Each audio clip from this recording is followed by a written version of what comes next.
dan tentu pemerintah akan mengkaji semua itu, termasuk juga apa-apa yang sudah diserahkan oleh tim-tim yang dibentuk oleh pemerintah pada waktu-waktu yang lalu, dan juga rekomendasi-rekomendasi yang diberikan oleh Komnas HAM. Jadi yang boleh menyatakan pelanggaran HAM berat itu terjadi atau tidak terjadi tentu bukan Menkumham. Yang boleh mengatakan itu hanya Komnas HAM menurut undang-undang. Nah, kalau Komnas HAM keliru dalam menyimpulkan itu, nanti perlu dikomunikasikan dengan Komnas HAM. Presiden Prabowo Subianto telah resmi melantik para menterinya dalam Kabinet Merah Putih pada Senin 21 Oktober 2024 kemarin. Namun, baru 2 hari dilantik, sudah ada 2 Menteri Prabowo yang membuat kontroversi dan menjadi sorotan publik. Mereka adalah Menteri Koordinator Bidang Hukum, HAM, Imigrasi, dan Pemasyarakatan Yusril Iza Mahendra dan Menteri Desa Yandri Susanto. Menko Yusril menjadi sorotan publik imbas pernyataannya yang menyebut bahwa kasus atau peristiwa 1998 bukan termasuk dalam pelanggaran HAM berat. Sementara itu, Mendes Yandri Susanto menuai kontroversi setelah ia menggunakan undangan resmi kementerian untuk menggelar acara pribadi. Yusril mengatakan bahwa peristiwa 1998 bukan termasuk pelanggaran HAM berat. Hal itu disampaikan Yusril di Istana Kepresidenan, Jakarta, Senin 21 Oktober 2024. Yusril mengatakan setiap tindak pidana merupakan pelanggaran HAM, tetapi tidak semua pelanggaran tergolong berat. Menurut Yusril, pelanggaran HAM berat tidak terjadi dalam beberapa tahun terakhir ini di Indonesia. Hal itu, kata Yusril, berbeda dengan saat ia menjadi Menteri Hukum dan HAM dulu. Ia telah 3 kali hadir di Jenewa, Swiss, menghadiri sidang Komisi HAM PBB. Indonesia saat itu ditantang menyelesaikan soal-soal besar terkait pelanggaran HAM.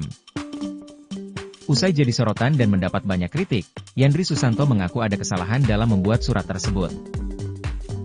Meski demikian, Yandri memastikan bahwa surat undangan itu tidak bermaksud disalahgunakan untuk pribadi dan keluarganya.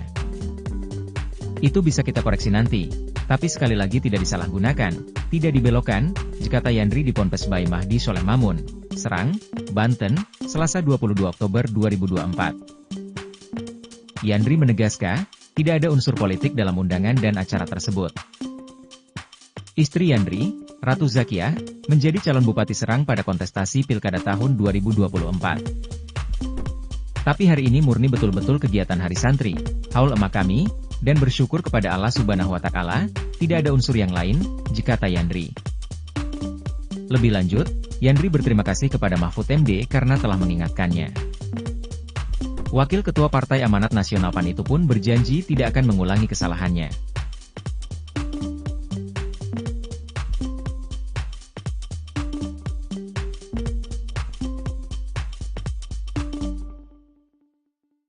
Tidak tahu apakah itu betul, tapi kalau betul, makanya saya bilang kalau benar itu salah, melanggar etika birokrasi juga.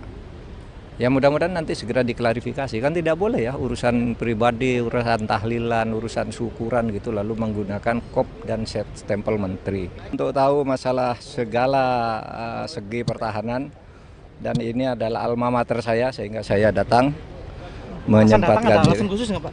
Hah? Ada alasan khusus datang? Saya alumni sini kan? Alumni sini ya? Sebelumnya sudah pernah berkomunikasi dengan Menhan baru? Oh sudah sering, yang khusus sekarang enggak, tapi sudah sering, udah kenal lama dengan Pak Safri. Pak, kemarin pasangan apa ya Pak?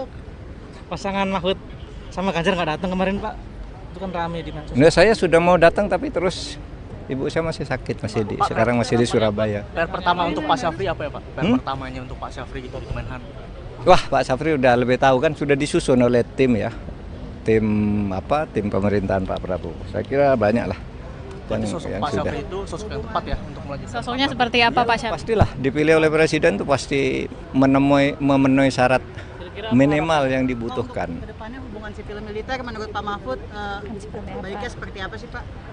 Menurut saya sipil militer ya tidak perlu dipertentangkan karena itu ada fungsi masing-masing ya. Militer punya fungsi sendiri untuk pertahanan keutuhan ideologi negara kita, sedangkan sipil itu juga sama tetapi dari sudut-sudut yang lain. Pak Mahfud, kekhawatiran soal dui fungsi di masyarakat itu perlu dikhawatirkan nggak Pak? Kekhawatiran dui fungsi di masyarakat dan ke depan? Kalau saya sih tidak pernah berpikir itu ya. sebelum belum melihat gambaran daruratnya itu. Tapi kan sudah ada Pak bahwa ajudan prajurit TNI aktif yang sekarang dijadikan melempati jabatan sipil sebagai sekretaris kabinet. Oh, sejak dulu banyak. Kan ada beberapa di undang-undang tuh kan memang dibolehkan ya. Tapi untuk Seskap tidak ada Pak di undang-undang. Oh ya mungkin baru pertama ya. Nggak tahu, nanti kan ada. Itu biarkan bekerja dulu menurut saya pemerintah ini, dan saya kira Pak Prabowo mampu menghandle ini dengan baik. Postingan Instagram itu gimana Pak? Apa itu? Surat menteri Pak. Saya tidak tahu apakah itu betul. Tapi kalau betul, makanya saya bilang kalau benar itu salah, melanggar etika birokrasi juga. Ya mudah-mudahan nanti segera diklarifikasi. Kan tidak boleh ya urusan pribadi, urusan tahlilan, urusan syukuran gitu lalu menggunakan kop dan stempel menteri. Karena itu berarti lalu menjadi tugas kementerian. Nanti kita tunggu aja lah ininya. Tapi kalau itu terjadi mudah-mudahan tidak terjadi lagi. Terkait pernyataan Pak Yusril menyatakan bahwa peristiwa 98 bulan termasuk pelanggaran HAM berat. Di zaman Pak Mahfud memimpin tim untuk memberikan rekomendasi kepada Presiden penyelesaian pelanggaran HAM secara non yudisial. 12 pelanggaran HAM diakui termasuk 98. Itu bagaimana Pak Mahfud?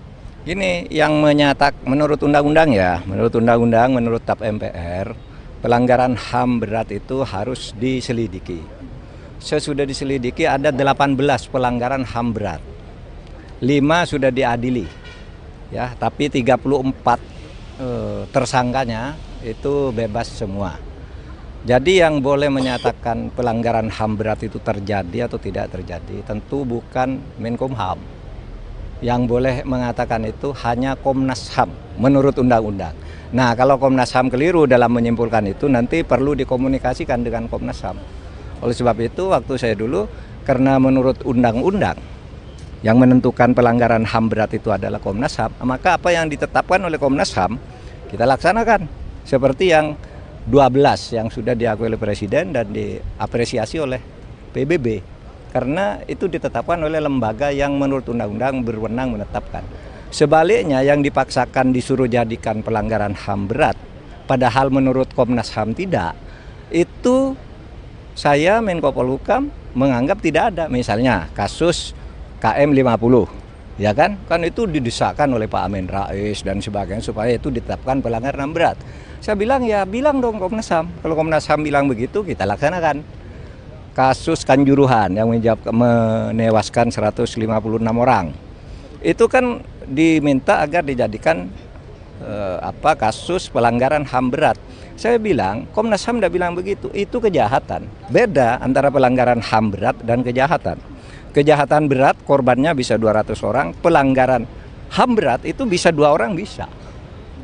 Karena yang ditentukan tuh subjek pelakunya dan korbannya serta bukti-buktinya. So far mungkin Pak Yusril agak masuk akal ketika berpikir selama ini pelanggaran HAM berat itu tidak pernah bisa dibuktikan.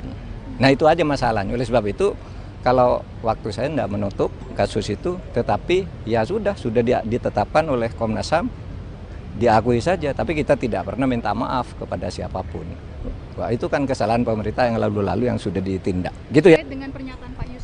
Terkait pernyataan Pak Yusril menyatakan bahwa peristiwa 98 bulan termasuk pelanggaran HAM berat. Di zaman Pak Mahfud memimpin tim untuk memberikan rekomendasi kepada Presiden penyelesaian pelanggaran HAM secara non yudisial. 12 pelanggaran HAM diakui termasuk 98. Itu bagaimana Pak Mahfud? Gini, yang menurut undang-undang ya, menurut TAP MPR, pelanggaran HAM berat itu harus diselidiki. Sesudah diselidiki ada 18 pelanggaran HAM berat. 5 sudah diadili. Ya, tapi 34 tersangkanya itu bebas semua. Jadi yang boleh menyatakan pelanggaran HAM berat itu terjadi atau tidak terjadi tentu bukan Menkumham. Yang boleh mengatakan itu hanya Komnas HAM menurut undang-undang. Nah, kalau Komnas HAM keliru dalam menyimpulkan itu nanti perlu dikomunikasikan dengan Komnas HAM. Oleh sebab itu waktu saya dulu, karena menurut undang-undang yang menentukan pelanggaran HAM berat itu adalah Komnas HAM, maka apa yang ditetapkan oleh Komnas HAM kita laksanakan. Seperti yang 12 yang sudah diakui oleh Presiden dan diapresiasi oleh PBB. karena itu ditetapkan oleh lembaga yang menurut undang-undang berwenang menetapkan.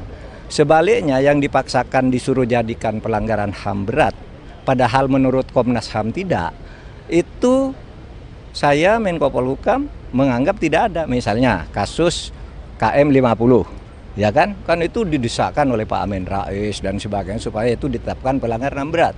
Saya bilang ya bilang dong Komnas HAM, kalau Komnas HAM bilang begitu kita laksanakan.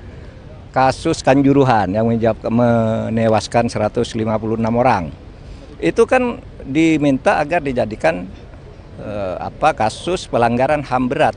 Saya bilang, Komnas HAM tidak bilang begitu, itu kejahatan. Beda antara pelanggaran HAM berat dan kejahatan.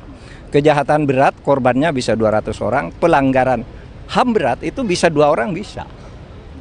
Karena yang ditentukan tuh subjek pelakunya dan korbannya serta bukti-buktinya. So far mungkin Pak Yusril agak masuk akal ketika berpikir selama ini pelanggaran HAM berat itu tidak pernah bisa dibuktikan. Nah itu aja masalahnya. Oleh sebab itu kalau waktu saya tidak menutup kasus itu, tetapi ya sudah ditetapkan oleh Komnas HAM, diakui saja. Tapi kita tidak pernah minta maaf kepada siapapun. Wah, itu kan kesalahan pemerintah yang lalu-lalu yang sudah ditindak. Sempat dikritik Mahfud MD soal kop surat kementerian, lalu minta maaf.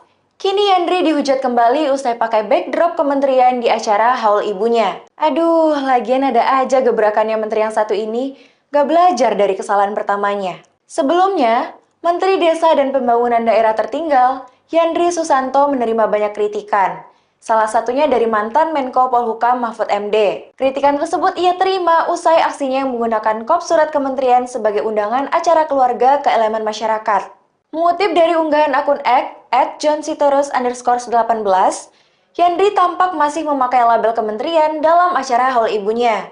Hal ini sontak membuat warganet kesal dan mengira Yandri tak benar-benar serius mengucapkan maaf kemarin. Aksi yang dilakukan Yandri tersebut diduga merupakan sebuah kampanye atas pencalonan istrinya Ratu Rahmatwaya sebagai Bupati Serang. Gimana nih Tribuners tanggapan kamu? Setelah resmi dilantik sebagai Sekretaris Kabinet atau Seskap pada pemerintahan Presiden Prabowo Subianto dan Wakil Presiden atau Wapres Gibran Rakabuming Raka, Mayor Teddy Indrawijaya terus menjadi perbincangan publik.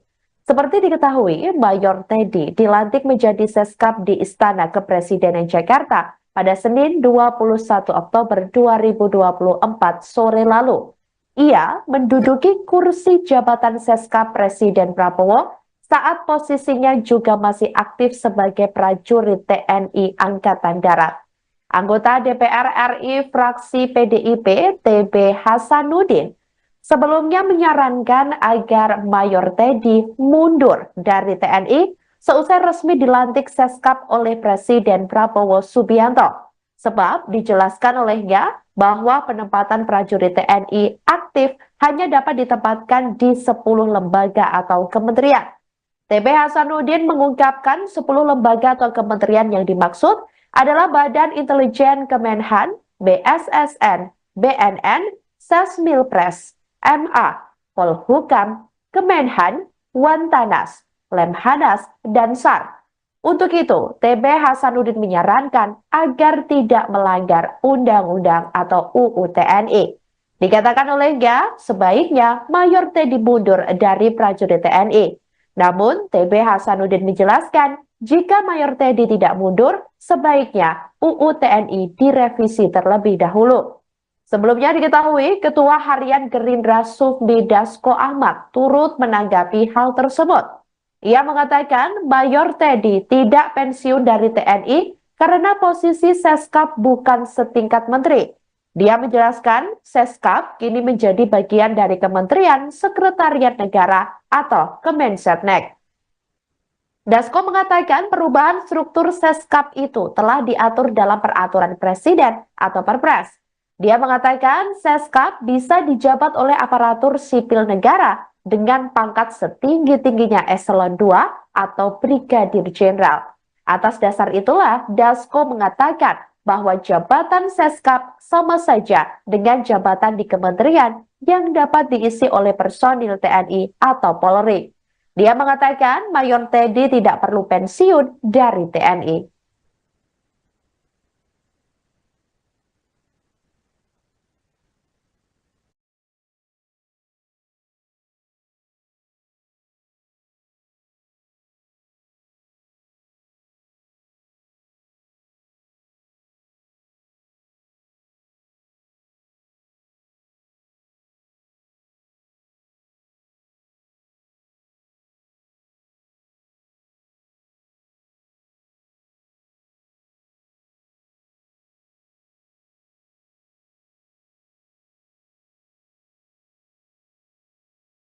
Demikianlah Viral News kali ini, saudara. Jangan lupa download aplikasi Tribun X untuk informasi lebih lengkap di www.tribunx.com. Tetap bersama kami dan selamat menyaksikan program selanjutnya. Terima kasih dan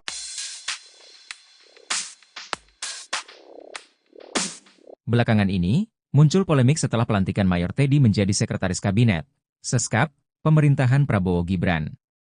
Pasalnya, status Mayor Teddy masih sebagai perwira TNI aktif meski menjabat sebagai Seskap. Terkait hal itu, ex-Menko Polhukam, Mahfud MD memberikan tanggapannya. Menurut Mahfud, sebaiknya publik membiarkan terlebih dulu Mayor Teddy bekerja dalam Kabinet Merah Putih. Hal itu ia katakan saat ditemui di Gedung Kementerian Pertahanan, Jakarta pada Selasa, 22 Oktober 2024. Mahfud pun mempersilakan Mayor Teddy untuk melaksanakan tugasnya sebagai Seskap. Mahfud berpandangan bahwa jabatan Seskap yang diisi oleh perwira aktif mungkin hal baru. Sehingga, menurutnya, akan ada aturan yang memuat mengenai hal tersebut. baru dilantik, beberapa menteri kabinet Presiden Prabowo disorot karena pernyataannya yang menuai kontroversi. Mulai dari penyalahgunaan surat resmi kementerian, soal pelanggaran HAM, hingga blunder kementerian paling ramping. Yang pertama ada Yusril Iza Mahendra yang menjabat sebagai Menteri Koordinator Bidang Hukum dan HAM, Imigrasi dan Permasyarakatan yang dilantik pada 21 Oktober lalu. Baru menjabat, Yusril menyebut peristiwa 1998 bukan termasuk pelanggaran HAM berat. Pernyataan itu bahkan dilontarkannya di Istana Kepresidenan Jakarta pasca dilantik. Menurut Yusril, setiap tindak pidana merupakan pelanggaran HAM berat, namun tidak semua pelanggaran HAM berat tergolong berat. Ia mengklaim beberapa tahun ini tidak terjadi pelanggaran HAM berat di Indonesia. Pernyataan Yusril pun langsung disorot oleh masyarakat. Kemudian kedua ada Yandri Susanto.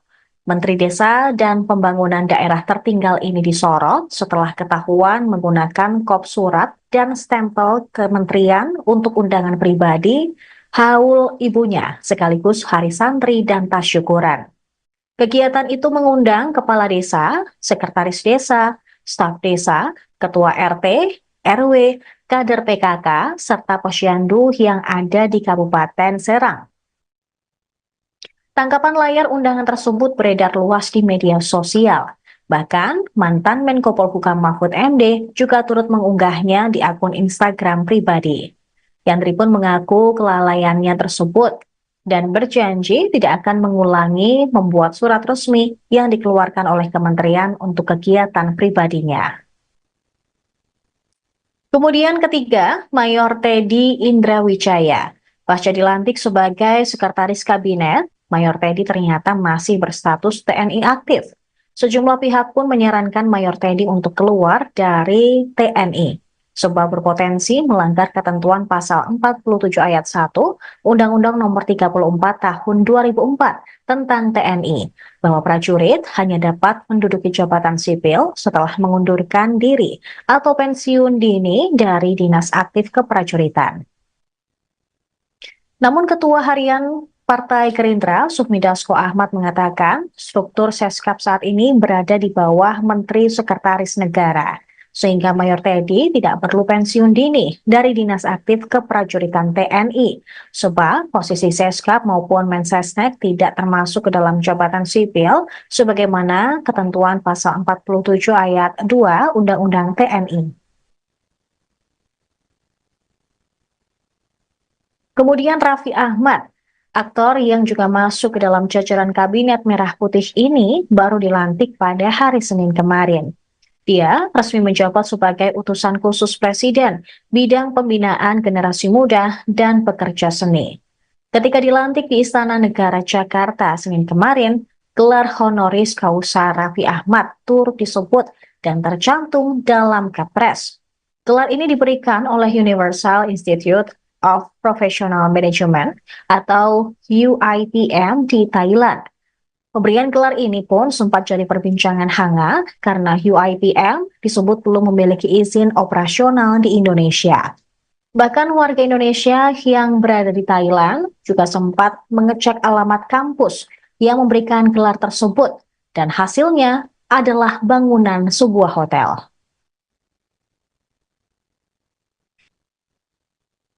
Dan yang terakhir, ada Hasan Hasbi. Kepala Kantor Komunikasi Presiden ini disorot akibat pernyataannya yang dinilai blunder. Pendiri lembaga survei Cyrus Network ini mengatakan dalam kabinet Prabowo Gibran ada 7 menteri koordinator yang akan mengkoordinasikan kementerian di bawah mereka. Hasan Hasbi pun mengklaim kementerian Prabowo Gibran lebih ramping dari era Jokowi. Lalu ia membandingkan era Presiden Jokowi yang justru organisasi kementeriannya jauh lebih gemuk. Tercatat di era Jokowi hanya ada 4 Menko.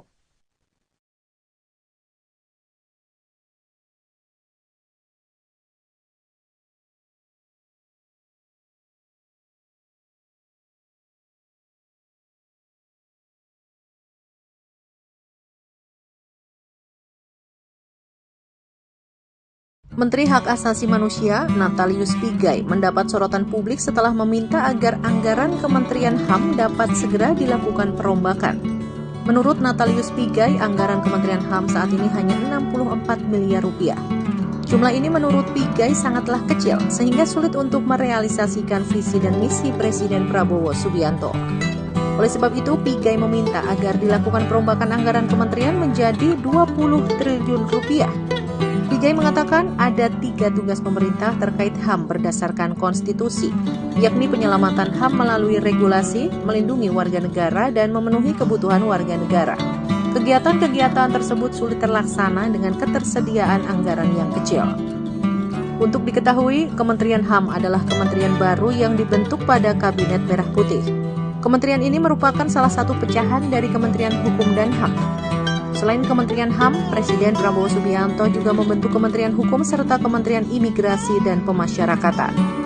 Untuk diketahui, Natalius Pigai bukan merupakan orang baru di bidang hak asasi manusia. Dia merupakan seorang aktivis HAM dan pernah menjadi staf khusus menteri di Kementerian Tenaga Kerja dan Transmigrasi Republik Indonesia pada masa kepemimpinan Al-Hilal Hamdi dan Jacob Nuawea pada tahun 1999 hingga 2004. Natalius Pigai juga merupakan aparatur sipil negara yang mengabdi selama 15 tahun di kementerian yang sama dengan yang menempati berbagai jabatan fungsional dan struktural. Selain itu, Pigai juga aktif di beberapa organisasi lainnya seperti PRD, PMKRI, Walhi, Kontras, Rumah Perubahan, dan Petisi 28. Menteri HAM Natalius Pigai langsung menjadi sorotan publik lantaran berharap anggaran 20 triliun rupiah selesai dilantik. Menanggapi hal itu, Komisi 13 DPR turun tangan dan memanggil Natalius Pigai pekan depan. Dikutip dari Kompas.com, hal itu disampaikan Ketua Komisi 13 DPR Willy Aditya yang mengatakan Komisi 13 segera memanggil para menteri meski komisi itu baru terbentuk pada Selasa 22 Oktober. Willy mengatakan akan memanggil Menteri Hukum dan Menteri HAM pada pekan depan. Meski begitu, Willy enggan berprasangka buruk terkait usul Natalius Pigai agar Kementerian HAM mendapat anggaran 20 triliun rupiah. Politikus Partai Nasdem ini mengingatkan isu HAM memiliki spektrum yang sangat luas. Willy juga tidak mau berandai-andai soal kemungkinan usul Natalius Pigai itu dapat terrealisasi karena APBN 2025 sudah disahkan. Ia pun mengingatkan bahwa Presiden Prabowo Subianto memiliki program makan bergizi gratis yang menurutnya berkaitan dengan isu HAM.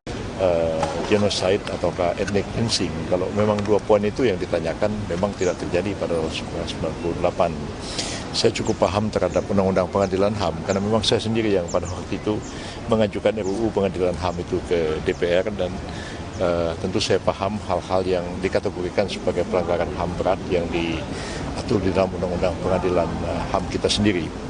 Dan tentu pemerintah akan mengkaji semua itu, termasuk juga apa-apa yang sudah diserahkan oleh tim-tim yang dibentuk oleh pemerintah pada waktu-waktu yang lalu dan juga rekomendasi-rekomendasi yang diberikan oleh Komnas HAM.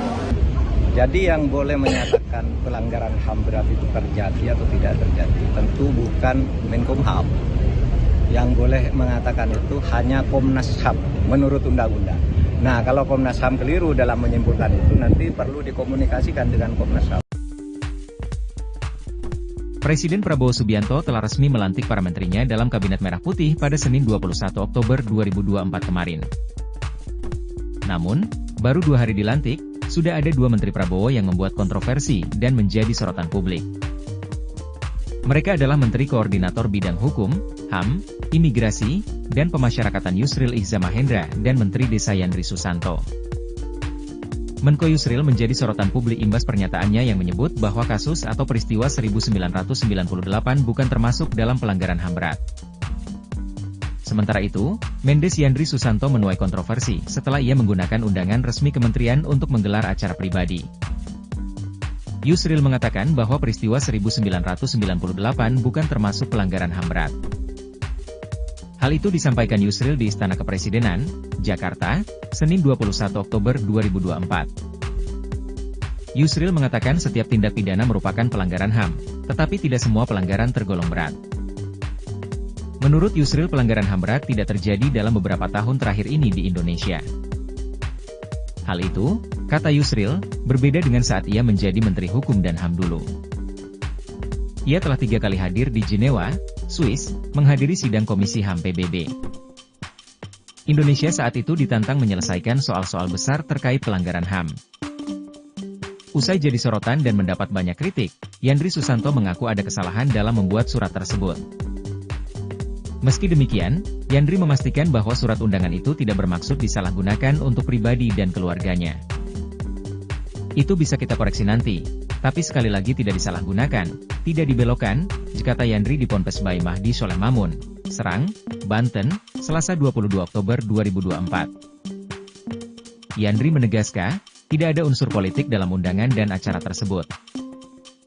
Istri Yandri, Ratu Zakiah, menjadi calon Bupati Serang pada kontestasi Pilkada tahun 2024. Tapi hari ini murni betul-betul kegiatan Hari Santri, haul emak kami, dan bersyukur kepada Allah Subhanahu wa Ta'ala, tidak ada unsur yang lain, kata Yandri. Lebih lanjut, Yandri berterima kasih kepada Mahfud MD karena telah mengingatkannya. Wakil Ketua Partai Amanat Nasional PAN itu pun berjanji tidak akan mengulangi kesalahannya.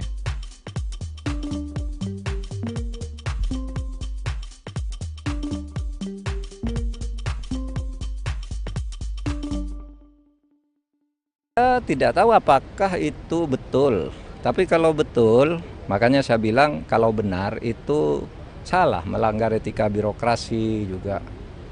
Ya mudah-mudahan nanti segera diklarifikasi, kan tidak boleh ya urusan pribadi, urusan tahlilan, urusan syukuran gitu lalu menggunakan kop dan stempel menteri. Untuk tahu masalah segala segi pertahanan, dan ini adalah alma mater saya sehingga saya datang menyempatkan diri. Ada alasan khusus nggak Pak? Hah? Ada alasan khusus datang? Saya alumni sini kan? Alumni sini ya? Sebelumnya sudah pernah berkomunikasi dengan Menhan baru? Oh sudah sering, yang khusus sekarang enggak, tapi sudah sering udah kenal lama dengan Pak Safri. Pak, kemarin pasangan apa ya Pak?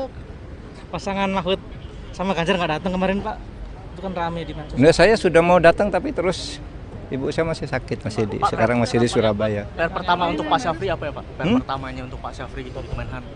Wah, Pak Syafri udah lebih tahu kan, sudah disusun oleh tim ya. Tim pemerintahan Pak Prabowo. Saya kira banyak lah. Sosok Pak Syafri itu sosok yang tepat ya untuk melanjutkan. Sosoknya seperti apa Pak Syafri? Pastilah dipilih oleh presiden itu pasti memenuhi syarat minimal yang dibutuhkan. Kedepannya hubungan sipil militer menurut Pak Mahfud baiknya seperti apa sih Pak? Menurut saya sipil militer ya tidak perlu dipertentangkan karena itu ada fungsi masing-masing ya. Militer punya fungsi sendiri untuk pertahanan keutuhan ideologi negara kita, sedangkan sipil itu juga sama tetapi dari sudut-sudut yang lain. Pak Mahfud, kekhawatiran soal dui fungsi di masyarakat itu perlu dikhawatirkan nggak Pak? Kekhawatiran dui fungsi di masyarakat dan ke depan. Kalau saya sih tidak pernah berpikir itu ya. Sebelum belum melihat gambaran daruratnya itu. Tapi kan sudah ada Pak bahwa ajudan prajurit TNI aktif yang sekarang dijadikan melempati jabatan sipil sebagai sekretaris kabinet. Oh sejak dulu banyak. Kan ada beberapa di undang-undang tuh kan memang dibolehkan ya. Tapi untuk Seskap tidak ada Pak untuk undang-undang. Oh ya mungkin baru pertama ya. Nggak tahu nanti kan ada. Itu biarkan bekerja dulu menurut saya pemerintah ini dan saya kira Pak Prabowo mampu menghandle ini dengan baik. Postingan Instagram itu gimana Pak? Apa itu? Surat menteri Pak. Saya tidak tahu apakah itu betul. Tapi kalau betul, makanya saya bilang kalau benar itu salah, melanggar etika birokrasi juga. Ya mudah-mudahan nanti segera diklarifikasi. Kan tidak boleh ya urusan pribadi, urusan tahlilan, urusan syukuran gitu lalu menggunakan kop dan stempel menteri. Karena itu berarti lalu menjadi tugas kementerian. Nanti kita tunggu aja lah ininya. Tapi kalau itu terjadi mudah-mudahan tidak terjadi lagi. Terkait dengan pernyataan Pak Yusril yang Terkait pernyataan Pak Yusril menyatakan bahwa peristiwa 98 bulan termasuk pelanggaran HAM berat. di zaman Pak Mahfud memimpin tim untuk memberikan rekomendasi kepada Presiden penyelesaian pelanggaran HAM secara non yudisial. 12 pelanggaran HAM diakui termasuk 98, itu bagaimana Pak Mahfud? Gini, yang menurut undang-undang ya, menurut TAP MPR, pelanggaran HAM berat itu harus diselidiki. Sesudah diselidiki ada 18 pelanggaran HAM berat. 5 sudah diadili. Ya, tapi 34 tersangkanya itu bebas semua. Jadi yang boleh menyatakan pelanggaran HAM berat itu terjadi atau tidak terjadi tentu bukan Menkumham. Yang boleh mengatakan itu hanya Komnas HAM menurut undang-undang. Nah, kalau Komnas HAM keliru dalam menyimpulkan itu nanti perlu dikomunikasikan dengan Komnas HAM. Oleh sebab itu waktu saya dulu, karena menurut undang-undang yang menentukan pelanggaran HAM berat itu adalah Komnas HAM, maka apa yang ditetapkan oleh Komnas HAM kita laksanakan.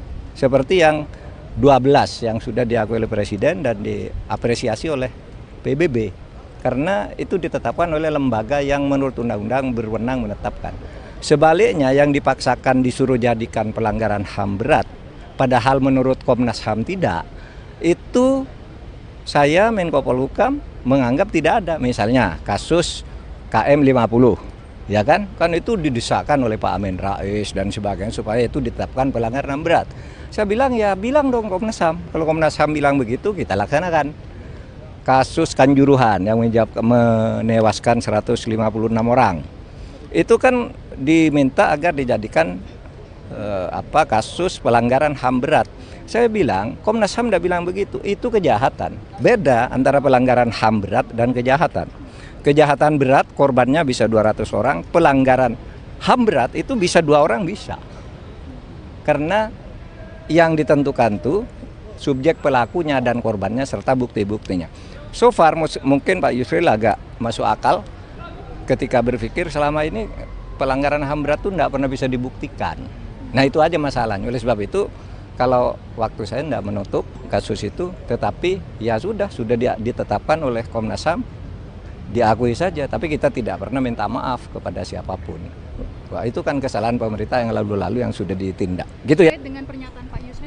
Terkait pernyataan Pak Yusril menyatakan bahwa peristiwa 98 bulan termasuk pelanggaran HAM berat. Di zaman Pak Mahfud memimpin tim untuk memberikan rekomendasi kepada Presiden penyelesaian pelanggaran HAM secara non yudisial. 12 pelanggaran HAM diakui termasuk 98, itu bagaimana Pak Mahfud? Gini, yang menurut undang-undang ya, menurut TAP MPR, pelanggaran HAM berat itu harus diselidiki. Sesudah diselidiki ada 18 pelanggaran HAM berat. 5 sudah diadili. Ya, tapi 34 tersangkanya itu bebas semua. Jadi yang boleh menyatakan pelanggaran HAM berat itu terjadi atau tidak terjadi tentu bukan Menkumham. Yang boleh mengatakan itu hanya Komnas HAM menurut undang-undang. Nah, kalau Komnas HAM keliru dalam menyimpulkan itu nanti perlu dikomunikasikan dengan Komnas HAM. Oleh sebab itu waktu saya dulu, karena menurut undang-undang yang menentukan pelanggaran HAM berat itu adalah Komnas HAM, maka apa yang ditetapkan oleh Komnas HAM kita laksanakan. Seperti yang 12 yang sudah diakui oleh Presiden dan diapresiasi oleh PBB. Karena itu ditetapkan oleh lembaga yang menurut undang-undang berwenang menetapkan. Sebaliknya yang dipaksakan disuruh jadikan pelanggaran HAM berat, padahal menurut Komnas HAM tidak, itu saya Menko Polhukam menganggap tidak ada. Misalnya kasus KM 50, ya kan itu didesakkan oleh Pak Amin Rais dan sebagainya supaya itu ditetapkan pelanggaran HAM berat. Saya bilang ya bilang dong Komnas HAM, kalau Komnas HAM bilang begitu kita laksanakan. Kasus Kanjuruhan yang menewaskan 156 orang, itu kan diminta agar dijadikan kasus pelanggaran HAM berat. Saya bilang Komnas HAM tidak bilang begitu, itu kejahatan. Beda antara pelanggaran HAM berat dan kejahatan. Kejahatan berat korbannya bisa 200 orang, pelanggaran HAM berat itu bisa 2 orang bisa. Karena yang ditentukan tuh subjek pelakunya dan korbannya serta bukti-buktinya. So far mungkin Pak Yusril agak masuk akal ketika berpikir selama ini pelanggaran HAM berat itu tidak pernah bisa dibuktikan. Nah itu aja masalahnya. Oleh sebab itu kalau waktu saya tidak menutup kasus itu, tetapi ya sudah ditetapkan oleh Komnas HAM, diakui saja. Tapi kita tidak pernah minta maaf kepada siapapun.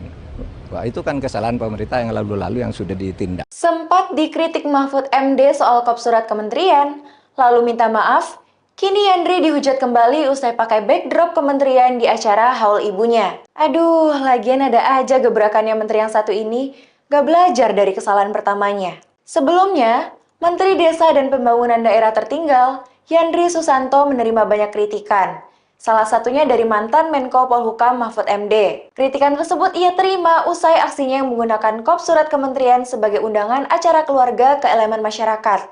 Mengutip dari unggahan akun @johnsitorus_18, Yandri tampak masih memakai label kementerian dalam acara haul ibunya. Hal ini sontak membuat warganet kesal dan mengira Yandri tak benar-benar serius mengucapkan maaf kemarin. Aksi yang dilakukan Yandri tersebut diduga merupakan sebuah kampanye atas pencalonan istrinya Ratu Rahmatwaya sebagai Bupati Serang. Gimana nih Tribuners tanggapan kamu? Setelah resmi dilantik sebagai Sekretaris Kabinet atau Seska pada pemerintahan Presiden Prabowo Subianto dan Wakil Presiden atau Wapres Gibran Rakabuming Raka, Mayor Teddy Indrawijaya terus menjadi perbincangan publik. Seperti diketahui, Mayor Teddy dilantik menjadi Seskap di Istana Kepresidenan Jakarta pada Senin 21 Oktober 2024 sore lalu. Ia menduduki kursi jabatan Seskap Presiden Prabowo saat posisinya juga masih aktif sebagai prajurit TNI Angkatan Darat. Anggota DPR RI fraksi PDIP TB Hasanuddin sebelumnya menyarankan agar Mayor Teddy mundur dari TNI seusai resmi dilantik Seskap oleh Presiden Prabowo Subianto. Sebab dijelaskan olehnya bahwa penempatan prajurit TNI aktif hanya dapat ditempatkan di 10 lembaga atau kementerian. TB Hasanuddin mengungkapkan 10 lembaga atau kementerian yang dimaksud adalah Badan Intelijen Kemenhan, BSSN, BNN, Sesmilpres, MA, Polhukam, Kemenhan, Wantanas, Lemhanas, dan SAR. Untuk itu, TB Hasanuddin menyarankan agar tidak melanggar Undang-Undang atau UU TNI. Dikatakan olehnya, sebaiknya Mayor Teddy mundur dari prajurit TNI. Namun, TB Hasanuddin menjelaskan, jika Mayor Teddy tidak mundur, sebaiknya UU TNI direvisi terlebih dahulu. Sebelumnya diketahui, Ketua Harian Gerindra Sufmi Dasko Ahmad turut menanggapi hal tersebut. Ia mengatakan Mayor Teddy tidak pensiun dari TNI karena posisi Seskap bukan setingkat menteri. Dia menjelaskan Seskap kini menjadi bagian dari Kementerian Sekretariat Negara atau Kemensetnek. Dasko mengatakan perubahan struktur Seskap itu telah diatur dalam peraturan presiden atau Perpres. Dia mengatakan Seskap bisa dijabat oleh aparatur sipil negara dengan pangkat setinggi-tingginya eselon 2 atau brigadir jenderal. Atas dasar itulah Dasko mengatakan bahwa jabatan Seskap sama saja dengan jabatan di kementerian yang dapat diisi oleh personil TNI atau Polri.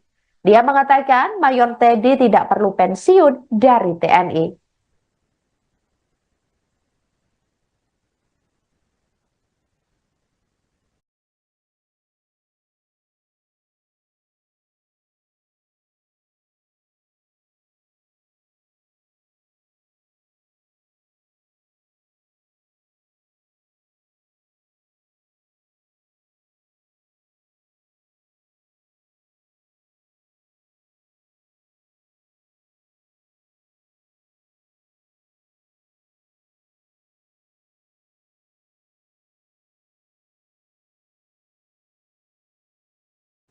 Demikian live viral news kali ini saudara, jangan lupa download aplikasi Tribun X untuk informasi lebih lengkap di www.tribunx.com.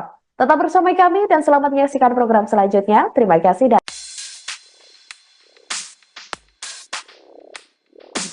Belakangan ini, muncul polemik setelah pelantikan Mayor Teddy menjadi Sekretaris Kabinet, Seskap, pemerintahan Prabowo Gibran. Pasalnya, status Mayor Teddy masih sebagai perwira TNI aktif meski menjabat sebagai Seskap. Terkait hal itu, ex-Menko Polhukam, Mahfud MD memberikan tanggapannya. Menurut Mahfud, sebaiknya publik membiarkan terlebih dulu Mayor Teddy bekerja dalam Kabinet Merah Putih. Hal itu ia katakan saat ditemui di Gedung Kementerian Pertahanan, Jakarta pada Selasa, 22 Oktober 2024. Mahfud pun mempersilakan Mayor Teddy untuk melaksanakan tugasnya sebagai Seskap. Mahfud berpandangan bahwa jabatan Seskap yang diisi oleh perwira aktif mungkin hal baru. Sehingga, menurutnya, akan ada aturan yang memuat mengenai hal tersebut. Baru dilantik, beberapa menteri kabinet Presiden Prabowo disorot karena pernyataannya yang menuai kontroversi, mulai dari penyalahgunaan surat resmi kementerian, soal pelanggaran HAM, hingga blunder kementerian paling ramping. Yang pertama ada Yusril Iza Mahendra, yang menjabat sebagai Menteri Koordinator Bidang Hukum dan HAM, Imigrasi dan Permasyarakatan, yang dilantik pada 21 Oktober lalu. Baru menjabat, Yusril menyebut peristiwa 1998 bukan termasuk pelanggaran HAM berat. Pernyataan itu bahkan dilontarkannya di Istana Kepresidenan Jakarta pasca dilantik. Menurut Yusril, setiap tindak pidana merupakan pelanggaran HAM berat, namun tidak semua pelanggaran HAM berat tergolong berat. Ia mengklaim beberapa tahun ini tidak terjadi pelanggaran HAM berat di Indonesia. Pernyataan Yusril pun langsung disorot oleh masyarakat. Kemudian kedua ada Yandri Susanto. Menteri Desa dan Pembangunan Daerah Tertinggal ini disorot setelah ketahuan menggunakan kop surat dan stempel kementerian untuk undangan pribadi, haul ibunya, sekaligus hari santri dan tasyukuran. Kegiatan itu mengundang kepala desa, sekretaris desa, staf desa, ketua RT, RW, kader PKK, serta posyandu yang ada di Kabupaten Serang. Tangkapan layar undangan tersebut beredar luas di media sosial. Bahkan, mantan Menko Polhukam Mahfud MD juga turut mengunggahnya di akun Instagram pribadi. Yandri pun mengaku kelalaiannya tersebut dan berjanji tidak akan mengulangi membuat surat resmi yang dikeluarkan oleh kementerian untuk kegiatan pribadinya. Kemudian ketiga, Mayor Teddy Indrawijaya. Pasca dilantik sebagai Sekretaris Kabinet, Mayor Teddy ternyata masih berstatus TNI aktif. Sejumlah pihak pun menyarankan Mayor Teddy untuk keluar dari TNI, sebab berpotensi melanggar ketentuan pasal 47 ayat 1 Undang-Undang Nomor 34 Tahun 2004 tentang TNI, bahwa prajurit hanya dapat menduduki jabatan sipil setelah mengundurkan diri atau pensiun dini dari dinas aktif keprajuritan. Namun Ketua Harian Partai Gerindra, Sufmi Dasko Ahmad mengatakan struktur Seskap saat ini berada di bawah Menteri Sekretaris Negara, sehingga Mayor Teddy tidak perlu pensiun dini dari dinas aktif keprajuritan TNI, sebab posisi Seskap maupun Mensesnek tidak termasuk ke dalam jabatan sipil, sebagaimana ketentuan pasal 47 ayat 2 Undang-Undang TNI. Kemudian Raffi Ahmad, aktor yang juga masuk ke dalam jajaran Kabinet Merah Putih ini baru dilantik pada hari Senin kemarin. Dia resmi menjabat sebagai utusan khusus Presiden bidang pembinaan generasi muda dan pekerja seni. Ketika dilantik di Istana Negara Jakarta Senin kemarin, gelar honoris causa Raffi Ahmad turut disebut dan tercantum dalam Kepres. Gelar ini diberikan oleh Universal Institute of Professional Management atau UIPM di Thailand. Pemberian gelar ini pun sempat jadi perbincangan hangat karena UIPM disebut belum memiliki izin operasional di Indonesia. Bahkan warga Indonesia yang berada di Thailand juga sempat mengecek alamat kampus yang memberikan gelar tersebut dan hasilnya adalah bangunan sebuah hotel.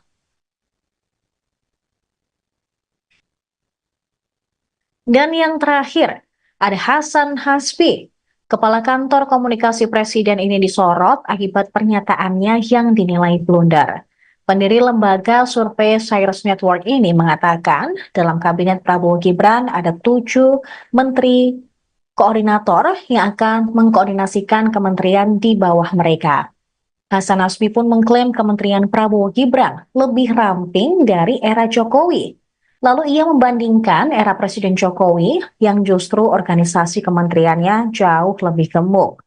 Tercatat, di era Jokowi hanya ada 4 Menko.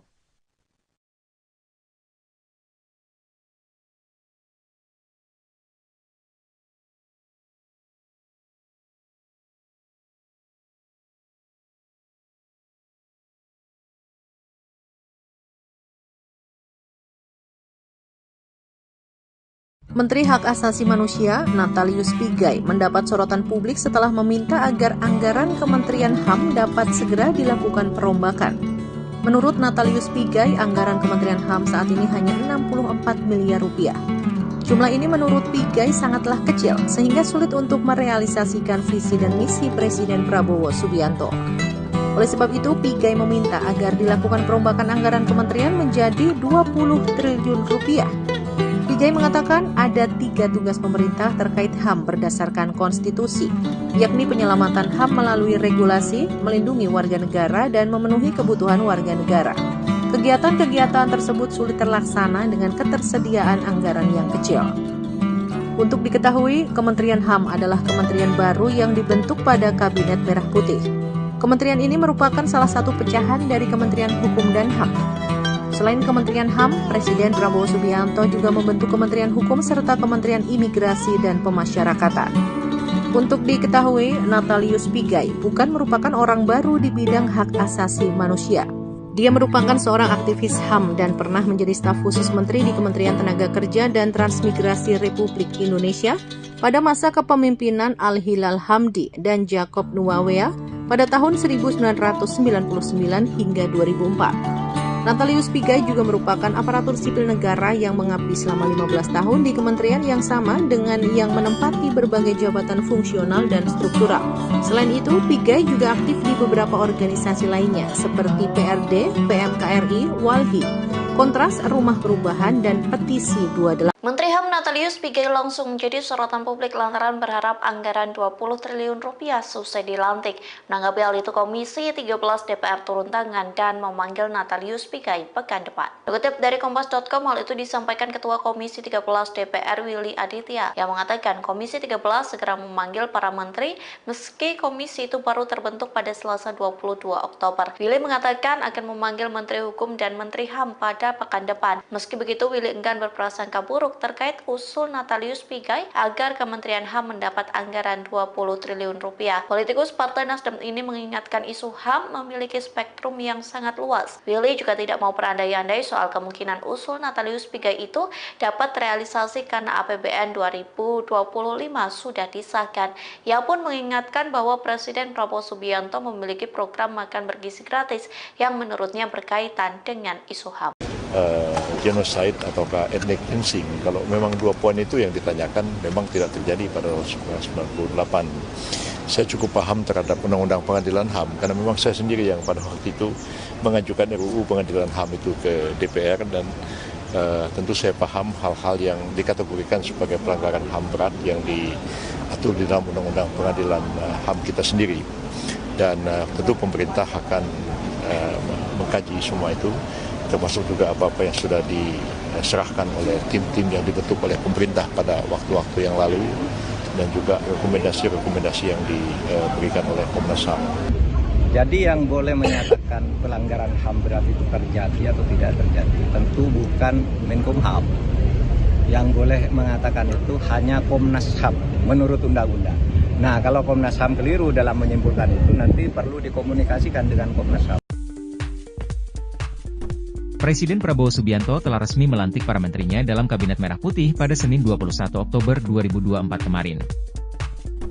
Namun, baru 2 hari dilantik, sudah ada 2 Menteri Prabowo yang membuat kontroversi dan menjadi sorotan publik. Mereka adalah Menteri Koordinator Bidang Hukum, HAM, Imigrasi, dan Pemasyarakatan Yusril Iza Mahendra dan Menteri Desa Yandri Susanto. Menko Yusril menjadi sorotan publik imbas pernyataannya yang menyebut bahwa kasus atau peristiwa 1998 bukan termasuk dalam pelanggaran HAM berat. Sementara itu, Mendes Yandri Susanto menuai kontroversi setelah ia menggunakan undangan resmi kementerian untuk menggelar acara pribadi. Yusril mengatakan bahwa peristiwa 1998 bukan termasuk pelanggaran HAM berat. Hal itu disampaikan Yusril di Istana Kepresidenan, Jakarta, Senin 21 Oktober 2024. Yusril mengatakan setiap tindak pidana merupakan pelanggaran HAM, tetapi tidak semua pelanggaran tergolong berat. Menurut Yusril, pelanggaran HAM berat tidak terjadi dalam beberapa tahun terakhir ini di Indonesia. Hal itu, kata Yusril, berbeda dengan saat ia menjadi Menteri Hukum dan HAM dulu. Ia telah 3 kali hadir di Jenewa, Swiss, menghadiri sidang Komisi HAM PBB. Indonesia saat itu ditantang menyelesaikan soal-soal besar terkait pelanggaran HAM. Usai jadi sorotan dan mendapat banyak kritik, Yandri Susanto mengaku ada kesalahan dalam membuat surat tersebut. Meski demikian, Yandri memastikan bahwa surat undangan itu tidak bermaksud disalahgunakan untuk pribadi dan keluarganya. Itu bisa kita koreksi nanti, tapi sekali lagi tidak disalahgunakan, tidak dibelokkan, kata Yandri di Ponpes Bayi Mahdi Soleh Mamun, Serang, Banten, Selasa 22 Oktober 2024. Yandri menegaskan, tidak ada unsur politik dalam undangan dan acara tersebut. Istri Yandri, Ratu Zakiah, menjadi calon Bupati Serang pada kontestasi Pilkada tahun 2024. Tapi hari ini murni betul-betul kegiatan Hari Santri, haul emak kami, dan bersyukur kepada Allah Subhanahu wa Ta'ala, tidak ada unsur yang lain, kata Yandri. Lebih lanjut, Yandri berterima kasih kepada Mahfud MD karena telah mengingatkannya. Wakil Ketua Partai Amanat Nasional PAN itu pun berjanji tidak akan mengulangi kesalahannya.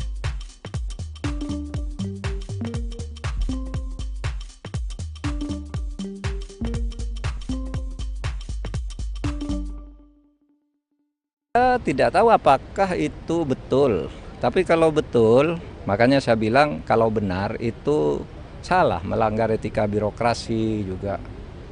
Ya mudah-mudahan nanti segera diklarifikasi, kan tidak boleh ya urusan pribadi, urusan tahlilan, urusan syukuran gitu lalu menggunakan kop dan stempel menteri. Untuk tahu masalah segala segi pertahanan, dan ini adalah alma mater saya sehingga saya datang menyempatkan diri. Ada alasan khusus nggak Pak? Hah? Ada alasan khusus datang? Saya alumni sini kan? Alumni sini ya? Sebelumnya sudah pernah berkomunikasi dengan Menhan baru? Oh sudah sering, yang khusus sekarang enggak, tapi sudah sering udah kenal lama dengan Pak Syafri. Pak kemarin pasangan apa ya Pak? Pasangan Mahfud sama Ganjar nggak datang kemarin Pak? Itu kan rame di medsos. Nah, saya sudah mau datang tapi terus ibu saya masih sakit. Negara kita, sedangkan sipil itu juga sama tetapi dari sudut-sudut yang lain. Pak Mahfud, kekhawatiran soal dui fungsi di masyarakat itu perlu dikhawatirkan nggak Pak? Kekhawatiran dui fungsi di masyarakat dan ke depan. Kalau saya sih enggak pernah berpikir itu ya. Sebelum belum melihat gambaran daruratnya itu. Tapi kan sudah ada Pak bahwa ajudan prajurit TNI aktif yang sekarang dijadikan melempati jabatan sipil sebagai sekretaris kabinet. Oh sejak dulu banyak. Kan ada beberapa di undang-undang tuh kan memang dibolehkan ya. Tapi untuk Seskap tidak ada Pak di undang-undang. Oh ya mungkin baru pertama ya. Enggak tahu, nanti kan ada. Itu biarkan bekerja dulu menurut saya pemerintah ini, dan saya kira Pak Prabowo mampu menghandle ini dengan baik. Postingan Instagram itu gimana Pak? Apa itu? Surat menteri Pak. Saya tidak tahu apakah itu betul. Tapi kalau betul, makanya saya bilang kalau benar itu salah, melanggar etika birokrasi juga. Ya mudah-mudahan nanti segera diklarifikasi, kan tidak boleh ya urusan pribadi, urusan tahlilan, urusan syukuran gitu lalu menggunakan kop dan stempel menteri. Karena itu berarti lalu menjadi tugas kementerian. Nanti kita tunggu aja lah ininya. Tapi kalau itu terjadi mudah-mudahan tidak terjadi lagi. Terkait dengan pernyataan Pak Yusril yang terkait pernyataan Pak Yusril menyatakan bahwa peristiwa 98 bulan termasuk pelanggaran HAM berat. Di zaman Pak Mahfud memimpin tim untuk memberikan rekomendasi kepada Presiden penyelesaian pelanggaran HAM secara non-yudisial, 12 pelanggaran HAM diakui termasuk 98. Itu bagaimana Pak Mahfud? Gini, yang menurut undang-undang ya, menurut TAP MPR, pelanggaran HAM berat itu harus diselidiki. Sesudah diselidiki ada 18 pelanggaran HAM berat. 5 sudah diadili. ya, tapi 34 tersangkanya itu bebas semua. Jadi yang boleh menyatakan pelanggaran HAM berat itu terjadi atau tidak terjadi tentu bukan Menkumham. Yang boleh mengatakan itu hanya Komnas HAM menurut undang-undang. Nah, kalau Komnas HAM keliru dalam menyimpulkan itu nanti perlu dikomunikasikan dengan Komnas HAM. Oleh sebab itu waktu saya dulu, karena menurut undang-undang yang menentukan pelanggaran HAM berat itu adalah Komnas HAM, maka apa yang ditetapkan oleh Komnas HAM kita laksanakan. Seperti yang 12 yang sudah diakui oleh Presiden dan diapresiasi oleh PBB. Karena itu ditetapkan oleh lembaga yang menurut undang-undang berwenang menetapkan. Sebaliknya yang dipaksakan disuruh jadikan pelanggaran HAM berat, padahal menurut Komnas HAM tidak, itu saya Menko Polhukam menganggap tidak ada. Misalnya kasus KM 50, ya kan itu didesakkan oleh Pak Amin Rais dan sebagainya supaya itu ditetapkan pelanggaran HAM berat. Saya bilang ya bilang dong Komnas HAM. Kalau Komnas HAM bilang begitu kita laksanakan. Kasus Kanjuruhan yang menewaskan 156 orang. Itu kan diminta agar dijadikan kasus pelanggaran HAM berat. Saya bilang Komnas HAM tidak bilang begitu. Itu kejahatan. Beda antara pelanggaran HAM berat dan kejahatan. Kejahatan berat korbannya bisa 200 orang, pelanggaran HAM berat itu bisa 2 orang bisa. Karena yang ditentukan tuh subjek pelakunya dan korbannya serta bukti-buktinya. So far mungkin Pak Yusril agak masuk akal ketika berpikir selama ini pelanggaran HAM berat itu tidak pernah bisa dibuktikan. Nah itu aja masalahnya. Oleh sebab itu kalau waktu saya tidak menutup kasus itu, tetapi ya sudah ditetapkan oleh Komnas HAM, diakui saja, tapi kita tidak pernah minta maaf kepada siapapun. Wah, itu kan kesalahan pemerintah yang lalu-lalu yang sudah ditindak. Gitu ya. Terkait pernyataan Pak Yusril menyatakan bahwa peristiwa 98 bulan termasuk pelanggaran HAM berat. Di zaman Pak Mahfud memimpin tim untuk memberikan rekomendasi kepada Presiden penyelesaian pelanggaran HAM secara non-yudisial, 12 pelanggaran HAM diakui termasuk 98. Itu bagaimana Pak Mahfud? Gini, yang menurut undang-undang ya, menurut TAP MPR, pelanggaran HAM berat itu harus diselidiki. Sesudah diselidiki ada 18 pelanggaran HAM berat. 5 sudah diadili. Ya, tapi 34 tersangkanya itu bebas semua. Jadi yang boleh menyatakan pelanggaran HAM berat itu terjadi atau tidak terjadi tentu bukan Menkumham.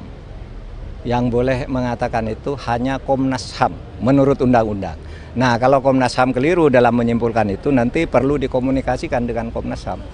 Oleh sebab itu waktu saya dulu, karena menurut undang-undang yang menentukan pelanggaran HAM berat itu adalah Komnas HAM, maka apa yang ditetapkan oleh Komnas HAM kita laksanakan. Seperti yang 12 yang sudah diakui oleh Presiden dan diapresiasi oleh PBB. Karena itu ditetapkan oleh lembaga yang menurut undang-undang berwenang menetapkan. Sebaliknya yang dipaksakan disuruh jadikan pelanggaran HAM berat, padahal menurut Komnas HAM tidak, itu saya Menko Polhukam menganggap tidak ada. Misalnya kasus KM 50, ya kan itu didesakkan oleh Pak Amin Rais dan sebagainya supaya itu ditetapkan pelanggaran HAM berat. Saya bilang ya bilang dong Komnas HAM. Kalau Komnas HAM bilang begitu kita laksanakan. Kasus Kanjuruhan yang menewaskan 156 orang. Itu kan diminta agar dijadikan kasus pelanggaran HAM berat. Saya bilang Komnas HAM tidak bilang begitu. Itu kejahatan. Beda antara pelanggaran HAM berat dan kejahatan. Kejahatan berat korbannya bisa 200 orang, pelanggaran HAM berat itu bisa 2 orang bisa. Karena yang ditentukan tuh subjek pelakunya dan korbannya serta bukti-buktinya. So far mungkin Pak Yusril agak masuk akal ketika berpikir selama ini pelanggaran HAM berat itu tidak pernah bisa dibuktikan. Nah itu aja masalahnya. Oleh sebab itu kalau waktu saya tidak menutup kasus itu, tetapi ya sudah ditetapkan oleh Komnas HAM, diakui saja, tapi kita tidak pernah minta maaf kepada siapapun.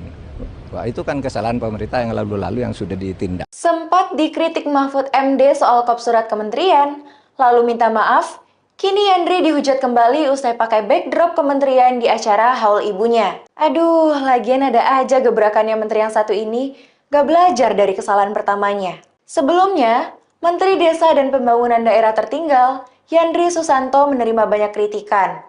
Salah satunya dari mantan Menko Polhukam Mahfud MD. Kritikan tersebut ia terima usai aksinya yang menggunakan kop surat kementerian sebagai undangan acara keluarga ke elemen masyarakat.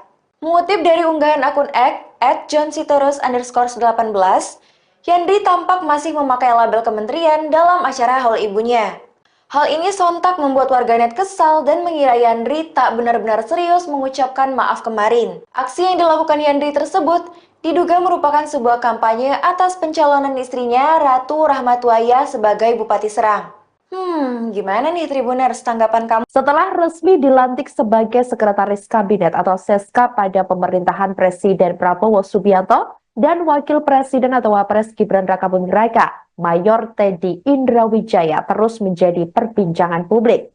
Seperti diketahui, Mayor Teddy dilantik menjadi Seskap di Istana Kepresidenan Jakarta pada Senin 21 Oktober 2024 sore lalu. Ia menduduki kursi jabatan Seskap Presiden Prabowo saat posisinya juga masih aktif sebagai prajurit TNI Angkatan Darat. Anggota DPR RI fraksi PDIP TB Hasanuddin sebelumnya menyarankan agar Mayor Teddy mundur dari TNI seusai resmi dilantik Seskap oleh Presiden Prabowo Subianto. Sebab dijelaskan olehnya bahwa penempatan prajurit TNI aktif hanya dapat ditempatkan di 10 lembaga atau kementerian.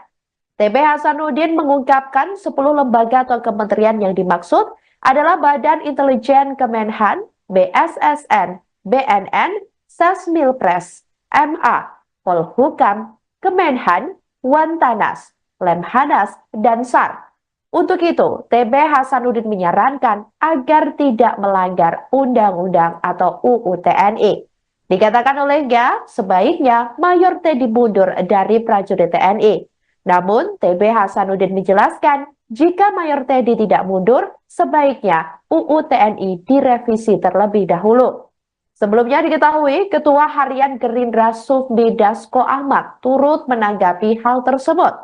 Ia mengatakan Mayor Teddy tidak pensiun dari TNI karena posisi Seskap bukan setingkat menteri.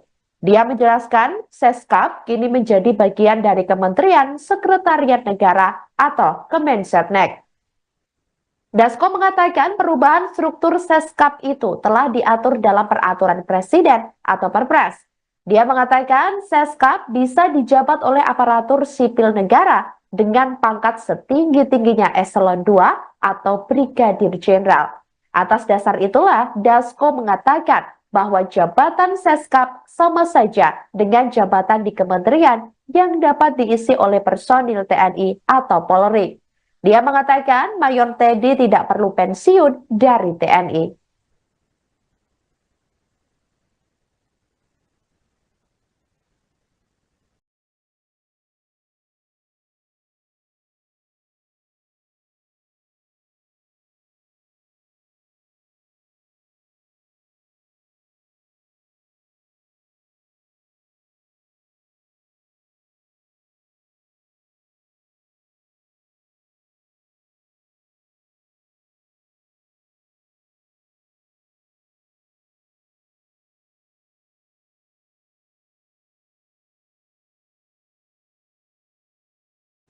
Demikian live viral news kali ini saudara, jangan lupa download aplikasi Tribun X untuk informasi lebih lengkap di www.tribunx.com.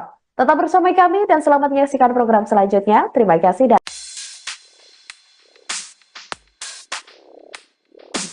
Belakangan ini, muncul polemik setelah pelantikan Mayor Teddy menjadi Sekretaris Kabinet, Seskap, pemerintahan Prabowo Gibran.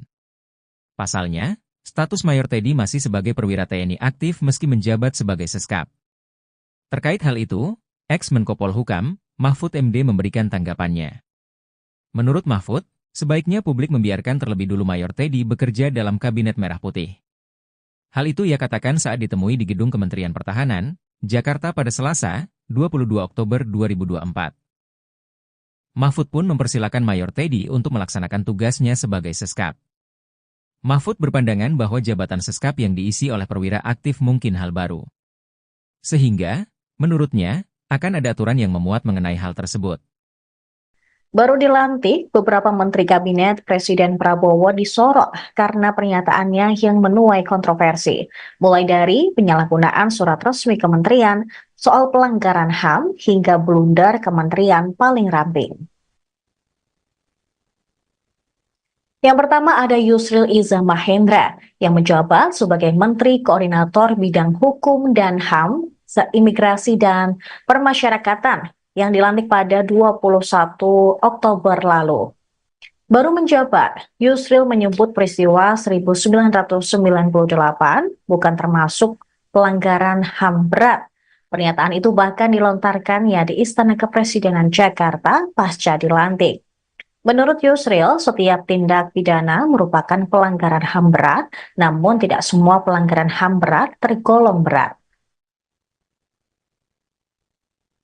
Ia mengklaim beberapa tahun ini tidak terjadi pelanggaran HAM berat di Indonesia. Pernyataan Yusril pun langsung disorot oleh masyarakat. Kemudian kedua ada Yandri Susanto. Menteri Desa dan Pembangunan Daerah Tertinggal ini disorot setelah ketahuan menggunakan kop surat dan stempel kementerian untuk undangan pribadi, haul ibunya, sekaligus hari santri dan tasyukuran. Kegiatan itu mengundang kepala desa, sekretaris desa, staf desa, ketua RT, RW, kader PKK, serta posyandu yang ada di Kabupaten Serang. Tangkapan layar undangan tersebut beredar luas di media sosial. Bahkan, mantan Menko Polhukam Mahfud MD juga turut mengunggahnya di akun Instagram pribadi. Yandri pun mengaku kelalaiannya tersebut dan berjanji tidak akan mengulangi membuat surat resmi yang dikeluarkan oleh kementerian untuk kegiatan pribadinya. Kemudian ketiga, Mayor Teddy Indrawijaya. Pasca dilantik sebagai Sekretaris Kabinet, Mayor Teddy ternyata masih berstatus TNI aktif. Sejumlah pihak pun menyarankan Mayor Teddy untuk keluar dari TNI, sebab berpotensi melanggar ketentuan pasal 47 ayat 1 Undang-Undang Nomor 34 Tahun 2004 tentang TNI, bahwa prajurit hanya dapat menduduki jabatan sipil setelah mengundurkan diri atau pensiun dini dari dinas aktif keprajuritan.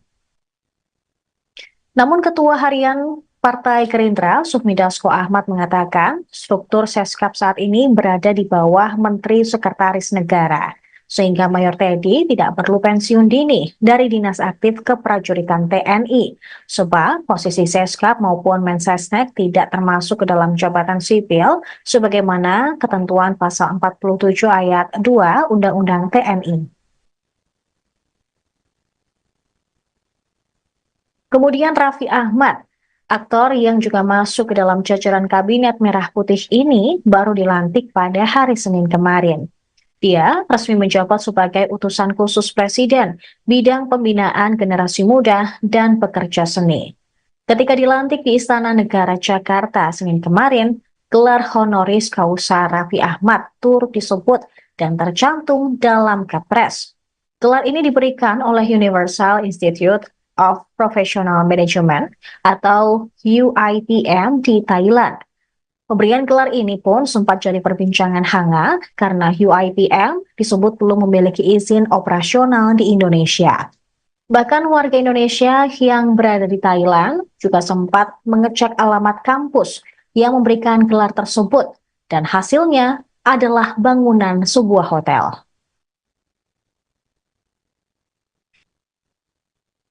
Dan yang terakhir, ada Hasan Hasbi.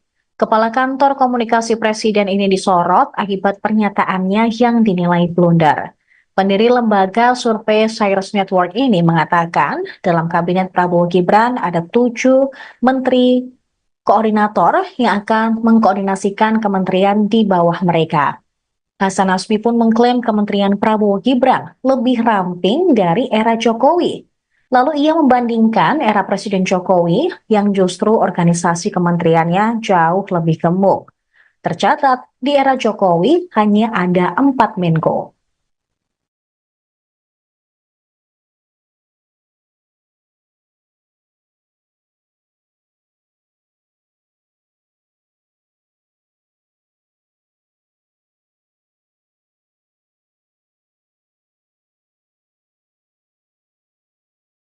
Menteri Hak Asasi Manusia, Natalius Pigai, mendapat sorotan publik setelah meminta agar anggaran Kementerian HAM dapat segera dilakukan perombakan.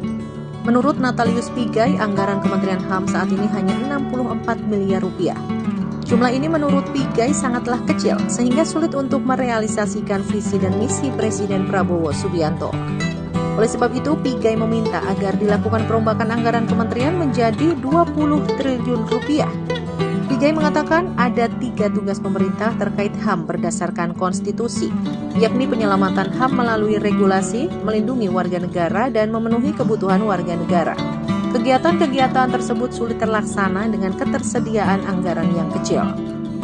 Untuk diketahui, Kementerian HAM adalah kementerian baru yang dibentuk pada Kabinet Merah Putih. Kementerian ini merupakan salah satu pecahan dari Kementerian Hukum dan HAM. Selain Kementerian HAM, Presiden Prabowo Subianto juga membentuk Kementerian Hukum serta Kementerian Imigrasi dan Pemasyarakatan. Untuk diketahui, Natalius Pigai bukan merupakan orang baru di bidang hak asasi manusia. Dia merupakan seorang aktivis HAM dan pernah menjadi staf khusus menteri di Kementerian Tenaga Kerja dan Transmigrasi Republik Indonesia pada masa kepemimpinan Al-Hilal Hamdi dan Jacob Nuawea pada tahun 1999 hingga 2004.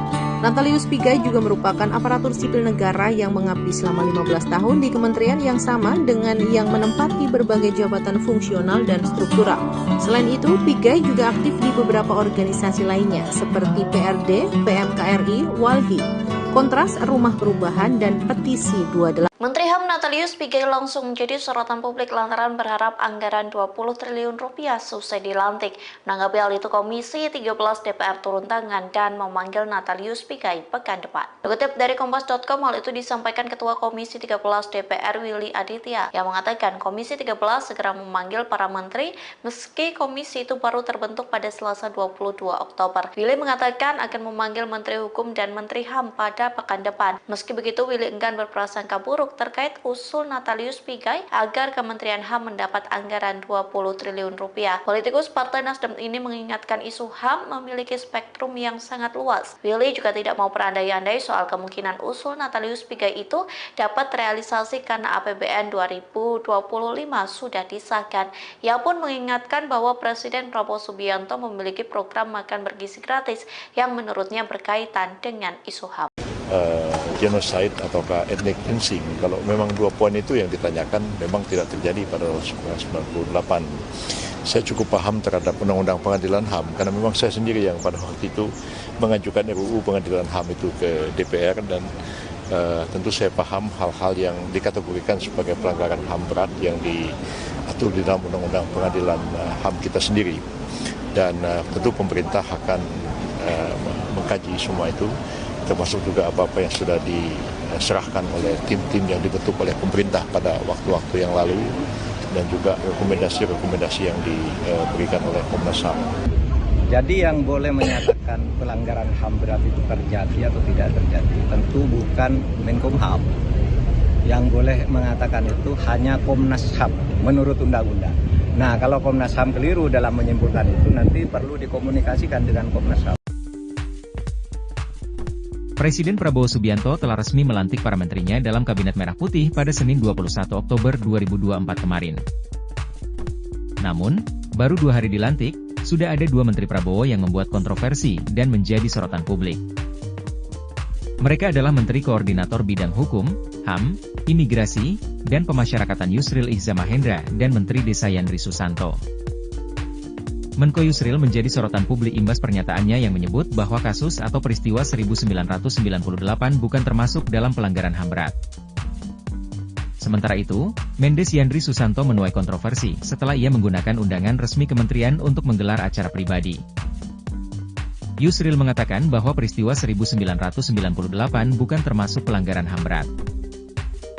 Hal itu disampaikan Yusril di Istana Kepresidenan, Jakarta, Senin 21 Oktober 2024. Yusril mengatakan setiap tindak pidana merupakan pelanggaran HAM, tetapi tidak semua pelanggaran tergolong berat. Menurut Yusril, pelanggaran HAM berat tidak terjadi dalam beberapa tahun terakhir ini di Indonesia. Hal itu, kata Yusril, berbeda dengan saat ia menjadi Menteri Hukum dan HAM dulu. Ia telah 3 kali hadir di Jenewa, Swiss, menghadiri sidang Komisi HAM PBB.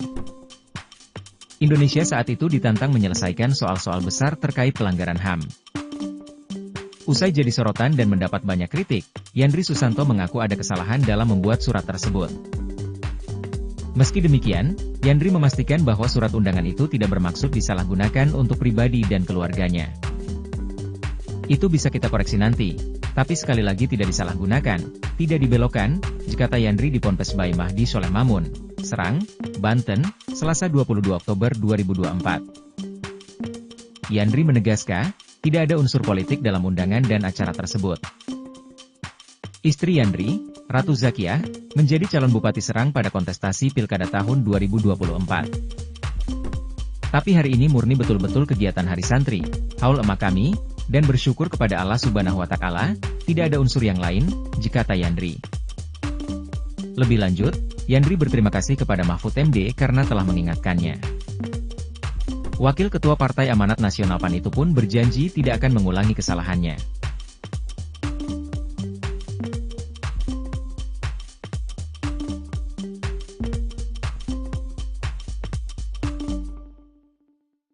Saya tidak tahu apakah itu betul, tapi kalau betul, makanya saya bilang kalau benar itu salah, melanggar etika birokrasi juga. Ya mudah-mudahan nanti segera diklarifikasi, kan tidak boleh ya urusan pribadi, urusan tahlilan, urusan syukuran gitu lalu menggunakan kop dan stempel menteri. Untuk tahu masalah segala segi pertahanan, dan ini adalah alma mater saya sehingga saya datang menyempatkan ada diri. alasan khusus nggak Pak? Hah? Ada alasan khusus datang? Lah saya alumni sini kan? Alumni sini ya? Sebelumnya sudah pernah berkomunikasi dengan Menhan baru? Oh sudah sering, yang khusus sekarang enggak, tapi sudah sering udah kenal lama dengan Pak Safri. Pak, kemarin pasangan apa ya Pak? Pasangan Mahfud sama Ganjar nggak datang kemarin Pak? Itu kan rame di medsos. Nah, saya sudah mau datang tapi terus ibu saya masih sakit, sekarang masih di Surabaya. PR pertama untuk Pak Syafri apa ya Pak? PR pertamanya untuk Pak Syafri gitu di Kemenhan. Wah, Pak Safri udah lebih tahu kan, sudah disusun oleh tim ya. Tim pemerintahan Pak Prabowo. Saya kira banyak lah. Berarti sosok Pak Syafri itu sosok yang tepat ya untuk melanjutkan. Sosoknya seperti apa Pak Syafri? Pastilah dipilih oleh presiden itu pasti memenuhi syarat minimal yang dibutuhkan. Kedepannya hubungan sipil militer menurut Pak Mahfud baiknya seperti apa sih Pak? Menurut saya sipil militer ya tidak perlu dipertentangkan karena itu ada fungsi masing-masing ya. Militer punya fungsi sendiri untuk pertahanan keutuhan ideologi negara kita, sedangkan sipil itu juga sama tetapi dari sudut-sudut yang lain.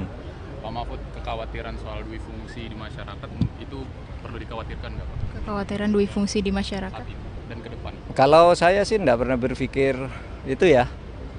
Sebelum belum melihat gambaran daruratnya itu. Tapi kan sudah ada Pak bahwa ajudan prajurit TNI aktif yang sekarang dijadikan menempati jabatan sipil sebagai sekretaris daerah. Oh sejak dulu banyak. Kan ada beberapa di undang-undang tuh kan memang dibolehkan ya. Tapi untuk Seskap tidak ada Pak untuk di undang-undang. Oh ya mungkin baru pertama ya. Nggak tahu nanti kan ada. Itu biarkan bekerja dulu menurut saya pemerintah ini dan saya kira Pak Prabowo mampu menghandle ini dengan baik. Postingan Instagram itu gimana Pak? Apa itu? Surat menteri Pak. Saya tidak tahu apakah itu betul. Tapi kalau betul, makanya saya bilang kalau benar itu salah, melanggar etika birokrasi juga. Ya mudah-mudahan nanti segera diklarifikasi, kan tidak boleh ya urusan pribadi, urusan tahlilan, urusan syukuran gitu lalu menggunakan kop dan stempel menteri. Karena itu berarti lalu menjadi tugas kementerian. Nanti kita tunggu aja lah ininya. Tapi kalau itu terjadi mudah-mudahan tidak terjadi lagi. Terkait dengan pernyataan Pak Yusril yang terkait pernyataan Pak Yusril menyatakan bahwa peristiwa 98 bulan termasuk pelanggaran HAM berat. Di zaman Pak Mahfud memimpin tim untuk memberikan rekomendasi kepada Presiden penyelesaian pelanggaran HAM secara non-yudisial. 12 pelanggaran HAM diakui termasuk 98. Itu bagaimana Pak Mahfud? Ini yang menurut undang-undang ya, menurut TAP MPR, pelanggaran HAM berat itu harus diselidiki. Sesudah diselidiki ada 18 pelanggaran HAM berat. 5 sudah diadili. Ya, tapi 34 tersangkanya itu bebas semua. Jadi yang boleh menyatakan pelanggaran HAM berat itu terjadi atau tidak terjadi tentu bukan Menkumham. Yang boleh mengatakan itu hanya Komnas HAM menurut undang-undang. Nah, kalau Komnas HAM keliru dalam menyimpulkan itu nanti perlu dikomunikasikan dengan Komnas HAM. Oleh sebab itu waktu saya dulu, karena menurut undang-undang yang menentukan pelanggaran HAM berat itu adalah Komnas HAM, maka apa yang ditetapkan oleh Komnas HAM kita laksanakan. Seperti yang 12 yang sudah diakui oleh Presiden dan diapresiasi oleh PBB. Karena itu ditetapkan oleh lembaga yang menurut undang-undang berwenang menetapkan. Sebaliknya yang dipaksakan disuruh jadikan pelanggaran HAM berat, padahal menurut Komnas HAM tidak, itu saya Menko Polhukam menganggap tidak ada. Misalnya kasus KM 50, ya kan itu didesakkan oleh Pak Amin Rais dan sebagainya supaya itu ditetapkan pelanggaran HAM berat. Saya bilang ya bilang dong Komnas HAM. Kalau Komnas HAM bilang begitu kita laksanakan. Kasus Kanjuruhan yang menewaskan 156 orang. Itu kan diminta agar dijadikan kasus pelanggaran HAM berat. Saya bilang Komnas HAM tidak bilang begitu. Itu kejahatan. Beda antara pelanggaran HAM berat dan kejahatan. Kejahatan berat korbannya bisa 200 orang, pelanggaran HAM berat itu bisa 2 orang bisa. Karena yang ditentukan tuh subjek pelakunya dan korbannya serta bukti-buktinya. So far mungkin Pak Yusril agak masuk akal ketika berpikir selama ini pelanggaran HAM berat tuh tidak pernah bisa dibuktikan. Nah itu aja masalahnya. Oleh sebab itu kalau waktu saya tidak menutup kasus itu, tetapi ya sudah ditetapkan oleh Komnas HAM, diakui saja, tapi kita tidak pernah minta maaf kepada siapapun. Wah, itu kan kesalahan pemerintah yang lalu-lalu yang sudah ditindak. Gitu ya. Terkait pernyataan Pak Yusril menyatakan bahwa peristiwa 98 bulan termasuk pelanggaran HAM berat. Di zaman Pak Mahfud memimpin tim untuk memberikan rekomendasi kepada Presiden penyelesaian pelanggaran HAM secara non-yudisial. 12 pelanggaran HAM diakui termasuk 98. Itu bagaimana Pak Mahfud? Gini, yang menurut undang-undang ya, menurut TAP MPR, pelanggaran HAM berat itu harus diselidiki. Sesudah diselidiki ada 18 pelanggaran HAM berat. 5 sudah diadili. Ya, tapi 34 tersangkanya itu bebas semua. Jadi yang boleh menyatakan pelanggaran HAM berat itu terjadi atau tidak terjadi tentu bukan Menkumham. Yang boleh mengatakan itu hanya Komnas HAM menurut undang-undang. Nah, kalau Komnas HAM keliru dalam menyimpulkan itu nanti perlu dikomunikasikan dengan Komnas HAM. Oleh sebab itu waktu saya dulu, karena menurut undang-undang yang menentukan pelanggaran HAM berat itu adalah Komnas HAM, maka apa yang ditetapkan oleh Komnas HAM kita laksanakan. Seperti yang 12 yang sudah diakui oleh Presiden dan diapresiasi oleh PBB. Karena itu ditetapkan oleh lembaga yang menurut undang-undang berwenang menetapkan. Sebaliknya yang dipaksakan disuruh jadikan pelanggaran HAM berat, padahal menurut Komnas HAM tidak, itu saya Menko Polhukam menganggap tidak ada. Misalnya kasus KM 50, ya kan itu didesakkan oleh Pak Amin Rais dan sebagainya supaya itu ditetapkan pelanggaran HAM berat. Saya bilang ya bilang dong Komnas HAM. Kalau Komnas HAM bilang begitu kita laksanakan. Kasus Kanjuruhan yang menewaskan 156 orang. Itu kan diminta agar dijadikan kasus pelanggaran HAM berat. Saya bilang Komnas HAM tidak bilang begitu. Itu kejahatan. Beda antara pelanggaran HAM berat dan kejahatan. Kejahatan berat korbannya bisa 200 orang, pelanggaran HAM berat itu bisa 2 orang bisa. Karena yang ditentukan tuh subjek pelakunya dan korbannya serta bukti-buktinya.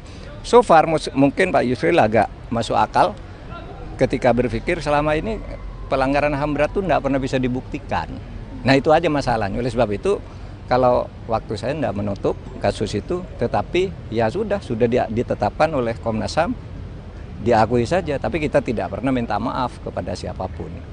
Wah, itu kan kesalahan pemerintah yang lalu-lalu yang sudah ditindak. Sempat dikritik Mahfud MD soal kop surat kementerian, lalu minta maaf, kini Yandri dihujat kembali usai pakai backdrop kementerian di acara haul ibunya. Aduh, lagian ada aja gebrakannya menteri yang satu ini, gak belajar dari kesalahan pertamanya. Sebelumnya, Menteri Desa dan Pembangunan Daerah Tertinggal, Yandri Susanto menerima banyak kritikan. Salah satunya dari mantan Menko Polhukam Mahfud MD. Kritikan tersebut ia terima usai aksinya yang menggunakan kop surat kementerian sebagai undangan acara keluarga ke elemen masyarakat. Mengutip dari unggahan akun X @johnsiterus_18, Yandri tampak masih memakai label kementerian dalam acara haul ibunya. Hal ini sontak membuat warganet kesal dan mengira Yandri tak benar-benar serius mengucapkan maaf kemarin. Aksi yang dilakukan Yandri tersebut diduga merupakan sebuah kampanye atas pencalonan istrinya Ratu Rahmatuaya sebagai Bupati Serang. Gimana nih Tribuners tanggapan kamu? Setelah resmi dilantik sebagai Sekretaris Kabinet atau Seska pada pemerintahan Presiden Prabowo Subianto dan Wakil Presiden atau Wapres Gibran Rakabuming Raka, Mayor Teddy Indrawijaya terus menjadi perbincangan publik. Seperti diketahui, Mayor Teddy dilantik menjadi Seskap di Istana Kepresidenan Jakarta pada Senin 21 Oktober 2024 sore lalu. Ia menduduki kursi jabatan Seskap Presiden Prabowo saat posisinya juga masih aktif sebagai prajurit TNI Angkatan Darat. Anggota DPR RI fraksi PDIP TB Hasanuddin sebelumnya menyarankan agar Mayor Teddy mundur dari TNI seusai resmi dilantik Seskap oleh Presiden Prabowo Subianto. Sebab dijelaskan olehnya bahwa penempatan prajurit TNI aktif hanya dapat ditempatkan di 10 lembaga atau kementerian. TB Hasanuddin mengungkapkan 10 lembaga atau kementerian yang dimaksud adalah Badan Intelijen Kemenhan, BSSN, BNN, Sesmilpres, MA, Polhukam, Kemenhan, Wantanas, Lemhanas, dan SAR. Untuk itu, TB Hasanuddin menyarankan agar tidak melanggar undang-undang atau UU TNI. Dikatakan olehnya, sebaiknya Mayor Teddy mundur dari prajurit TNI. Namun, TB Hasanuddin menjelaskan, jika Mayor Teddy tidak mundur, sebaiknya UU TNI direvisi terlebih dahulu. Sebelumnya diketahui, Ketua Harian Gerindra Sufmi Dasko Ahmad turut menanggapi hal tersebut. Ia mengatakan Mayor Teddy tidak pensiun dari TNI karena posisi Seskap bukan setingkat menteri. Dia menjelaskan Seskap kini menjadi bagian dari Kementerian Sekretariat Negara atau Kemensetnek. Dasko mengatakan perubahan struktur Seskap itu telah diatur dalam peraturan Presiden atau Perpres. Dia mengatakan Seskap bisa dijabat oleh aparatur sipil negara dengan pangkat setinggi-tingginya eselon 2 atau brigadir jenderal. Atas dasar itulah Dasko mengatakan bahwa jabatan Seskap sama saja dengan jabatan di kementerian yang dapat diisi oleh personil TNI atau Polri. Dia mengatakan Mayor Teddy tidak perlu pensiun dari TNI.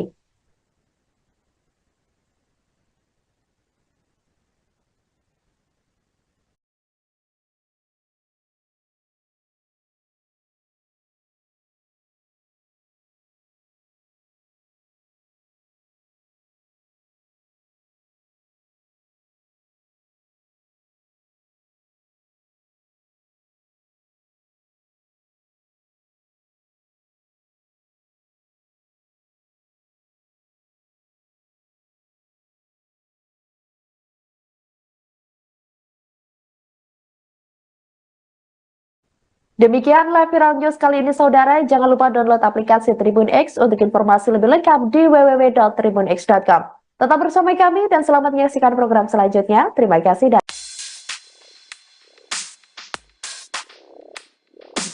Belakangan ini, muncul polemik setelah pelantikan Mayor Teddy menjadi Sekretaris Kabinet, Seskap, pemerintahan Prabowo Gibran. Pasalnya, status Mayor Teddy masih sebagai perwira TNI aktif meski menjabat sebagai Seskap. Terkait hal itu, ex-Menko Polhukam, Mahfud MD memberikan tanggapannya. Menurut Mahfud, sebaiknya publik membiarkan terlebih dulu Mayor Teddy bekerja dalam Kabinet Merah Putih. Hal itu ia katakan saat ditemui di Gedung Kementerian Pertahanan, Jakarta pada Selasa, 22 Oktober 2024. Mahfud pun mempersilakan Mayor Teddy untuk melaksanakan tugasnya sebagai Seskap. Mahfud berpandangan bahwa jabatan Seskap yang diisi oleh perwira aktif mungkin hal baru. Sehingga, menurutnya, akan ada aturan yang memuat mengenai hal tersebut. Baru dilantik, beberapa menteri kabinet Presiden Prabowo disorot karena pernyataannya yang menuai kontroversi, mulai dari penyalahgunaan surat resmi kementerian, soal pelanggaran HAM, hingga blunder kementerian paling ramping. Yang pertama ada Yusril Iza Mahendra yang menjabat sebagai Menteri Koordinator Bidang Hukum dan HAM, Imigrasi dan Permasyarakatan yang dilantik pada 21 Oktober lalu. Baru menjabat, Yusril menyebut peristiwa 1998 bukan termasuk pelanggaran HAM berat. Pernyataan itu bahkan dilontarkannya di Istana Kepresidenan Jakarta pasca dilantik. Menurut Yusril, setiap tindak pidana merupakan pelanggaran HAM berat, namun tidak semua pelanggaran HAM berat tergolong berat. Ia mengklaim beberapa tahun ini tidak terjadi pelanggaran HAM berat di Indonesia. Pernyataan Yusril pun langsung disorot oleh masyarakat. Kemudian kedua ada Yandri Susanto. Menteri Desa dan Pembangunan Daerah Tertinggal ini disorot setelah ketahuan menggunakan kop surat dan stempel kementerian untuk undangan pribadi, haul ibunya, sekaligus hari santri dan tasyukuran. Kegiatan itu mengundang kepala desa, sekretaris desa, staf desa, ketua RT, RW, kader PKK, serta posyandu yang ada di Kabupaten Serang. Tangkapan layar undangan tersebut beredar luas di media sosial. Bahkan, mantan Menko Polhukam Mahfud MD juga turut mengunggahnya di akun Instagram pribadi. Yandri pun mengaku kelalaiannya tersebut dan berjanji tidak akan mengulangi membuat surat resmi yang dikeluarkan oleh kementerian untuk kegiatan pribadinya. Kemudian ketiga, Mayor Teddy Indrawijaya. Pasca dilantik sebagai Sekretaris Kabinet, Mayor Teddy ternyata masih berstatus TNI aktif. Sejumlah pihak pun menyarankan Mayor Teddy untuk keluar dari TNI, sebab berpotensi melanggar ketentuan pasal 47 ayat 1 Undang-Undang Nomor 34 Tahun 2004 tentang TNI, bahwa prajurit hanya dapat menduduki jabatan sipil setelah mengundurkan diri atau pensiun dini dari dinas aktif keprajuritan. Namun Ketua Harian Partai Gerindra, Sufmi Dasko Ahmad mengatakan struktur Seskap saat ini berada di bawah Menteri Sekretaris Negara, sehingga Mayor Teddy tidak perlu pensiun dini dari dinas aktif keprajuritan TNI, sebab posisi Seskap maupun Mensesnek tidak termasuk ke dalam jabatan sipil, sebagaimana ketentuan pasal 47 ayat 2 Undang-Undang TNI. Kemudian Raffi Ahmad, aktor yang juga masuk ke dalam jajaran Kabinet Merah Putih ini baru dilantik pada hari Senin kemarin. Dia resmi menjabat sebagai utusan khusus Presiden bidang pembinaan generasi muda dan pekerja seni. Ketika dilantik di Istana Negara Jakarta Senin kemarin, gelar honoris causa Raffi Ahmad turut disebut dan tercantum dalam Kepres. Gelar ini diberikan oleh Universal Institute of Professional Management atau UIPM di Thailand. Pemberian gelar ini pun sempat jadi perbincangan hangat karena UIPM disebut belum memiliki izin operasional di Indonesia. Bahkan warga Indonesia yang berada di Thailand juga sempat mengecek alamat kampus yang memberikan gelar tersebut dan hasilnya adalah bangunan sebuah hotel.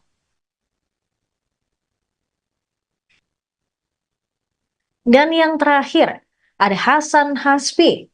Kepala Kantor Komunikasi Presiden ini disorot akibat pernyataannya yang dinilai blunder. Pendiri lembaga survei Cyrus Network ini mengatakan dalam Kabinet Prabowo Gibran ada 7 menteri koordinator yang akan mengkoordinasikan kementerian di bawah mereka. Hasan Hasbi pun mengklaim Kementerian Prabowo Gibran lebih ramping dari era Jokowi.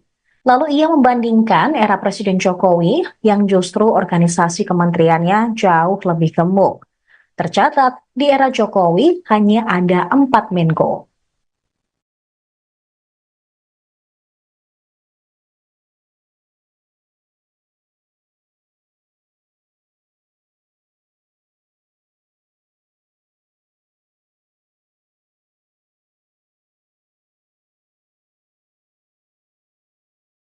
Menteri Hak Asasi Manusia Natalius Pigai mendapat sorotan publik setelah meminta agar anggaran Kementerian HAM dapat segera dilakukan perombakan. Menurut Natalius Pigai, anggaran Kementerian HAM saat ini hanya 64 miliar rupiah. Jumlah ini menurut Pigai sangatlah kecil, sehingga sulit untuk merealisasikan visi dan misi Presiden Prabowo Subianto. Oleh sebab itu, Pigai meminta agar dilakukan perombakan anggaran kementerian menjadi 20 triliun rupiah. Pigai mengatakan ada 3 tugas pemerintah terkait HAM berdasarkan konstitusi, yakni penyelamatan HAM melalui regulasi, melindungi warga negara, dan memenuhi kebutuhan warga negara. Kegiatan-kegiatan tersebut sulit terlaksana dengan ketersediaan anggaran yang kecil. Untuk diketahui, Kementerian HAM adalah kementerian baru yang dibentuk pada Kabinet Merah Putih. Kementerian ini merupakan salah satu pecahan dari Kementerian Hukum dan HAM. Selain Kementerian HAM, Presiden Prabowo Subianto juga membentuk Kementerian Hukum serta Kementerian Imigrasi dan Pemasyarakatan. Untuk diketahui, Natalius Pigai bukan merupakan orang baru di bidang hak asasi manusia. Dia merupakan seorang aktivis HAM dan pernah menjadi staf khusus menteri di Kementerian Tenaga Kerja dan Transmigrasi Republik Indonesia pada masa kepemimpinan Al-Hilal Hamdi dan Jacob Nuawea pada tahun 1999 hingga 2004. Natalius Pigai juga merupakan aparatur sipil negara yang mengabdi selama 15 tahun di kementerian yang sama dengan yang menempati berbagai jabatan fungsional dan struktural. Selain itu, Pigai juga aktif di beberapa organisasi lainnya seperti PRD, PMKRI, Walhi, Kontras, Rumah Perubahan, dan Petisi 28. Menteri HAM Natalius Pigai langsung menjadi sorotan publik lantaran berharap anggaran 20 triliun rupiah selesai dilantik.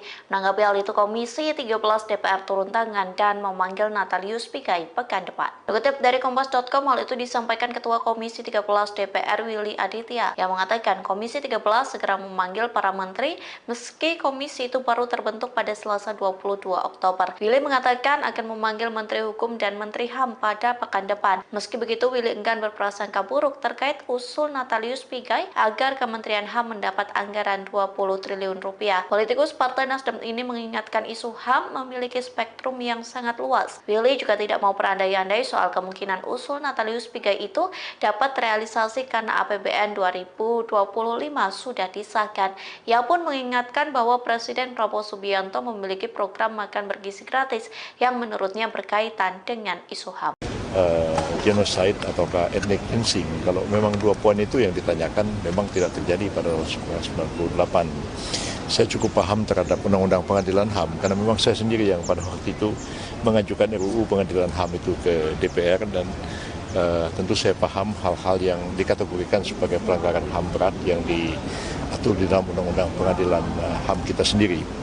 Dan tentu pemerintah akan mengkaji semua itu, termasuk juga apa-apa yang sudah diserahkan oleh tim-tim yang dibentuk oleh pemerintah pada waktu-waktu yang lalu dan juga rekomendasi-rekomendasi yang diberikan oleh Komnas HAM. Jadi yang boleh menyatakan pelanggaran HAM berat itu terjadi atau tidak terjadi tentu bukan Menkumham. Yang boleh mengatakan itu hanya Komnas HAM menurut undang-undang. Nah, kalau Komnas HAM keliru dalam menyimpulkan itu nanti perlu dikomunikasikan dengan Komnas HAM. Presiden Prabowo Subianto telah resmi melantik para menterinya dalam Kabinet Merah Putih pada Senin 21 Oktober 2024 kemarin. Namun, baru 2 hari dilantik, sudah ada 2 Menteri Prabowo yang membuat kontroversi dan menjadi sorotan publik. Mereka adalah Menteri Koordinator Bidang Hukum, HAM, Imigrasi, dan Pemasyarakatan Yusril Iza Mahendra dan Menteri Desa Yandri Susanto. Menko Yusril menjadi sorotan publik imbas pernyataannya yang menyebut bahwa kasus atau peristiwa 1998 bukan termasuk dalam pelanggaran HAM berat. Sementara itu, Mendes Yandri Susanto menuai kontroversi setelah ia menggunakan undangan resmi kementerian untuk menggelar acara pribadi. Yusril mengatakan bahwa peristiwa 1998 bukan termasuk pelanggaran HAM berat. Hal itu disampaikan Yusril di Istana Kepresidenan, Jakarta, Senin 21 Oktober 2024. Yusril mengatakan setiap tindak pidana merupakan pelanggaran HAM, tetapi tidak semua pelanggaran tergolong berat. Menurut Yusril, pelanggaran HAM berat tidak terjadi dalam beberapa tahun terakhir ini di Indonesia. Hal itu, kata Yusril, berbeda dengan saat ia menjadi Menteri Hukum dan HAM dulu. Ia telah 3 kali hadir di Jenewa, Swiss, menghadiri sidang Komisi HAM PBB. Indonesia saat itu ditantang menyelesaikan soal-soal besar terkait pelanggaran HAM. Usai jadi sorotan dan mendapat banyak kritik, Yandri Susanto mengaku ada kesalahan dalam membuat surat tersebut. Meski demikian, Yandri memastikan bahwa surat undangan itu tidak bermaksud disalahgunakan untuk pribadi dan keluarganya.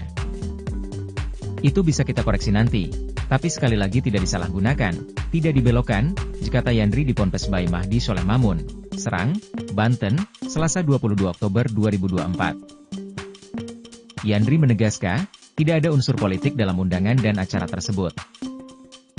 Istri Yandri, Ratu Zakiah, menjadi calon Bupati Serang pada kontestasi Pilkada tahun 2024. Tapi hari ini murni betul-betul kegiatan Hari Santri, haul emak kami, dan bersyukur kepada Allah Subhanahu wa Ta'ala, tidak ada unsur yang lain, kata Yandri.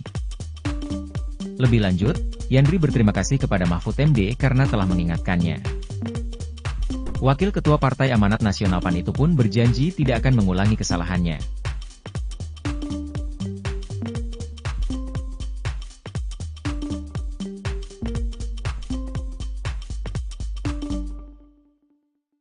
Saya tidak tahu apakah itu betul, tapi kalau betul, makanya saya bilang kalau benar itu salah, melanggar etika birokrasi juga.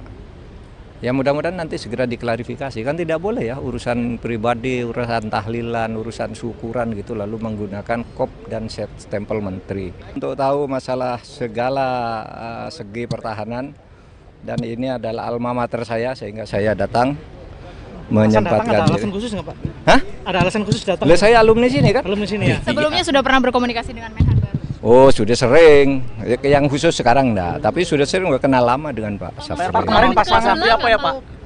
Pasangan Mahfud sama Ganjar nggak datang kemarin Pak? Itu kan rame di mana? Nah, saya sudah mau datang tapi terus ibu saya masih sakit, sekarang masih di Surabaya. PR pertama untuk Pak Syafri apa ya Pak? PR pertamanya untuk Pak Syafri gitu di Kemenhan. Wah, Pak Syafri udah lebih tahu kan, sudah disusun oleh tim ya, tim pemerintahan Pak Prabowo. Saya kira banyak lah.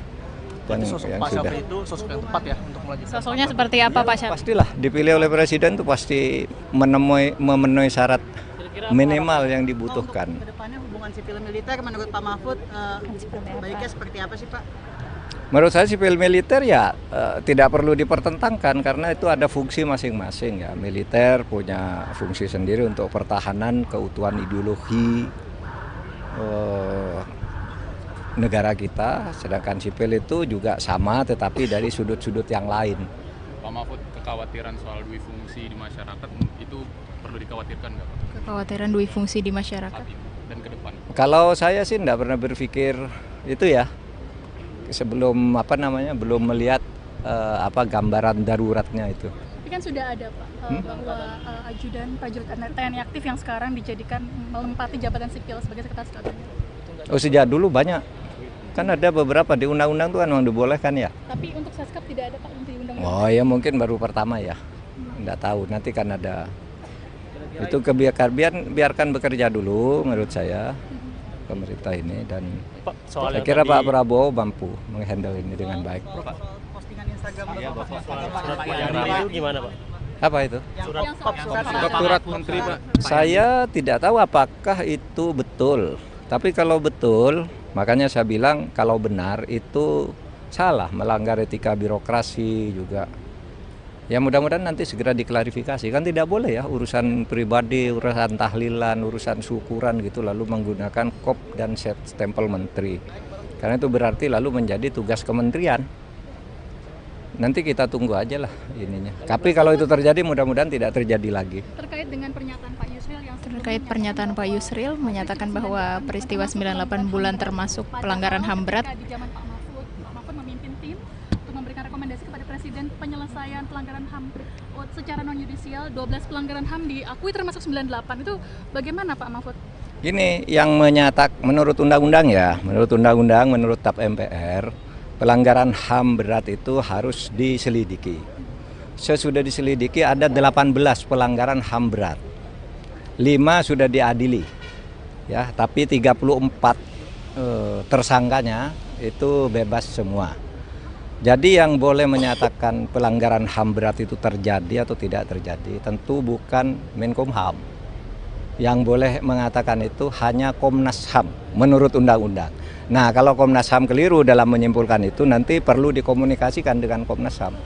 Oleh sebab itu waktu saya dulu, karena menurut undang-undang yang menentukan pelanggaran HAM berat itu adalah Komnas HAM, maka apa yang ditetapkan oleh Komnas HAM kita laksanakan. Seperti yang 12 yang sudah diakui oleh Presiden dan diapresiasi oleh PBB. Karena itu ditetapkan oleh lembaga yang menurut undang-undang berwenang menetapkan. Sebaliknya yang dipaksakan disuruh jadikan pelanggaran HAM berat, padahal menurut Komnas HAM tidak, itu saya Menko Polhukam menganggap tidak ada. Misalnya kasus KM 50, ya kan itu didesakkan oleh Pak Amin Rais dan sebagainya supaya itu ditetapkan pelanggaran HAM berat. Saya bilang ya bilang dong Komnas HAM. Kalau Komnas HAM bilang begitu kita laksanakan. Kasus Kanjuruhan yang menewaskan 156 orang. Itu kan diminta agar dijadikan kasus pelanggaran HAM berat. Saya bilang Komnas HAM tidak bilang begitu. Itu kejahatan. Beda antara pelanggaran HAM berat dan kejahatan. Kejahatan berat korbannya bisa 200 orang, pelanggaran HAM berat itu bisa 2 orang bisa. Karena yang ditentukan tuh subjek pelakunya dan korbannya serta bukti-buktinya. So far mungkin Pak Yusril agak masuk akal ketika berpikir selama ini pelanggaran HAM berat tuh tidak pernah bisa dibuktikan.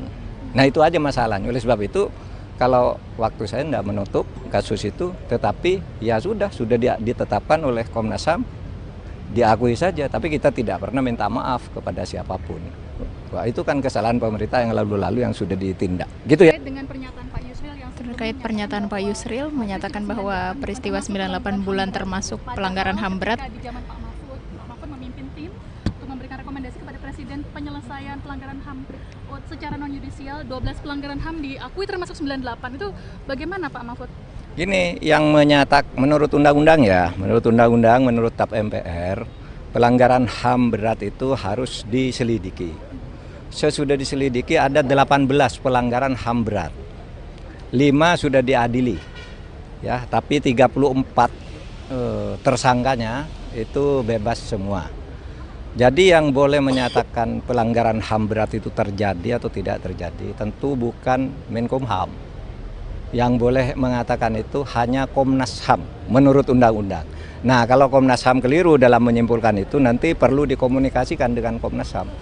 Oleh sebab itu waktu saya dulu, karena menurut undang-undang yang menentukan pelanggaran HAM berat itu adalah Komnas HAM, maka apa yang ditetapkan oleh Komnas HAM kita laksanakan. Seperti yang 12 yang sudah diakui oleh Presiden dan diapresiasi oleh PBB. Karena itu ditetapkan oleh lembaga yang menurut undang-undang berwenang menetapkan. Sebaliknya yang dipaksakan disuruh jadikan pelanggaran HAM berat, padahal menurut Komnas HAM tidak, itu saya Menko Polhukam menganggap tidak ada. Misalnya kasus KM 50, ya kan itu didesakkan oleh Pak Amin Rais dan sebagainya supaya itu ditetapkan pelanggaran HAM berat. Saya bilang ya bilang dong Komnas HAM. Kalau Komnas HAM bilang begitu kita laksanakan. Kasus Kanjuruhan yang menewaskan 156 orang. Itu kan diminta agar dijadikan kasus pelanggaran HAM berat. Saya bilang Komnas HAM tidak bilang begitu. Itu kejahatan. Beda antara pelanggaran HAM berat dan kejahatan. Kejahatan berat korbannya bisa 200 orang, pelanggaran HAM berat itu bisa 2 orang bisa. Karena yang ditentukan tuh subjek pelakunya dan korbannya serta bukti-buktinya. So far mungkin Pak Yusril agak masuk akal ketika berpikir selama ini pelanggaran HAM berat tuh tidak pernah bisa dibuktikan. Nah itu aja masalahnya. Oleh sebab itu kalau waktu saya tidak menutup kasus itu, tetapi ya sudah ditetapkan oleh Komnas HAM, diakui saja, tapi kita tidak pernah minta maaf kepada siapapun. Wah, itu kan kesalahan pemerintah yang lalu-lalu yang sudah ditindak. Sempat dikritik Mahfud MD soal kop surat kementerian, lalu minta maaf, kini Yandri dihujat kembali usai pakai backdrop kementerian di acara haul ibunya. Aduh, lagian ada aja gebrakannya menteri yang satu ini, gak belajar dari kesalahan pertamanya. Sebelumnya, Menteri Desa dan Pembangunan Daerah Tertinggal, Yandri Susanto menerima banyak kritikan. Salah satunya dari mantan Menko Polhukam Mahfud MD. Kritikan tersebut ia terima usai aksinya yang menggunakan kop surat kementerian sebagai undangan acara keluarga ke elemen masyarakat.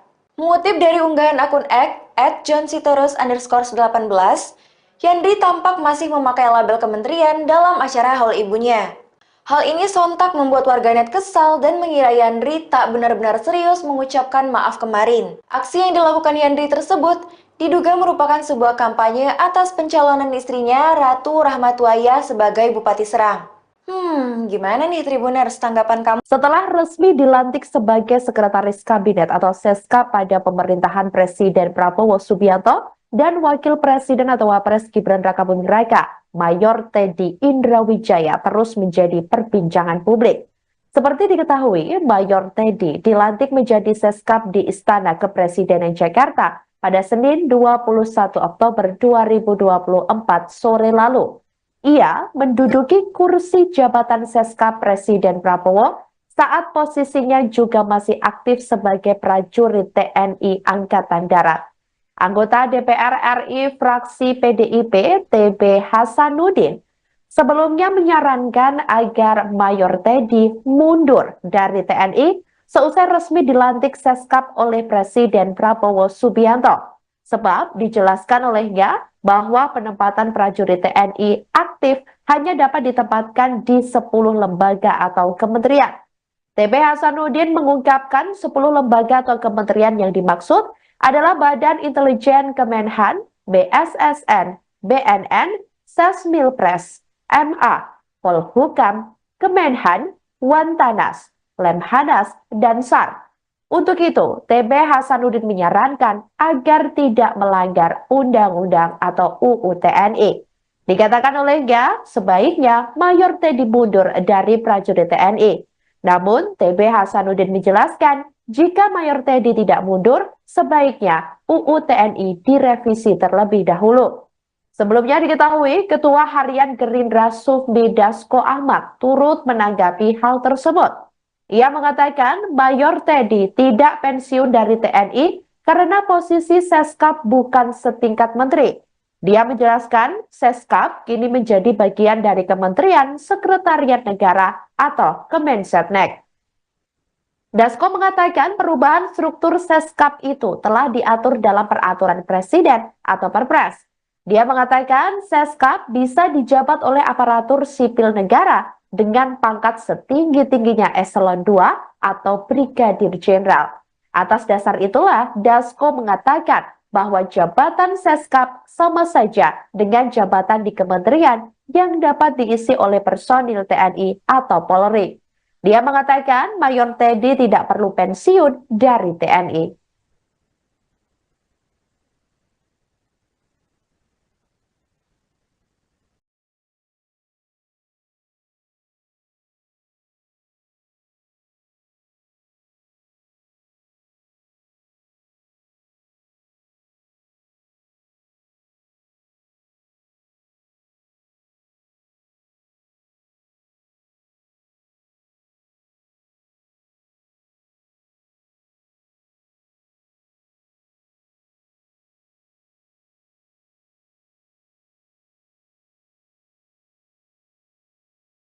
Demikian live viral news kali ini saudara, jangan lupa download aplikasi Tribun X untuk informasi lebih lengkap di www.tribunx.com.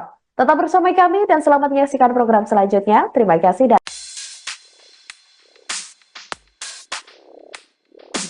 Belakangan ini, muncul polemik setelah pelantikan Mayor Teddy menjadi Sekretaris Kabinet, Seskap, pemerintahan Prabowo Gibran. Pasalnya, status Mayor Teddy masih sebagai perwira TNI aktif meski menjabat sebagai Seskap. Terkait hal itu, ex-Menko Polhukam, Mahfud MD memberikan tanggapannya. Menurut Mahfud, sebaiknya publik membiarkan terlebih dulu Mayor Teddy bekerja dalam Kabinet Merah Putih. Hal itu ia katakan saat ditemui di Gedung Kementerian Pertahanan, Jakarta pada Selasa, 22 Oktober 2024. Mahfud pun mempersilakan Mayor Teddy untuk melaksanakan tugasnya sebagai Seskap. Mahfud berpandangan bahwa jabatan Seskap yang diisi oleh perwira aktif mungkin hal baru. Sehingga, menurutnya, akan ada aturan yang memuat mengenai hal tersebut. Baru dilantik, beberapa menteri kabinet Presiden Prabowo disorot karena pernyataannya yang menuai kontroversi, mulai dari penyalahgunaan surat resmi kementerian, soal pelanggaran HAM, hingga blunder kementerian paling ramping. Yang pertama ada Yusril Iza Mahendra yang menjabat sebagai Menteri Koordinator Bidang Hukum dan HAM, Imigrasi dan Permasyarakatan yang dilantik pada 21 Oktober lalu. Baru menjabat, Yusril menyebut peristiwa 1998 bukan termasuk pelanggaran HAM berat. Pernyataan itu bahkan dilontarkannya di Istana Kepresidenan Jakarta pasca dilantik. Menurut Yusril, setiap tindak pidana merupakan pelanggaran HAM berat, namun tidak semua pelanggaran HAM berat tergolong berat. Ia mengklaim beberapa tahun ini tidak terjadi pelanggaran HAM berat di Indonesia. Pernyataan Yusril pun langsung disorot oleh masyarakat. Kemudian kedua ada Yandri Susanto. Menteri Desa dan Pembangunan Daerah Tertinggal ini disorot setelah ketahuan menggunakan kop surat dan stempel kementerian untuk undangan pribadi, haul ibunya, sekaligus hari santri dan tasyukuran. Kegiatan itu mengundang kepala desa, sekretaris desa, staf desa, ketua RT, RW, kader PKK, serta posyandu yang ada di Kabupaten Serang. Tangkapan layar undangan tersebut beredar luas di media sosial. Bahkan, mantan Menko Polhukam Mahfud MD juga turut mengunggahnya di akun Instagram pribadi. Yandri pun mengaku kelalaiannya tersebut dan berjanji tidak akan mengulangi membuat surat resmi yang dikeluarkan oleh kementerian untuk kegiatan pribadinya. Kemudian ketiga, Mayor Teddy Indrawijaya. Pasca dilantik sebagai Sekretaris Kabinet, Mayor Teddy ternyata masih berstatus TNI aktif. Sejumlah pihak pun menyarankan Mayor Teddy untuk keluar dari TNI, sebab berpotensi melanggar ketentuan pasal 47 ayat 1 Undang-Undang Nomor 34 Tahun 2004 tentang TNI, bahwa prajurit hanya dapat menduduki jabatan sipil setelah mengundurkan diri atau pensiun dini dari dinas aktif keprajuritan. Namun Ketua Harian Partai Gerindra, Sufmi Dasko Ahmad mengatakan struktur Seskap saat ini berada di bawah Menteri Sekretaris Negara, sehingga Mayor Teddy tidak perlu pensiun dini dari dinas aktif keprajuritan TNI, sebab posisi Seskap maupun Mensesnek tidak termasuk ke dalam jabatan sipil, sebagaimana ketentuan pasal 47 ayat 2 Undang-Undang TNI.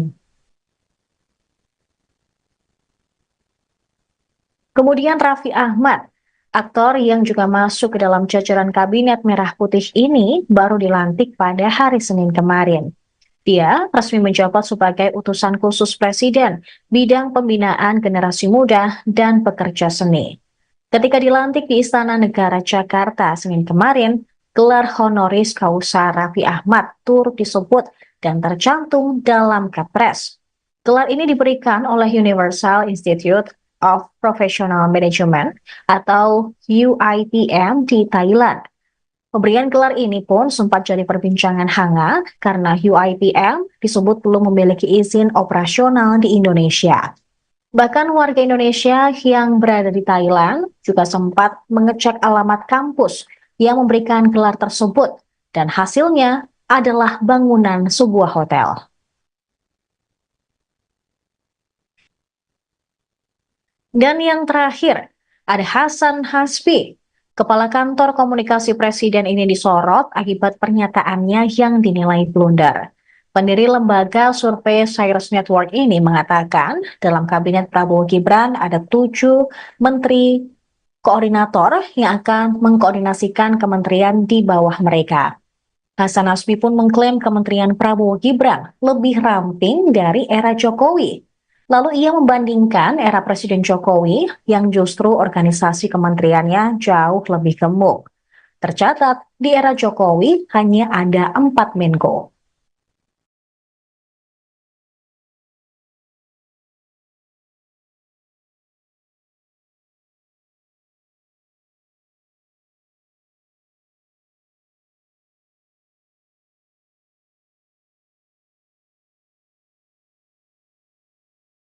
Menteri Hak Asasi Manusia Natalius Pigai mendapat sorotan publik setelah meminta agar anggaran Kementerian HAM dapat segera dilakukan perombakan. Menurut Natalius Pigai, anggaran Kementerian HAM saat ini hanya 64 miliar rupiah. Jumlah ini menurut Pigai sangatlah kecil sehingga sulit untuk merealisasikan visi dan misi Presiden Prabowo Subianto. Oleh sebab itu, Pigai meminta agar dilakukan perombakan anggaran kementerian menjadi 20 triliun rupiah. Pigai mengatakan ada 3 tugas pemerintah terkait HAM berdasarkan konstitusi, yakni penyelamatan HAM melalui regulasi, melindungi warga negara, dan memenuhi kebutuhan warga negara.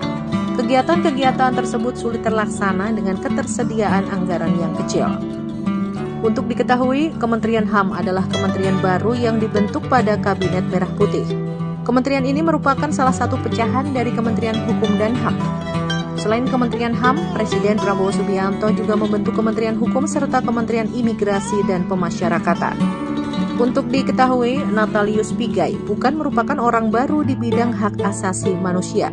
Dia merupakan seorang aktivis HAM dan pernah menjadi staf khusus menteri di Kementerian Tenaga Kerja dan Transmigrasi Republik Indonesia pada masa kepemimpinan Al-Hilal Hamdi dan Jacob Nuawea pada tahun 1999 hingga 2004. Natalius Pigai juga merupakan aparatur sipil negara yang mengabdi selama 15 tahun di kementerian yang sama dengan yang menempati berbagai jabatan fungsional dan struktural. Selain itu, Pigai juga aktif di beberapa organisasi lainnya seperti PRD, PMKRI, Walhi, Kontras, Rumah Perubahan, dan Petisi 28. Menteri HAM Natalius Pigai langsung menjadi sorotan publik lantaran berharap anggaran 20 triliun rupiah selesai dilantik. Menanggapi hal itu, Komisi 13 DPR turun tangan dan memanggil Natalius Pigai pekan depan. Dikutip dari Kompas.com, hal itu disampaikan Ketua Komisi 13 DPR Willy Aditya yang mengatakan Komisi 13 segera memanggil para menteri meski komisi itu baru terbentuk pada Selasa 22 Oktober. Willy mengatakan akan memanggil Menteri Hukum dan Menteri HAM pada pekan depan. Meski begitu, Willy enggan berprasangka buruk terkait usul Natalius Pigai agar Kementerian HAM mendapat anggaran 20 triliun rupiah. Politikus Partai Nasdem ini mengingatkan isu HAM memiliki spektrum yang sangat luas. Willy juga tidak mau berandai-andai soal kemungkinan usul Natalius Pigai itu dapat terrealisasi karena APBN 2025 sudah disahkan. Ia pun mengingatkan bahwa Presiden Prabowo Subianto memiliki program makan bergizi gratis yang menurutnya berkaitan dengan isu HAM. Genocide ataukah ethnic cleansing, kalau memang 2 poin itu yang ditanyakan memang tidak terjadi pada 1998.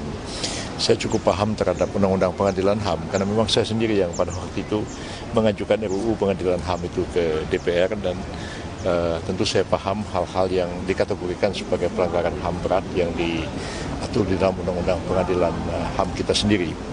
Dan tentu pemerintah akan mengkaji semua itu, termasuk juga apa-apa yang sudah diserahkan oleh tim-tim yang dibentuk oleh pemerintah pada waktu-waktu yang lalu dan juga rekomendasi-rekomendasi yang diberikan oleh Komnas HAM. Jadi yang boleh menyatakan pelanggaran HAM berat itu terjadi atau tidak terjadi tentu bukan Menkumham. Yang boleh mengatakan itu hanya Komnas HAM menurut undang-undang. Nah, kalau Komnas HAM keliru dalam menyimpulkan itu nanti perlu dikomunikasikan dengan Komnas HAM. Presiden Prabowo Subianto telah resmi melantik para menterinya dalam Kabinet Merah Putih pada Senin 21 Oktober 2024 kemarin. Namun, baru 2 hari dilantik, sudah ada 2 Menteri Prabowo yang membuat kontroversi dan menjadi sorotan publik. Mereka adalah Menteri Koordinator Bidang Hukum, HAM, Imigrasi, dan Pemasyarakatan Yusril Iza Mahendra dan Menteri Desa Yandri Susanto. Menko Yusril menjadi sorotan publik imbas pernyataannya yang menyebut bahwa kasus atau peristiwa 1998 bukan termasuk dalam pelanggaran HAM berat. Sementara itu, Mendes Yandri Susanto menuai kontroversi setelah ia menggunakan undangan resmi kementerian untuk menggelar acara pribadi. Yusril mengatakan bahwa peristiwa 1998 bukan termasuk pelanggaran HAM berat. Hal itu disampaikan Yusril di Istana Kepresidenan, Jakarta, Senin 21 Oktober 2024. Yusril mengatakan setiap tindak pidana merupakan pelanggaran HAM, tetapi tidak semua pelanggaran tergolong berat. Menurut Yusril, pelanggaran HAM berat tidak terjadi dalam beberapa tahun terakhir ini di Indonesia. Hal itu, kata Yusril, berbeda dengan saat ia menjadi Menteri Hukum dan HAM dulu. Ia telah 3 kali hadir di Jenewa, Swiss, menghadiri sidang Komisi HAM PBB. Indonesia saat itu ditantang menyelesaikan soal-soal besar terkait pelanggaran HAM. Usai jadi sorotan dan mendapat banyak kritik, Yandri Susanto mengaku ada kesalahan dalam membuat surat tersebut.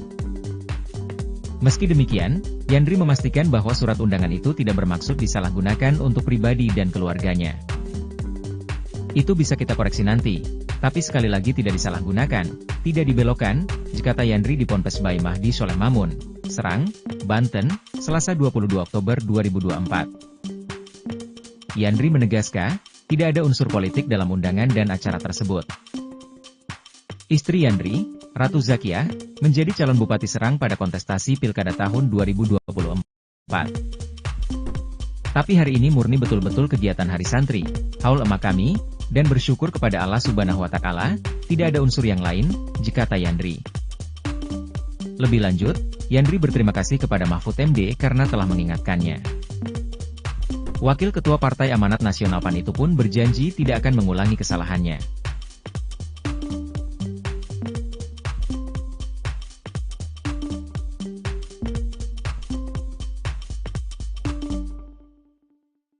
Saya tidak tahu apakah itu betul, tapi kalau betul, makanya saya bilang kalau benar itu salah, melanggar etika birokrasi juga. Ya mudah-mudahan nanti segera diklarifikasi, kan tidak boleh ya urusan pribadi, urusan tahlilan, urusan syukuran gitu lalu menggunakan kop dan stempel menteri. Untuk tahu masalah segala segi pertahanan, dan ini adalah alma mater saya sehingga saya datang menyempatkan. Ada alasan khusus nggak Pak? Hah? Ada alasan khusus datang? Saya alumni sini kan? Alumni sini ya? Sebelumnya sudah pernah berkomunikasi dengan Menhan baru? Oh, sudah sering. Yang khusus sekarang enggak, tapi sudah sering, udah kenal lama dengan Pak Safri. Pak, kemarin pasangan apa ya Pak? Pasangan Mahfud sama Ganjar nggak datang kemarin Pak? Itu kan rame di mana? Nah, saya sudah mau datang tapi terus ibu saya masih sakit, sekarang masih di Surabaya. PR pertama untuk Pak Syafri apa ya Pak? PR pertamanya untuk Pak Syafri gitu di Kemenhan. Wah, Pak Syafri udah lebih tahu kan, sudah disusun oleh tim ya. Tim pemerintahan Pak Prabowo. Saya kira banyak lah. Jadi sosok Pak Syafri itu sosok yang tepat ya untuk melanjutkan. Sosoknya seperti apa Pak Syafri? Pastilah dipilih oleh presiden itu pasti memenuhi syarat minimal yang dibutuhkan. Kedepannya hubungan sipil militer menurut Pak Mahfud baiknya seperti apa sih Pak?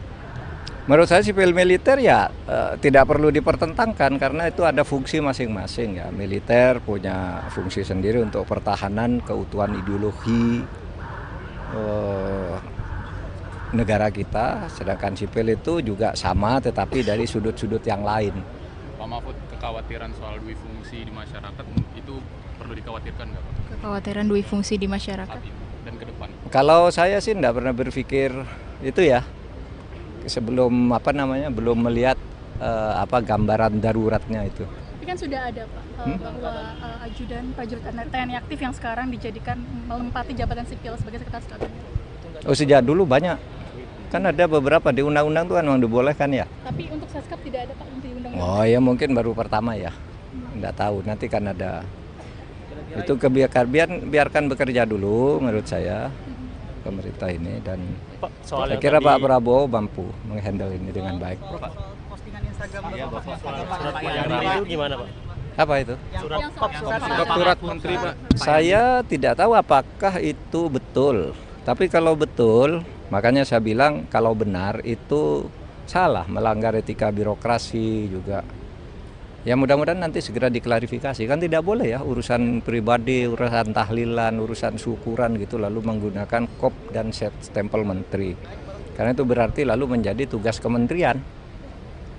Nanti kita tunggu aja lah ininya. Tapi kalau itu terjadi mudah-mudahan tidak terjadi lagi. Terkait dengan pernyataan Pak Yusril yang Pak Yusril menyatakan bahwa peristiwa 98 bulan termasuk pelanggaran HAM berat. Di zaman Pak Mahfud memimpin tim untuk memberikan rekomendasi kepada Presiden penyelesaian pelanggaran HAM secara non-yudisial. 12 pelanggaran HAM diakui termasuk 98. Itu bagaimana Pak Mahfud? Gini, yang menurut undang-undang ya, menurut TAP MPR, pelanggaran HAM berat itu harus diselidiki. Sesudah diselidiki ada 18 pelanggaran HAM berat. 5 sudah diadili. Ya, tapi 34 tersangkanya itu bebas semua. Jadi yang boleh menyatakan pelanggaran HAM berat itu terjadi atau tidak terjadi tentu bukan Menkumham. Yang boleh mengatakan itu hanya Komnas HAM menurut undang-undang. Nah, kalau Komnas HAM keliru dalam menyimpulkan itu nanti perlu dikomunikasikan dengan Komnas HAM. Oleh sebab itu waktu saya dulu, karena menurut undang-undang yang menentukan pelanggaran HAM berat itu adalah Komnas HAM, maka apa yang ditetapkan oleh Komnas HAM kita laksanakan. Seperti yang 12 yang sudah diakui oleh Presiden dan diapresiasi oleh PBB. Karena itu ditetapkan oleh lembaga yang menurut undang-undang berwenang menetapkan. Sebaliknya yang dipaksakan disuruh jadikan pelanggaran HAM berat, padahal menurut Komnas HAM tidak, itu saya Menko Polhukam menganggap tidak ada. Misalnya kasus KM 50, ya kan itu didesakkan oleh Pak Amin Rais dan sebagainya supaya itu ditetapkan pelanggaran HAM berat. Saya bilang ya bilang dong Komnas HAM. Kalau Komnas HAM bilang begitu kita laksanakan. Kasus Kanjuruhan yang menewaskan 156 orang. Itu kan diminta agar dijadikan kasus pelanggaran HAM berat. Saya bilang Komnas HAM tidak bilang begitu. Itu kejahatan. Beda antara pelanggaran HAM berat dan kejahatan. Kejahatan berat korbannya bisa 200 orang, pelanggaran HAM berat itu bisa 2 orang bisa. Karena yang ditentukan tuh subjek pelakunya dan korbannya serta bukti-buktinya. So far mungkin Pak Yusril agak masuk akal ketika berpikir selama ini pelanggaran HAM berat itu tidak pernah bisa dibuktikan. Nah itu aja masalahnya. Oleh sebab itu kalau waktu saya tidak menutup kasus itu, tetapi ya sudah ditetapkan oleh Komnas HAM, diakui saja, tapi kita tidak pernah minta maaf kepada siapapun. Wah, itu kan kesalahan pemerintah yang lalu-lalu yang sudah ditindak. Gitu ya. Terkait pernyataan Pak Yusril menyatakan bahwa peristiwa 98 bulan termasuk pelanggaran HAM berat. Di zaman Pak Mahfud memimpin tim untuk memberikan rekomendasi kepada Presiden penyelesaian pelanggaran HAM secara non-yudisial, 12 pelanggaran HAM diakui termasuk 98. Itu bagaimana Pak Mahfud? Gini, yang menurut undang-undang ya, menurut TAP MPR, pelanggaran HAM berat itu harus diselidiki. Sesudah diselidiki ada 18 pelanggaran HAM berat. 5 sudah diadili. Ya, tapi 34 tersangkanya itu bebas semua. Jadi yang boleh menyatakan pelanggaran HAM berat itu terjadi atau tidak terjadi tentu bukan Menkumham. Yang boleh mengatakan itu hanya Komnas HAM menurut undang-undang. Nah, kalau Komnas HAM keliru dalam menyimpulkan itu nanti perlu dikomunikasikan dengan Komnas HAM. Oleh sebab itu waktu saya dulu, karena menurut undang-undang yang menentukan pelanggaran HAM berat itu adalah Komnas HAM, maka apa yang ditetapkan oleh Komnas HAM kita laksanakan. Seperti yang 12 yang sudah diakui oleh Presiden dan diapresiasi oleh PBB. Karena itu ditetapkan oleh lembaga yang menurut undang-undang berwenang menetapkan. Sebaliknya yang dipaksakan disuruh jadikan pelanggaran HAM berat, padahal menurut Komnas HAM tidak, itu saya Menko Polhukam menganggap tidak ada. Misalnya kasus KM 50, ya kan itu didesakkan oleh Pak Amin Rais dan sebagainya supaya itu ditetapkan pelanggaran HAM berat. Saya bilang ya bilang dong Komnas HAM. Kalau Komnas HAM bilang begitu kita laksanakan. Kasus Kanjuruhan yang menewaskan 156 orang. Itu kan diminta agar dijadikan kasus pelanggaran HAM berat. Saya bilang Komnas HAM tidak bilang begitu. Itu kejahatan. Beda antara pelanggaran HAM berat dan kejahatan. Kejahatan berat korbannya bisa 200 orang, pelanggaran HAM berat itu bisa 2 orang bisa. Karena yang ditentukan tuh subjek pelakunya dan korbannya serta bukti-buktinya. So far mungkin Pak Yusril agak masuk akal ketika berpikir selama ini pelanggaran HAM berat itu tidak pernah bisa dibuktikan. Nah itu aja masalahnya. Oleh sebab itu kalau waktu saya tidak menutup kasus itu, tetapi ya sudah ditetapkan oleh Komnas HAM, diakui saja, tapi kita tidak pernah minta maaf kepada siapapun. Wah, itu kan kesalahan pemerintah yang lalu-lalu yang sudah ditindak. Sempat dikritik Mahfud MD soal kop surat kementerian, lalu minta maaf, kini Yandri dihujat kembali usai pakai backdrop kementerian di acara haul ibunya. Aduh, lagian ada aja gebrakannya menteri yang satu ini, gak belajar dari kesalahan pertamanya. Sebelumnya, Menteri Desa dan Pembangunan Daerah Tertinggal, Yandri Susanto menerima banyak kritikan. Salah satunya dari mantan Menko Polhukam Mahfud MD. Kritikan tersebut ia terima usai aksinya yang menggunakan kop surat kementerian sebagai undangan acara keluarga ke elemen masyarakat. Mengutip dari unggahan akun X @johnsitorus_18, Yandri tampak masih memakai label kementerian dalam acara haul ibunya. Hal ini sontak membuat warganet kesal dan mengira Yandri tak benar-benar serius mengucapkan maaf kemarin. Aksi yang dilakukan Yandri tersebut diduga merupakan sebuah kampanye atas pencalonan istrinya Ratu Rahmatwaya sebagai Bupati Serang. Gimana nih Tribuners tanggapan kamu? Setelah resmi dilantik sebagai Sekretaris Kabinet atau Seska pada pemerintahan Presiden Prabowo Subianto dan Wakil Presiden atau Wapres Gibran Rakabuming Raka, Mayor Teddy Indrawijaya terus menjadi perbincangan publik. Seperti diketahui, Mayor Teddy dilantik menjadi Seskap di Istana Kepresidenan Jakarta pada Senin 21 Oktober 2024 sore lalu. Ia menduduki kursi jabatan Seskap Presiden Prabowo saat posisinya juga masih aktif sebagai prajurit TNI Angkatan Darat. Anggota DPR RI fraksi PDIP TB Hasanuddin sebelumnya menyarankan agar Mayor Teddy mundur dari TNI seusai resmi dilantik Seskap oleh Presiden Prabowo Subianto. Sebab dijelaskan olehnya bahwa penempatan prajurit TNI aktif hanya dapat ditempatkan di 10 lembaga atau kementerian. TB Hasanuddin mengungkapkan 10 lembaga atau kementerian yang dimaksud adalah Badan Intelijen Kemenhan, BSSN, BNN, Sesmilpres, MA, Polhukam, Kemenhan, Wantanas, Lemhanas, dan SAR. Hasanuddin menjelaskan, Dasko Ahmad turut menanggapi hal tersebut. Ia mengatakan Mayor Teddy tidak pensiun dari TNI karena posisi Seskap bukan setingkat menteri. Dia menjelaskan, Seskap kini menjadi bagian dari Kementerian Sekretariat Negara atau Kemensetnek. Dasko mengatakan perubahan struktur Seskap itu telah diatur dalam peraturan Presiden atau Perpres.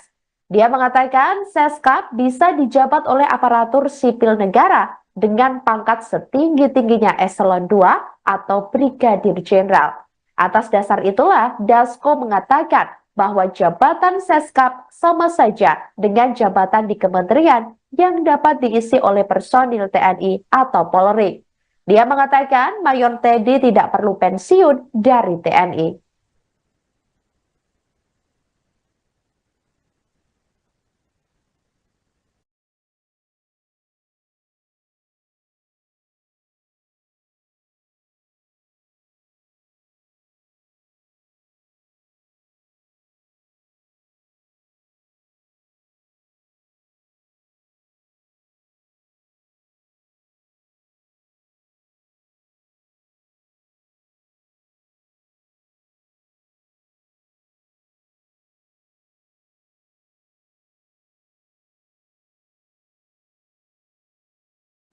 Demikianlah Viral News kali ini saudara, jangan lupa download aplikasi Tribun X untuk informasi lebih lengkap di www.tribunx.com. Tetap bersama kami dan selamat menyaksikan program selanjutnya. Terima kasih dan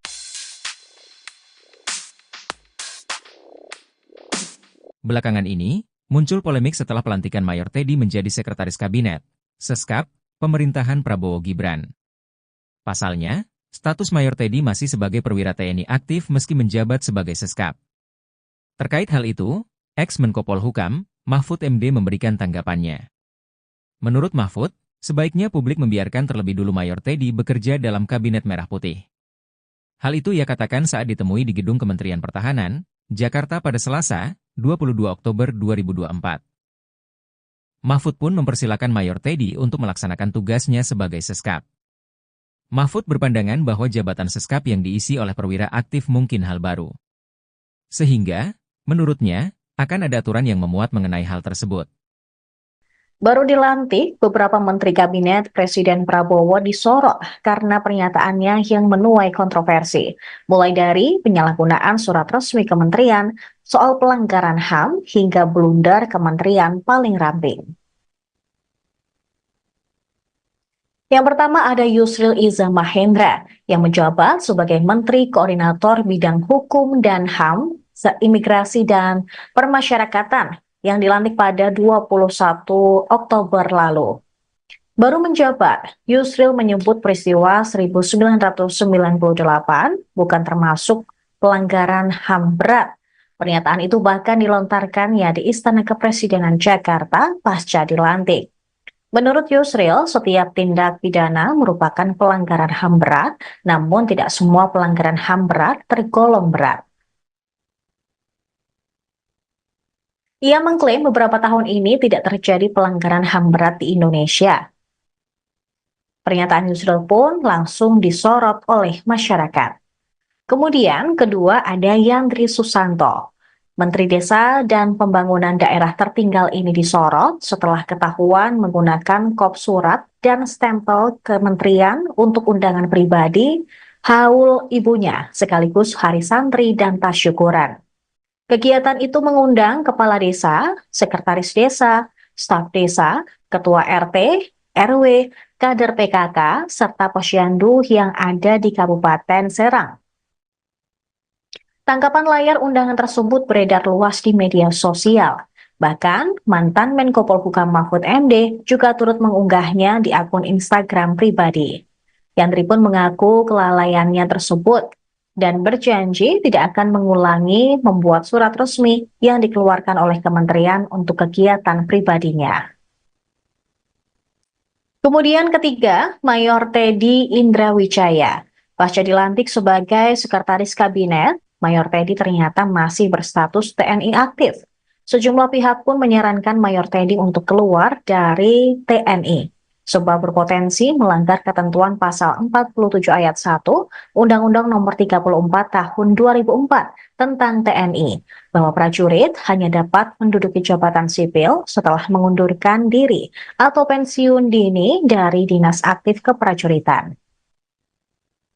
Namun Ketua Harian Partai Gerindra, Sufmi Dasko Ahmad mengatakan struktur Seskap saat ini berada di bawah Menteri Sekretaris Negara, sehingga Mayor Teddy tidak perlu pensiun dini dari Dinas Aktif Keprajuritan TNI, TES. Gelar ini diberikan oleh Universal Institute of Professional Management atau UIPM di Thailand. Pemberian gelar ini pun sempat jadi perbincangan hangat karena UIPM disebut belum memiliki izin operasional di Indonesia. Bahkan warga Indonesia yang berada di Thailand juga sempat mengecek alamat kampus yang memberikan gelar tersebut, dan hasilnya adalah bangunan sebuah hotel.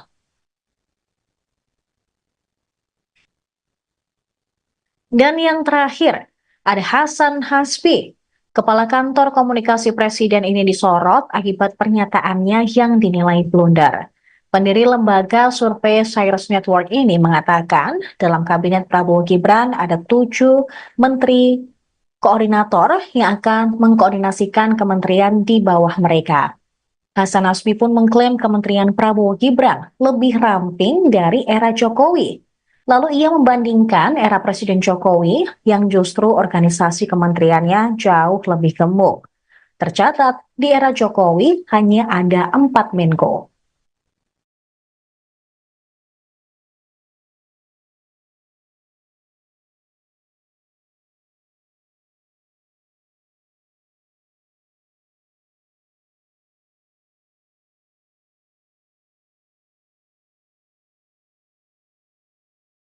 Menteri Hak Asasi Manusia, Natalius Pigai, mendapat sorotan publik setelah meminta agar anggaran Kementerian HAM dapat segera dilakukan perombakan. Menurut Natalius Pigai, anggaran Kementerian HAM saat ini hanya 64 miliar rupiah. Jumlah ini menurut Pigai sangatlah kecil, sehingga sulit untuk merealisasikan visi dan misi Presiden Prabowo Subianto. Oleh sebab itu, Pigai meminta agar dilakukan perombakan anggaran kementerian menjadi 20 triliun rupiah. Pigai mengatakan ada 3 tugas pemerintah terkait HAM berdasarkan konstitusi, yakni penyelamatan HAM melalui regulasi, melindungi warga negara, dan memenuhi kebutuhan warga negara. Kegiatan-kegiatan tersebut sulit terlaksana dengan ketersediaan anggaran yang kecil. Untuk diketahui, Kementerian HAM adalah kementerian baru yang dibentuk pada Kabinet Merah Putih. Kementerian ini merupakan salah satu pecahan dari Kementerian Hukum dan HAM. Selain Kementerian HAM, Presiden Prabowo Subianto juga membentuk Kementerian Hukum serta Kementerian Imigrasi dan Pemasyarakatan. Untuk diketahui, Natalius Pigai bukan merupakan orang baru di bidang hak asasi manusia. Dia merupakan seorang aktivis HAM dan pernah menjadi staf khusus menteri di Kementerian Tenaga Kerja dan Transmigrasi Republik Indonesia pada masa kepemimpinan Al-Hilal Hamdi dan Jacob Nuawea pada tahun 1999 hingga 2004. Natalius Pigai juga merupakan aparatur sipil negara yang mengabdi selama 15 tahun di kementerian yang sama dengan yang menempati berbagai jabatan fungsional dan struktural. Selain itu, Pigai juga aktif di beberapa organisasi lainnya seperti PRD, PMKRI, Walhi, Kontras, Rumah Perubahan, dan Petisi 28. Menteri HAM Natalius Pigai langsung menjadi sorotan publik lantaran berharap anggaran 20 triliun rupiah selesai dilantik. Menanggapi hal itu, Komisi 13 DPR turun tangan dan memanggil Natalius Pigai pekan depan. Dikutip dari Kompas.com, hal itu disampaikan Ketua Komisi 13 DPR Willy Aditya yang mengatakan Komisi 13 segera memanggil para menteri meski komisi itu baru terbentuk pada Selasa 22 Oktober. Willy mengatakan akan memanggil Menteri Hukum dan Menteri HAM pada pekan depan. Meski begitu, Willy enggan berprasangka buruk terkait usul Natalius Pigai agar Kementerian HAM mendapat anggaran 20 triliun rupiah. Politikus Partai Nasdem ini mengingatkan isu HAM memiliki spektrum yang sangat luas. Willy juga tidak mau berandai-andai soal kemungkinan usul Natalius Pigai itu dapat terrealisasi karena APBN 2025 sudah disahkan. Ia pun mengingatkan bahwa Presiden Prabowo Subianto memiliki program makan bergizi gratis yang menurutnya berkaitan dengan isu HAM. Genocide ataukah ethnic cleansing, kalau memang dua poin itu yang ditanyakan memang tidak terjadi pada 1998. Saya cukup paham terhadap undang-undang pengadilan HAM karena memang saya sendiri yang pada waktu itu mengajukan RUU pengadilan HAM itu ke DPR dan tentu saya paham hal-hal yang dikategorikan sebagai pelanggaran HAM berat yang diatur di dalam undang-undang pengadilan HAM kita sendiri. Dan tentu pemerintah akan mengkaji semua itu, termasuk juga apa-apa yang sudah diserahkan oleh tim-tim yang dibentuk oleh pemerintah pada waktu-waktu yang lalu dan juga rekomendasi-rekomendasi yang diberikan oleh Komnas HAM. Jadi yang boleh menyatakan pelanggaran HAM berat itu terjadi atau tidak terjadi tentu bukan Menkumham. Yang boleh mengatakan itu hanya Komnas HAM menurut undang-undang. Nah, kalau Komnas HAM keliru dalam menyimpulkan itu nanti perlu dikomunikasikan dengan Komnas HAM. Presiden Prabowo Subianto telah resmi melantik para menterinya dalam Kabinet Merah Putih pada Senin 21 Oktober 2024 kemarin. Namun, baru 2 hari dilantik, sudah ada 2 Menteri Prabowo yang membuat kontroversi dan menjadi sorotan publik. Mereka adalah Menteri Koordinator Bidang Hukum, HAM, Imigrasi, dan Pemasyarakatan Yusril Iza Mahendra dan Menteri Desa Yandri Susanto. Menko Yusril menjadi sorotan publik imbas pernyataannya yang menyebut bahwa kasus atau peristiwa 1998 bukan termasuk dalam pelanggaran HAM berat. Sementara itu, Mendes Yandri Susanto menuai kontroversi setelah ia menggunakan undangan resmi kementerian untuk menggelar acara pribadi. Yusril mengatakan bahwa peristiwa 1998 bukan termasuk pelanggaran HAM berat. Hal itu disampaikan Yusril di Istana Kepresidenan, Jakarta, Senin 21 Oktober 2024. Yusril mengatakan setiap tindak pidana merupakan pelanggaran HAM, tetapi tidak semua pelanggaran tergolong berat. Menurut Yusril, pelanggaran HAM berat tidak terjadi dalam beberapa tahun terakhir ini di Indonesia. Hal itu, kata Yusril, berbeda dengan saat ia menjadi Menteri Hukum dan HAM dulu. Ia telah 3 kali hadir di Jenewa, Swiss, menghadiri sidang Komisi HAM PBB. Indonesia saat itu ditantang menyelesaikan soal-soal besar terkait pelanggaran HAM. Usai jadi sorotan dan mendapat banyak kritik, Yandri Susanto mengaku ada kesalahan dalam membuat surat tersebut. Meski demikian, Yandri memastikan bahwa surat undangan itu tidak bermaksud disalahgunakan untuk pribadi dan keluarganya. Itu bisa kita koreksi nanti, tapi sekali lagi tidak disalahgunakan, tidak dibelokkan, kata Yandri di Ponpes Bayi Mahdi Soleh Mamun, Serang, Banten, Selasa 22 Oktober 2024. Yandri menegaskan, tidak ada unsur politik dalam undangan dan acara tersebut. Istri Yandri, Ratu Zakiah, menjadi calon Bupati Serang pada kontestasi Pilkada tahun 2024. Tapi hari ini murni betul-betul kegiatan Hari Santri, haul emak kami, dan bersyukur kepada Allah Subhanahu wa Ta'ala, tidak ada unsur yang lain, kata Yandri. Lebih lanjut, Yandri berterima kasih kepada Mahfud MD karena telah mengingatkannya.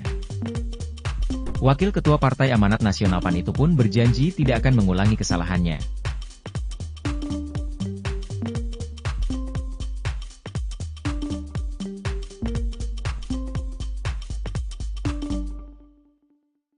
Saya tidak tahu apakah itu betul, tapi kalau betul, makanya saya bilang kalau benar itu salah, melanggar etika birokrasi juga. Ya mudah-mudahan nanti segera diklarifikasi, kan tidak boleh ya urusan pribadi, urusan tahlilan, urusan syukuran gitu lalu menggunakan kop dan stempel menteri. Untuk tahu masalah segala segi pertahanan, dan ini adalah alma mater saya sehingga saya datang menyempatkan ada alasan khusus nggak Pak? Hah? Ada alasan khusus datang? Saya alumni sini kan? Alumni sini ya? Sebelumnya sudah pernah berkomunikasi dengan Menhan baru? Oh sudah sering, yang khusus sekarang enggak, tapi sudah sering udah kenal lama dengan Pak Syafri. Pak kemarin pasangan apa ya Pak? Pasangan Mahfud sama Ganjar nggak datang kemarin Pak? Itu kan rame di mana? Nah, saya sudah mau datang tapi terus ibu saya masih sakit, sekarang masih di Surabaya. PR pertama untuk Pak Syafri apa ya Pak? PR pertamanya untuk Pak Syafri gitu di Kemenhan. Wah, Pak Syafri udah lebih tahu kan, sudah disusun oleh tim ya, tim pemerintahan Pak Prabowo. Saya kira banyak lah. Berarti sosok Pak Syafri itu sosok yang tepat ya untuk melanjutkan. Sosoknya seperti apa Pak Syafri? Pastilah dipilih oleh presiden itu pasti memenuhi syarat minimal yang dibutuhkan. Kedepannya hubungan sipil militer menurut Pak Mahfud baiknya seperti apa sih Pak? Menurut saya sipil militer ya tidak perlu dipertentangkan karena itu ada fungsi masing-masing ya. Militer punya fungsi sendiri untuk pertahanan keutuhan ideologi negara kita, sedangkan sipil itu juga sama tetapi dari sudut-sudut yang lain. Pak Mahfud, kekhawatiran soal dui fungsi di masyarakat itu perlu dikhawatirkan nggak Pak? Kekhawatiran dui fungsi di masyarakat dan ke depan. Kalau saya sih tidak pernah berpikir itu ya. Sebelum belum melihat gambaran daruratnya itu. Tapi kan sudah ada Pak bahwa ajudan prajurit TNI aktif yang sekarang dijadikan menempati jabatan sipil sebagai sekretaris kabinet. Oh sejak dulu banyak, kan ada beberapa di undang-undang tuh kan memang dibolehkan ya. Tapi untuk Seskap tidak ada Pak untuk undang-undang. Oh ya mungkin baru pertama ya, nggak tahu nanti kan ada. Itu biarkan bekerja dulu menurut saya pemerintah ini dan saya kira Pak Prabowo mampu menghandle ini dengan baik. Postingan Instagram itu gimana Pak?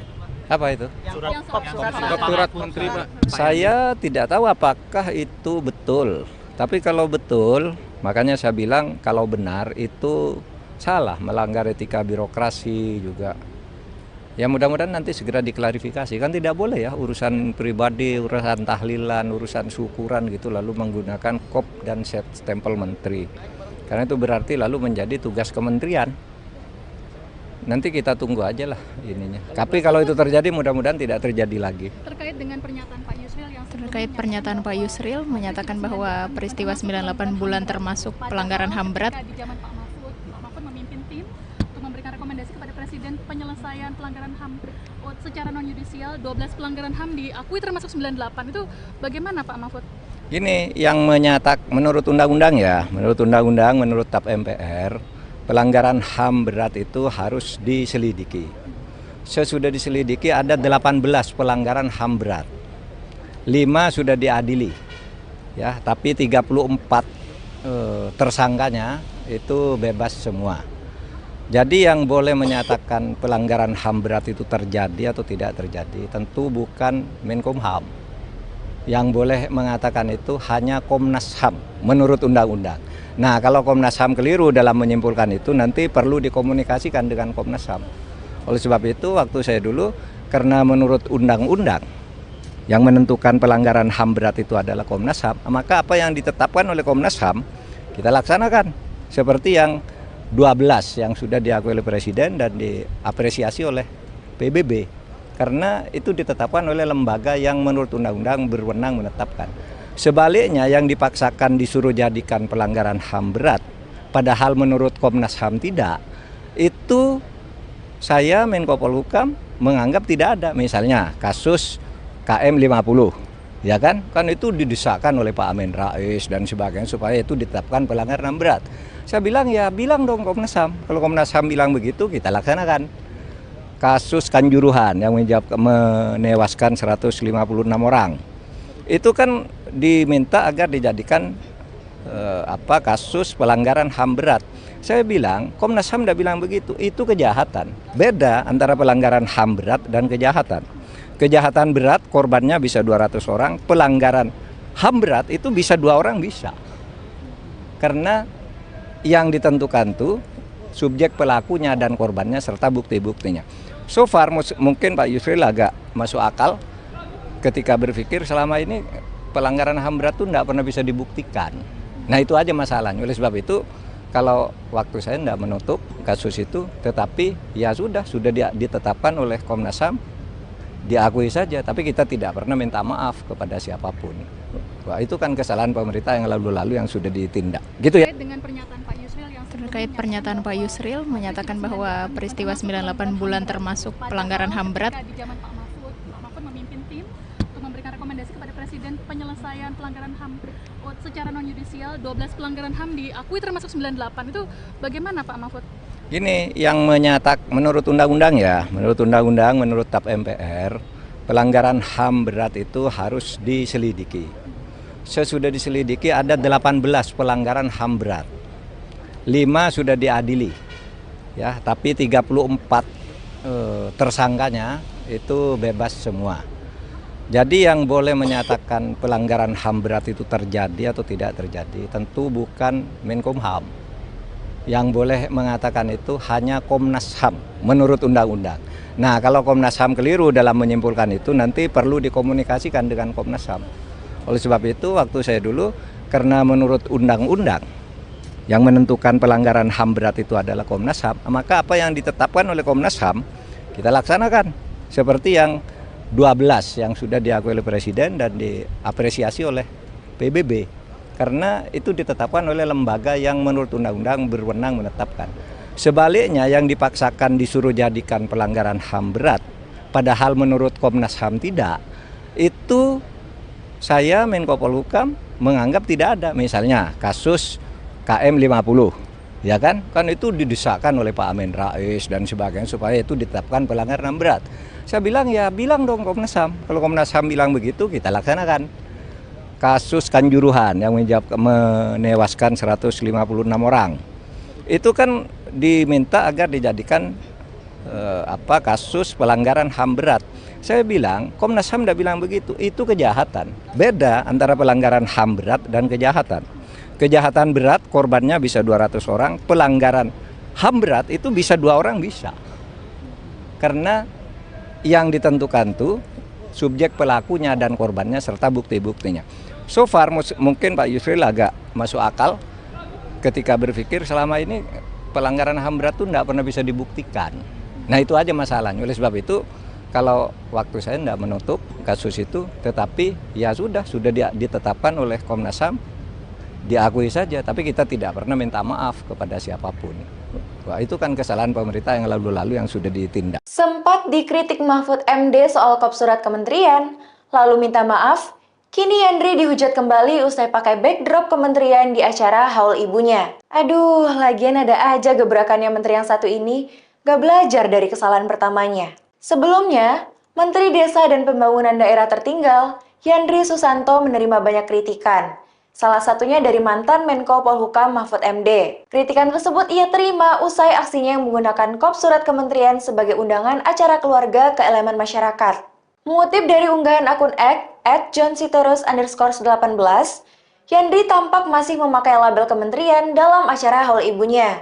Hal ini sontak membuat warganet kesal dan mengira Yandri tak benar-benar serius mengucapkan maaf kemarin. Aksi yang dilakukan Yandri tersebut diduga merupakan sebuah kampanye atas pencalonan istrinya Ratu Rahmatwaya sebagai Bupati Serang. Gimana nih Tribuners tanggapan kamu? Setelah resmi dilantik sebagai Sekretaris Kabinet atau Seska pada pemerintahan Presiden Prabowo Subianto dan Wakil Presiden atau Wapres Gibran Rakabuming Raka, Mayor Teddy Indrawijaya terus menjadi perbincangan publik. Seperti diketahui, Mayor Teddy dilantik menjadi Seskap di Istana Kepresidenan Jakarta pada Senin 21 Oktober 2024 sore lalu. Ia menduduki kursi jabatan Seskap Presiden Prabowo saat posisinya juga masih aktif sebagai prajurit TNI Angkatan Darat. Anggota DPR RI fraksi PDIP TB Hasanuddin sebelumnya menyarankan agar Mayor Teddy mundur dari TNI seusai resmi dilantik Seskap oleh Presiden Prabowo Subianto. Sebab dijelaskan olehnya bahwa penempatan prajurit TNI aktif hanya dapat ditempatkan di 10 lembaga atau kementerian. TB Hasanuddin mengungkapkan 10 lembaga atau kementerian yang dimaksud adalah Badan Intelijen Kemenhan, BSSN, BNN, Sesmilpres, MA, Polhukam, Kemenhan, Wantanas, Lemhanas, dan SAR. Untuk itu, TB Hasanuddin menyarankan agar tidak melanggar undang-undang atau UU TNI. Dikatakan olehnya, sebaiknya Mayor Teddy mundur dari prajurit TNI. Namun, TB Hasanuddin menjelaskan, jika Mayor Teddy tidak mundur, sebaiknya UU TNI direvisi terlebih dahulu. Sebelumnya diketahui, Ketua Harian Gerindra Sufmi Dasko Ahmad turut menanggapi hal tersebut. Ia mengatakan Mayor Teddy tidak pensiun dari TNI karena posisi Seskap bukan setingkat menteri. Dia menjelaskan Seskap kini menjadi bagian dari Kementerian Sekretariat Negara atau Kemensetnek. Dasko mengatakan perubahan struktur Seskap itu telah diatur dalam peraturan presiden atau Perpres. Dia mengatakan Seskap bisa dijabat oleh aparatur sipil negara dengan pangkat setinggi-tingginya eselon 2 atau brigadir jenderal. Atas dasar itulah Dasko mengatakan bahwa jabatan Seskap sama saja dengan jabatan di kementerian yang dapat diisi oleh personil TNI atau Polri. Dia mengatakan Mayor Teddy tidak perlu pensiun dari TNI.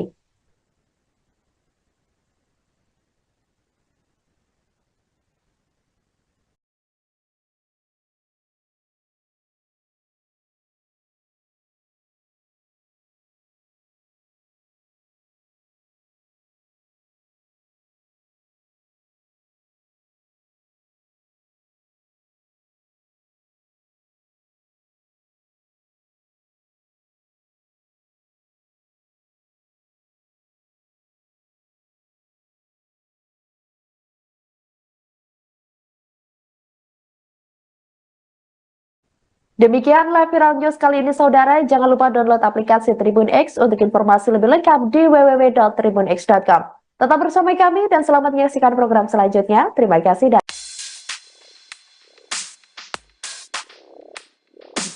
Belakangan ini, muncul polemik setelah pelantikan Mayor Teddy menjadi Sekretaris Kabinet, Seskap, pemerintahan Prabowo Gibran. Pasalnya, status Mayor Teddy masih sebagai perwira TNI aktif meski menjabat sebagai Seskap. Terkait hal itu, ex-Menko Polhukam, Mahfud MD memberikan tanggapannya. Menurut Mahfud, sebaiknya publik membiarkan terlebih dulu Mayor Teddy bekerja dalam Kabinet Merah Putih. Hal itu ia katakan saat ditemui di Gedung Kementerian Pertahanan, Jakarta pada Selasa, 22 Oktober 2024. Mahfud pun mempersilakan Mayor Teddy untuk melaksanakan tugasnya sebagai Seskap. Mahfud berpandangan bahwa jabatan Seskap yang diisi oleh perwira aktif mungkin hal baru. Sehingga, menurutnya, akan ada aturan yang memuat mengenai hal tersebut. Baru dilantik, beberapa menteri kabinet Presiden Prabowo disorot karena pernyataannya yang menuai kontroversi. Mulai dari penyalahgunaan surat resmi kementerian, soal pelanggaran HAM, hingga blunder kementerian paling ramping. Yang pertama ada Yusril Iza Mahendra yang menjabat sebagai Menteri Koordinator Bidang Hukum dan HAM, Imigrasi dan Permasyarakatan yang dilantik pada 21 Oktober lalu. Baru menjabat, Yusril menyebut peristiwa 1998 bukan termasuk pelanggaran HAM berat. Pernyataan itu bahkan dilontarkannya di Istana Kepresidenan Jakarta pasca dilantik. Menurut Yusril, setiap tindak pidana merupakan pelanggaran HAM berat, namun tidak semua pelanggaran HAM berat tergolong berat. Ia mengklaim beberapa tahun ini tidak terjadi pelanggaran HAM berat di Indonesia. Pernyataan Yusril pun langsung disorot oleh masyarakat. Kemudian kedua ada Yandri Susanto. Menteri Desa dan Pembangunan Daerah Tertinggal ini disorot setelah ketahuan menggunakan kop surat dan stempel kementerian untuk undangan pribadi, haul ibunya, sekaligus hari santri dan tas syukuran. Kegiatan itu mengundang kepala desa, sekretaris desa, staf desa, ketua RT, RW, kader PKK, serta posyandu yang ada di Kabupaten Serang. Tangkapan layar undangan tersebut beredar luas di media sosial. Bahkan, mantan Menko Polhukam Mahfud MD juga turut mengunggahnya di akun Instagram pribadi. Yandri pun mengaku kelalaiannya tersebut dan berjanji tidak akan mengulangi membuat surat resmi yang dikeluarkan oleh kementerian untuk kegiatan pribadinya. Kemudian ketiga, Mayor Teddy Indrawijaya. Pasca dilantik sebagai sekretaris kabinet, Mayor Teddy ternyata masih berstatus TNI aktif. Sejumlah pihak pun menyarankan Mayor Teddy untuk keluar dari TNI, sebab berpotensi melanggar ketentuan pasal 47 ayat 1 Undang-Undang Nomor 34 Tahun 2004 tentang TNI, bahwa prajurit hanya dapat menduduki jabatan sipil setelah mengundurkan diri atau pensiun dini dari dinas aktif keprajuritan. Namun Ketua Harian Partai Gerindra, Sufmi Dasko Ahmad mengatakan struktur Seskap saat ini berada di bawah Menteri Sekretaris Negara, sehingga Mayor Teddy tidak perlu pensiun dini dari dinas aktif keprajuritan TNI, sebab posisi Seskap maupun Mensesnek tidak termasuk ke dalam jabatan sipil, sebagaimana ketentuan pasal 47 ayat 2 Undang-Undang TNI. Kemudian Raffi Ahmad, aktor yang juga masuk ke dalam jajaran Kabinet Merah Putih ini baru dilantik pada hari Senin kemarin. Dia resmi menjabat sebagai utusan khusus Presiden bidang pembinaan generasi muda dan pekerja seni. Ketika dilantik di Istana Negara Jakarta Senin kemarin, gelar honoris causa Raffi Ahmad turut disebut dan tercantum dalam Kepres. Gelar ini diberikan oleh Universal Institute of Professional Management atau UIPM di Thailand. Pemberian gelar ini pun sempat jadi perbincangan hangat karena UIPM disebut belum memiliki izin operasional di Indonesia. Bahkan warga Indonesia yang berada di Thailand juga sempat mengecek alamat kampus yang memberikan gelar tersebut dan hasilnya adalah bangunan sebuah hotel.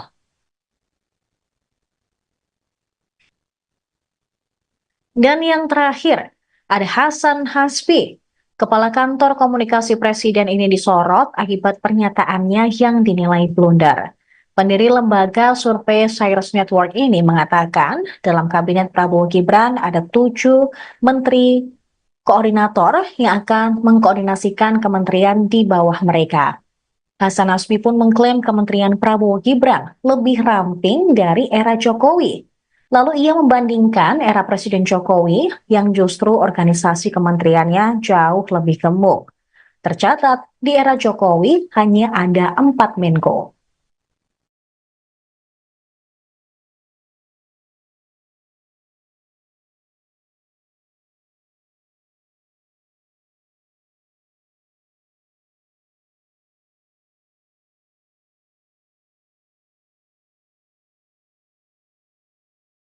Menteri Hak Asasi Manusia, Natalius Pigai, mendapat sorotan publik setelah meminta agar anggaran Kementerian HAM dapat segera dilakukan perombakan.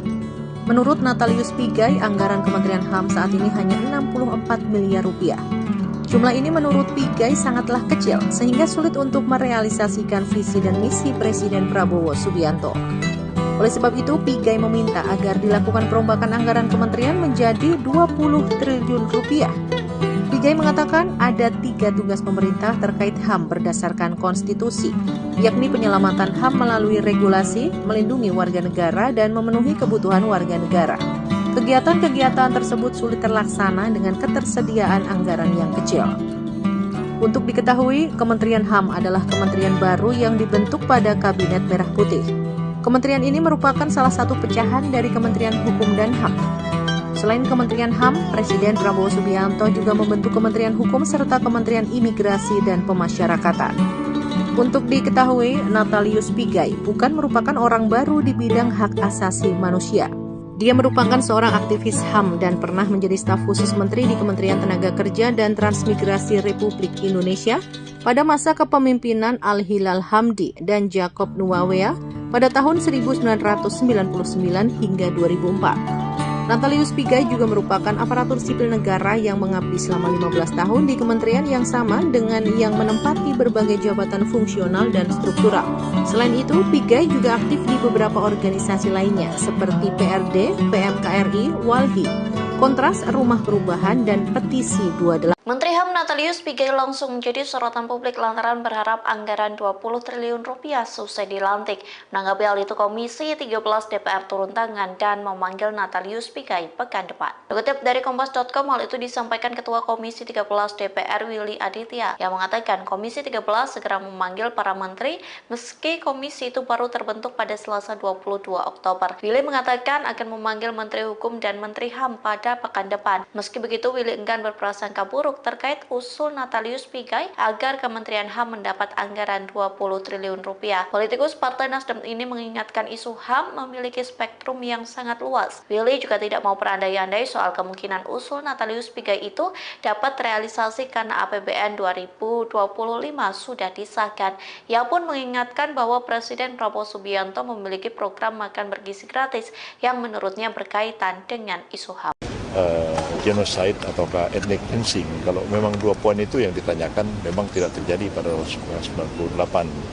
Saya cukup paham terhadap Undang-Undang Pengadilan HAM karena memang saya sendiri yang pada waktu itu mengajukan RUU Pengadilan HAM itu ke DPR dan tentu saya paham hal-hal yang dikategorikan sebagai pelanggaran HAM berat yang diatur di dalam Undang-Undang Pengadilan HAM kita sendiri. Dan tentu pemerintah akan mengkaji semua itu, termasuk juga apa-apa yang sudah diserahkan oleh tim-tim yang dibentuk oleh pemerintah pada waktu-waktu yang lalu dan juga rekomendasi-rekomendasi yang diberikan oleh Komnas HAM. Jadi yang boleh menyatakan pelanggaran HAM berat itu terjadi atau tidak terjadi tentu bukan Menkumham. Yang boleh mengatakan itu hanya Komnas HAM menurut undang-undang. Nah, kalau Komnas HAM keliru dalam menyimpulkan itu nanti perlu dikomunikasikan dengan Komnas HAM. Presiden Prabowo Subianto telah resmi melantik para menterinya dalam Kabinet Merah Putih pada Senin 21 Oktober 2024 kemarin.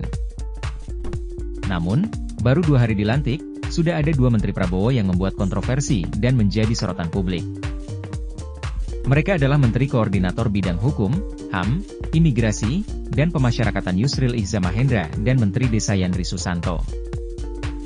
Menko Yusril menjadi sorotan publik imbas pernyataannya yang menyebut bahwa kasus atau peristiwa 1998 bukan termasuk dalam pelanggaran HAM berat.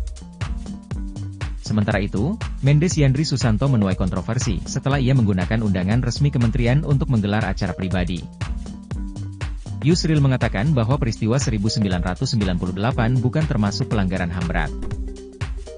Hal itu disampaikan Yusril di Istana Kepresidenan, Jakarta, Senin 21 Oktober 2024. Yusril mengatakan setiap tindak pidana merupakan pelanggaran HAM, tetapi tidak semua pelanggaran tergolong berat. Menurut Yusril, pelanggaran HAM berat tidak terjadi dalam beberapa tahun terakhir ini di Indonesia. Hal itu, kata Yusril, berbeda dengan saat ia menjadi Menteri Hukum dan HAM dulu. Ia telah 3 kali hadir di Jenewa, Swiss, menghadiri sidang Komisi HAM PBB. Indonesia saat itu ditantang menyelesaikan soal-soal besar terkait pelanggaran HAM. Usai jadi sorotan dan mendapat banyak kritik, Yandri Susanto mengaku ada kesalahan dalam membuat surat tersebut. Meski demikian, Yandri memastikan bahwa surat undangan itu tidak bermaksud disalahgunakan untuk pribadi dan keluarganya. Itu bisa kita koreksi nanti, tapi sekali lagi tidak disalahgunakan, tidak dibelokkan, kata Yandri di Ponpes Bayi Mahdi Soleh Mamun, Serang, Banten, Selasa 22 Oktober 2024. Yandri menegaskan, tidak ada unsur politik dalam undangan dan acara tersebut. Istri Yandri, Ratu Zakiah, menjadi calon Bupati Serang pada kontestasi Pilkada tahun 2024. Tapi hari ini murni betul-betul kegiatan Hari Santri, haul emak kami, dan bersyukur kepada Allah Subhanahu wa Ta'ala, tidak ada unsur yang lain, kata Yandri. Lebih lanjut, Yandri berterima kasih kepada Mahfud MD karena telah mengingatkannya. Wakil Ketua Partai Amanat Nasional PAN itu pun berjanji tidak akan mengulangi kesalahannya.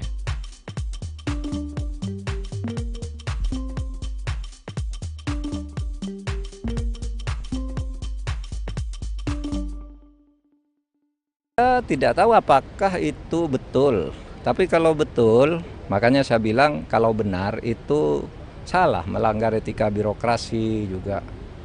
Ya mudah-mudahan nanti segera diklarifikasi, kan tidak boleh ya urusan pribadi, urusan tahlilan, urusan syukuran gitu lalu menggunakan kop dan stempel menteri. Untuk tahu masalah segala segi pertahanan, dan ini adalah alma mater saya sehingga saya datang menyempatkan ada alasan diri. khusus nggak Pak?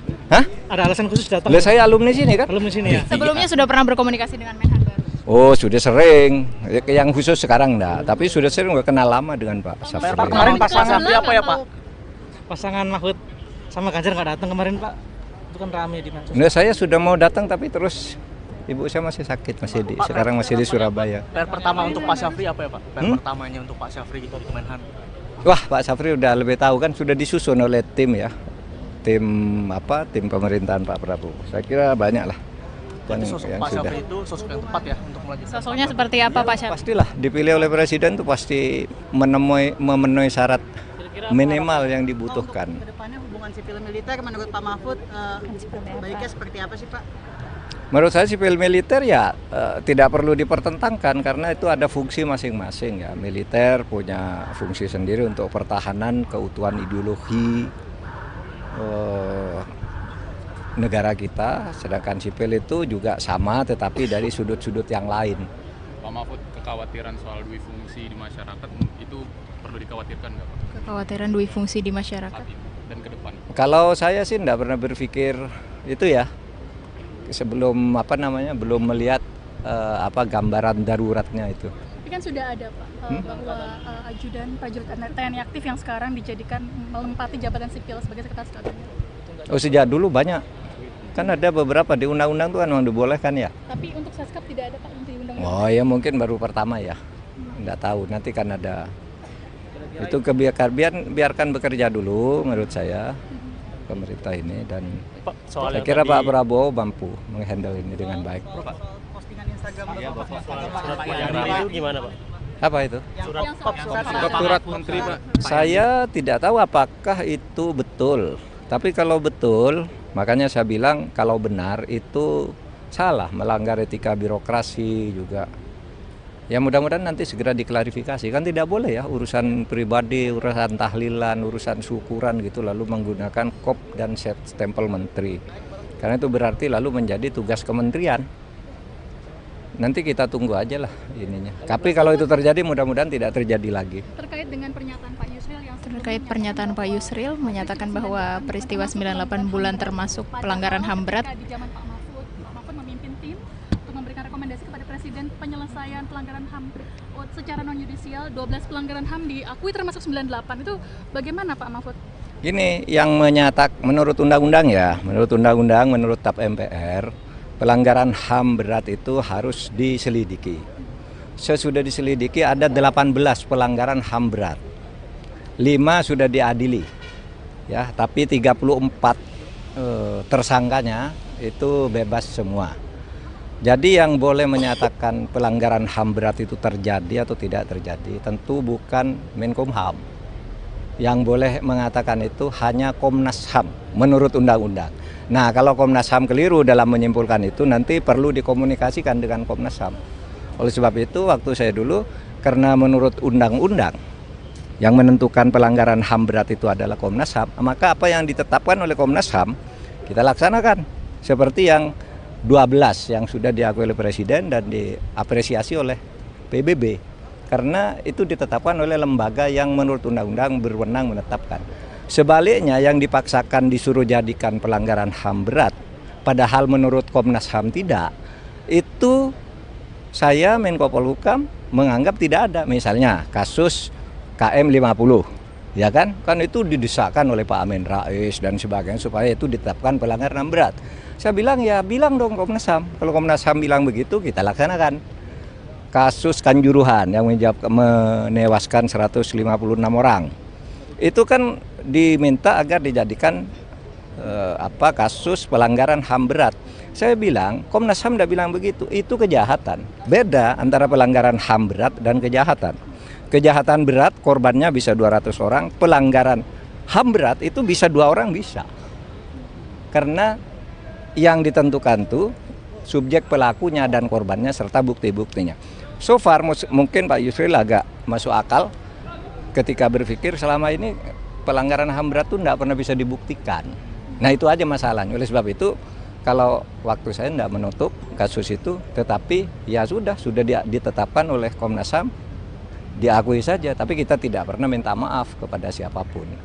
Wah, itu kan kesalahan pemerintah yang lalu-lalu yang sudah ditindak. Gitu ya. Dengan pernyataan Pak Yusril yang Terkait pernyataan Pak Yusril menyatakan bahwa peristiwa 98 bulan termasuk pelanggaran HAM berat. Di zaman Pak Mahfud memimpin tim untuk memberikan rekomendasi kepada Presiden penyelesaian pelanggaran HAM secara non-yudisial, 12 pelanggaran HAM diakui termasuk 98. Itu bagaimana Pak Mahfud? Gini, yang menurut undang-undang ya, menurut TAP MPR, pelanggaran HAM berat itu harus diselidiki. Sesudah diselidiki ada 18 pelanggaran HAM berat. 5 sudah diadili. Ya, tapi 34 tersangkanya itu bebas semua. Jadi yang boleh menyatakan pelanggaran HAM berat itu terjadi atau tidak terjadi tentu bukan Menkumham. Yang boleh mengatakan itu hanya Komnas HAM menurut undang-undang. Nah, kalau Komnas HAM keliru dalam menyimpulkan itu nanti perlu dikomunikasikan dengan Komnas HAM. Oleh sebab itu waktu saya dulu, karena menurut undang-undang yang menentukan pelanggaran HAM berat itu adalah Komnas HAM, maka apa yang ditetapkan oleh Komnas HAM kita laksanakan. Seperti yang 12 yang sudah diakui oleh Presiden dan diapresiasi oleh PBB. Karena itu ditetapkan oleh lembaga yang menurut undang-undang berwenang menetapkan. Sebaliknya yang dipaksakan disuruh jadikan pelanggaran HAM berat, padahal menurut Komnas HAM tidak, itu saya Menko Polhukam menganggap tidak ada. Misalnya kasus KM 50, ya kan itu didesakkan oleh Pak Amin Rais dan sebagainya supaya itu ditetapkan pelanggaran HAM berat. Saya bilang ya bilang dong Komnas HAM. Kalau Komnas HAM bilang begitu kita laksanakan. Kasus Kanjuruhan yang menewaskan 156 orang. Itu kan diminta agar dijadikan kasus pelanggaran HAM berat. Saya bilang, Komnas HAM tidak bilang begitu, itu kejahatan. Beda antara pelanggaran HAM berat dan kejahatan. Kejahatan berat korbannya bisa 200 orang, pelanggaran HAM berat itu bisa 2 orang bisa. Karena yang ditentukan tuh subjek pelakunya dan korbannya serta bukti-buktinya. So far mungkin Pak Yusril agak masuk akal ketika berpikir selama ini pelanggaran HAM berat itu tidak pernah bisa dibuktikan. Nah itu aja masalahnya. Oleh sebab itu kalau waktu saya tidak menutup kasus itu, tetapi ya sudah ditetapkan oleh Komnas HAM, diakui saja. Tapi kita tidak pernah minta maaf kepada siapapun. Wah, itu kan kesalahan pemerintah yang lalu-lalu yang sudah ditindak. Sempat dikritik Mahfud MD soal kop surat kementerian, lalu minta maaf, kini Yandri dihujat kembali usai pakai backdrop kementerian di acara haul ibunya. Aduh, lagian ada aja gebrakannya menteri yang satu ini, gak belajar dari kesalahan pertamanya. Sebelumnya, Menteri Desa dan Pembangunan Daerah Tertinggal, Yandri Susanto menerima banyak kritikan. Salah satunya dari mantan Menko Polhukam Mahfud MD. Kritikan tersebut ia terima usai aksinya yang menggunakan kop surat kementerian sebagai undangan acara keluarga ke elemen masyarakat. Mengutip dari unggahan akun @johnsitorus_18, Yandri tampak masih memakai label kementerian dalam acara haul ibunya. Hal ini sontak membuat warganet kesal dan mengira Yandri tak benar-benar serius mengucapkan maaf kemarin. Aksi yang dilakukan Yandri tersebut diduga merupakan sebuah kampanye atas pencalonan istrinya Ratu Rahmatuaya sebagai Bupati Serang. Gimana nih Tribuners tanggapan kamu? Setelah resmi dilantik sebagai Sekretaris Kabinet atau SESKA pada pemerintahan Presiden Prabowo Subianto dan Wakil Presiden atau Wapres Gibran Rakabuming Raka, Mayor Teddy Indrawijaya terus menjadi perbincangan publik. Seperti diketahui, Mayor Teddy dilantik menjadi Seskap di Istana Kepresidenan Jakarta pada Senin 21 Oktober 2024 sore lalu. Ia menduduki kursi jabatan Seskap Presiden Prabowo saat posisinya juga masih aktif sebagai prajurit TNI Angkatan Darat. Anggota DPR RI fraksi PDIP TB Hasanuddin sebelumnya menyarankan agar Mayor Teddy mundur dari TNI seusai resmi dilantik Seskap oleh Presiden Prabowo Subianto. Sebab dijelaskan olehnya bahwa penempatan prajurit TNI aktif hanya dapat ditempatkan di 10 lembaga atau kementerian. TB Hasanuddin mengungkapkan 10 lembaga atau kementerian yang dimaksud adalah Badan Intelijen Kemenhan, BSSN, BNN, Sesmilpres, MA, Polhukam, Kemenhan, Wantanas, Lemhanas, dan SAR.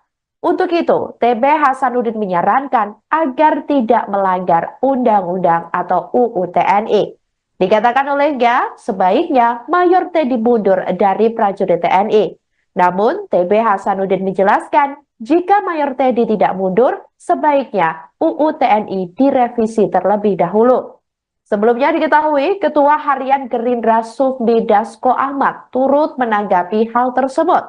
Ia mengatakan Mayor Teddy tidak pensiun dari TNI karena posisi Seskap bukan setingkat menteri. Dia menjelaskan Seskap kini menjadi bagian dari Kementerian Sekretariat Negara atau Kemensetnek. Dasko mengatakan perubahan struktur Seskap itu telah diatur dalam peraturan presiden atau Perpres. Dia mengatakan Seskap bisa dijabat oleh aparatur sipil negara dengan pangkat setinggi-tingginya eselon 2 atau brigadir jenderal. Atas dasar itulah Dasko mengatakan bahwa jabatan Seskap sama saja dengan jabatan di kementerian yang dapat diisi oleh personil TNI atau Polri. Dia mengatakan Mayor Teddy tidak perlu pensiun dari TNI.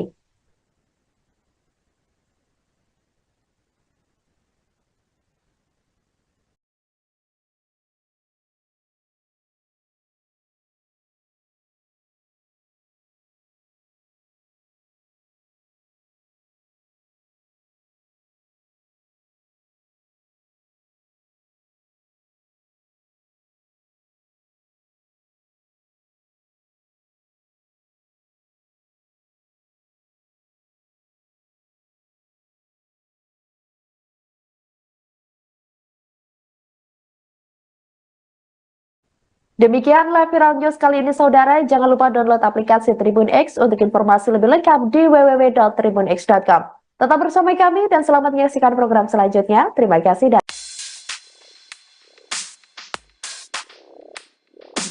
Belakangan ini, muncul polemik setelah pelantikan Mayor Teddy menjadi Sekretaris Kabinet, Seskap, pemerintahan Prabowo Gibran.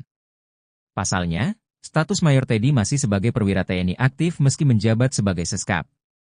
Terkait hal itu, ex-Menko Polhukam, Mahfud MD memberikan tanggapannya. Menurut Mahfud, sebaiknya publik membiarkan terlebih dulu Mayor Teddy bekerja dalam Kabinet Merah Putih. Hal itu ia katakan saat ditemui di Gedung Kementerian Pertahanan, Jakarta pada Selasa, 22 Oktober 2024. Mahfud pun mempersilakan Mayor Teddy untuk melaksanakan tugasnya sebagai Seskap. Mahfud berpandangan bahwa jabatan Seskap yang diisi oleh perwira aktif mungkin hal baru. Sehingga, menurutnya, akan ada aturan yang memuat mengenai hal tersebut. Baru dilantik, beberapa menteri kabinet Presiden Prabowo disorot karena pernyataannya yang menuai kontroversi, mulai dari penyalahgunaan surat resmi kementerian, soal pelanggaran HAM, hingga blunder kementerian paling ramping.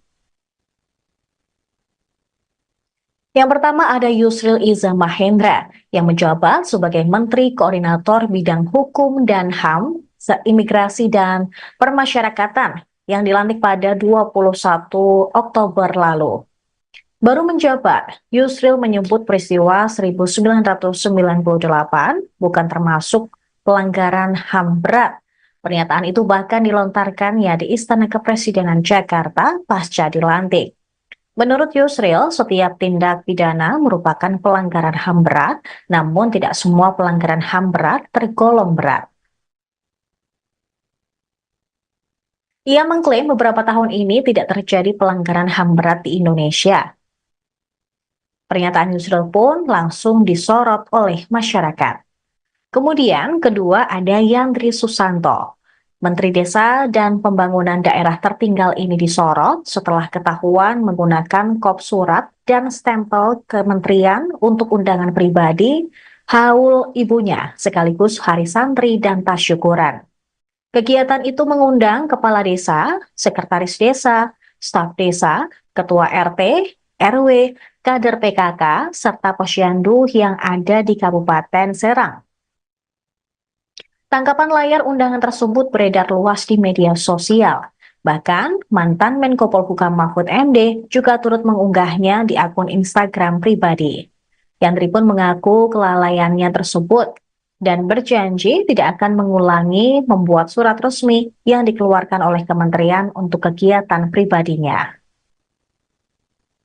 Kemudian ketiga, Mayor Teddy Indrawijaya. Pasca dilantik sebagai sekretaris kabinet, Mayor Teddy ternyata masih berstatus TNI aktif. Sejumlah pihak pun menyarankan Mayor Teddy untuk keluar dari TNI, sebab berpotensi melanggar ketentuan pasal 47 ayat 1 Undang-Undang Nomor 34 Tahun 2004 tentang TNI, bahwa prajurit hanya dapat menduduki jabatan sipil setelah mengundurkan diri atau pensiun dini dari dinas aktif keprajuritan. Namun Ketua Harian Partai Gerindra, Sufmi Dasko Ahmad mengatakan struktur Seskap saat ini berada di bawah Menteri Sekretaris Negara, sehingga Mayor Teddy tidak perlu pensiun dini dari dinas aktif keprajuritan TNI, sebab posisi Seskap maupun Mensesnek tidak termasuk ke dalam jabatan sipil sebagaimana ketentuan pasal 47 ayat 2 Undang-Undang TNI. Kemudian Raffi Ahmad, aktor yang juga masuk ke dalam jajaran Kabinet Merah Putih ini baru dilantik pada hari Senin kemarin. Dia resmi menjabat sebagai utusan khusus Presiden bidang pembinaan generasi muda dan pekerja seni. Ketika dilantik di Istana Negara Jakarta Senin kemarin, gelar honoris causa Raffi Ahmad turut disebut dan tercantum dalam Kepres. Gelar ini diberikan oleh Universal Institute of Professional Management atau UIPM di Thailand. Pemberian gelar ini pun sempat jadi perbincangan hangat karena UIPM disebut belum memiliki izin operasional di Indonesia. Bahkan warga Indonesia yang berada di Thailand juga sempat mengecek alamat kampus yang memberikan gelar tersebut dan hasilnya adalah bangunan sebuah hotel.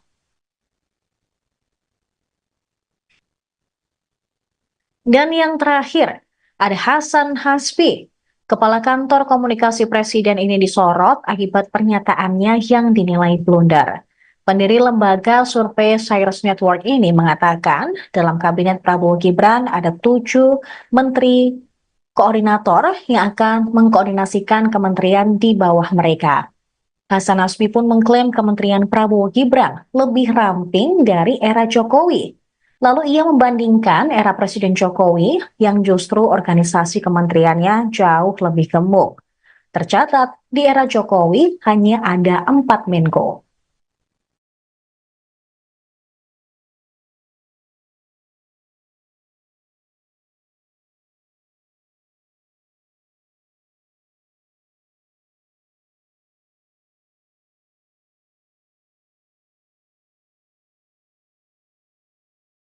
Menteri Hak Asasi Manusia Natalius Pigai mendapat sorotan publik setelah meminta agar anggaran Kementerian HAM dapat segera dilakukan perombakan. Menurut Natalius Pigai, anggaran Kementerian HAM saat ini hanya 64 miliar rupiah. Jumlah ini menurut Pigai sangatlah kecil sehingga sulit untuk merealisasikan visi dan misi Presiden Prabowo Subianto. Oleh sebab itu, Pigai meminta agar dilakukan perombakan anggaran kementerian menjadi 20 triliun rupiah. Pigai mengatakan ada 3 tugas pemerintah terkait HAM berdasarkan konstitusi, yakni penyelamatan HAM melalui regulasi, melindungi warga negara, dan memenuhi kebutuhan warga negara. Kegiatan-kegiatan tersebut sulit terlaksana dengan ketersediaan anggaran yang kecil. Untuk diketahui, Kementerian HAM adalah kementerian baru yang dibentuk pada Kabinet Merah Putih. Kementerian ini merupakan salah satu pecahan dari Kementerian Hukum dan HAM. Selain Kementerian HAM, Presiden Prabowo Subianto juga membentuk Kementerian Hukum serta Kementerian Imigrasi dan Pemasyarakatan. Untuk diketahui, Natalius Pigai bukan merupakan orang baru di bidang hak asasi manusia. Dia merupakan seorang aktivis HAM dan pernah menjadi staf khusus menteri di Kementerian Tenaga Kerja dan Transmigrasi Republik Indonesia pada masa kepemimpinan Al-Hilal Hamdi dan Jacob Nuawea pada tahun 1999 hingga 2004. Natalius Pigai juga merupakan aparatur sipil negara yang mengabdi selama 15 tahun di kementerian yang sama dengan yang menempati berbagai jabatan fungsional dan struktural. Selain itu, Pigai juga aktif di beberapa organisasi lainnya seperti PRD, PMKRI, Walhi, Kontras, Rumah Perubahan, dan Petisi 28. Menteri HAM Natalius Pigai langsung menjadi sorotan publik lantaran berharap anggaran 20 triliun rupiah selesai dilantik. Menanggapi hal itu, Komisi 13 DPR turun tangan dan memanggil Natalius Pigai pekan depan. Dikutip dari Kompas.com, hal itu disampaikan Ketua Komisi 13 DPR Willy Aditya yang mengatakan Komisi 13 segera memanggil para menteri meski komisi itu baru terbentuk pada Selasa 22 Oktober. Willy mengatakan akan memanggil Menteri Hukum dan Menteri HAM pada pekan depan. Meski begitu, Willy enggan berprasangka buruk terkait usul Natalius Pigai agar Kementerian HAM mendapat anggaran 20 triliun rupiah. Politikus Partai Nasdem ini mengingatkan isu HAM memiliki spektrum yang sangat luas. Willy juga tidak mau berandai-andai soal kemungkinan usul Natalius Pigai itu dapat terrealisasi karena APBN 2025 sudah disahkan. Ia pun mengingatkan bahwa Presiden Prabowo Subianto memiliki program makan bergizi gratis yang menurutnya berkaitan dengan isu HAM. Genocide ataukah ethnic cleansing, kalau memang 2 poin itu yang ditanyakan memang tidak terjadi pada 1998. Saya cukup paham terhadap undang-undang pengadilan HAM karena memang saya sendiri yang pada waktu itu mengajukan RUU pengadilan HAM itu ke DPR dan tentu saya paham hal-hal yang dikategorikan sebagai pelanggaran HAM berat yang diatur di dalam undang-undang pengadilan HAM kita sendiri. Dan tentu pemerintah akan mengkaji semua itu, termasuk juga apa-apa yang sudah diserahkan oleh tim-tim yang dibentuk oleh pemerintah pada waktu-waktu yang lalu dan juga rekomendasi-rekomendasi yang diberikan oleh Komnas HAM. Jadi yang boleh menyatakan pelanggaran HAM berat itu terjadi atau tidak terjadi tentu bukan Menkumham. Yang boleh mengatakan itu hanya Komnas HAM menurut undang-undang. Nah, kalau Komnas HAM keliru dalam menyimpulkan itu nanti perlu dikomunikasikan dengan Komnas HAM. Presiden Prabowo Subianto telah resmi melantik para menterinya dalam Kabinet Merah Putih pada Senin 21 Oktober 2024 kemarin. Namun, baru 2 hari dilantik, sudah ada 2 Menteri Prabowo yang membuat kontroversi dan menjadi sorotan publik. Mereka adalah Menteri Koordinator Bidang Hukum, HAM, Imigrasi, dan Pemasyarakatan Yusril Iza Mahendra dan Menteri Desa Yandri Susanto. Menko Yusril menjadi sorotan publik imbas pernyataannya yang menyebut bahwa kasus atau peristiwa 1998 bukan termasuk dalam pelanggaran HAM berat. Sementara itu, Mendes Yandri Susanto menuai kontroversi setelah ia menggunakan undangan resmi kementerian untuk menggelar acara pribadi. Yusril mengatakan bahwa peristiwa 1998 bukan termasuk pelanggaran HAM berat. Hal itu disampaikan Yusril di Istana Kepresidenan, Jakarta, Senin 21 Oktober 2024. Yusril mengatakan setiap tindak pidana merupakan pelanggaran HAM, tetapi tidak semua pelanggaran tergolong berat. Menurut Yusril, pelanggaran HAM berat tidak terjadi dalam beberapa tahun terakhir ini di Indonesia. Hal itu, kata Yusril, berbeda dengan saat ia menjadi Menteri Hukum dan HAM dulu. Ia telah 3 kali hadir di Jenewa, Swiss, menghadiri sidang Komisi HAM PBB. Indonesia saat itu ditantang menyelesaikan soal-soal besar terkait pelanggaran HAM. Usai jadi sorotan dan mendapat banyak kritik, Yandri Susanto mengaku ada kesalahan dalam membuat surat tersebut. Meski demikian, Yandri memastikan bahwa surat undangan itu tidak bermaksud disalahgunakan untuk pribadi dan keluarganya. Itu bisa kita koreksi nanti, tapi sekali lagi tidak disalahgunakan, tidak dibelokkan, kata Yandri di Ponpes Bayi Mahdi Soleh Mamun, Serang, Banten, Selasa 22 Oktober 2024. Yandri menegaskan, tidak ada unsur politik dalam undangan dan acara tersebut.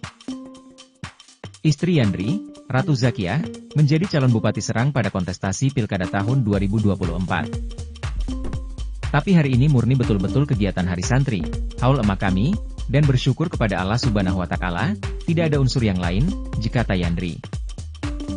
Lebih lanjut, Yandri berterima kasih kepada Mahfud MD karena telah mengingatkannya. Wakil Ketua Partai Amanat Nasional PAN itu pun berjanji tidak akan mengulangi kesalahannya.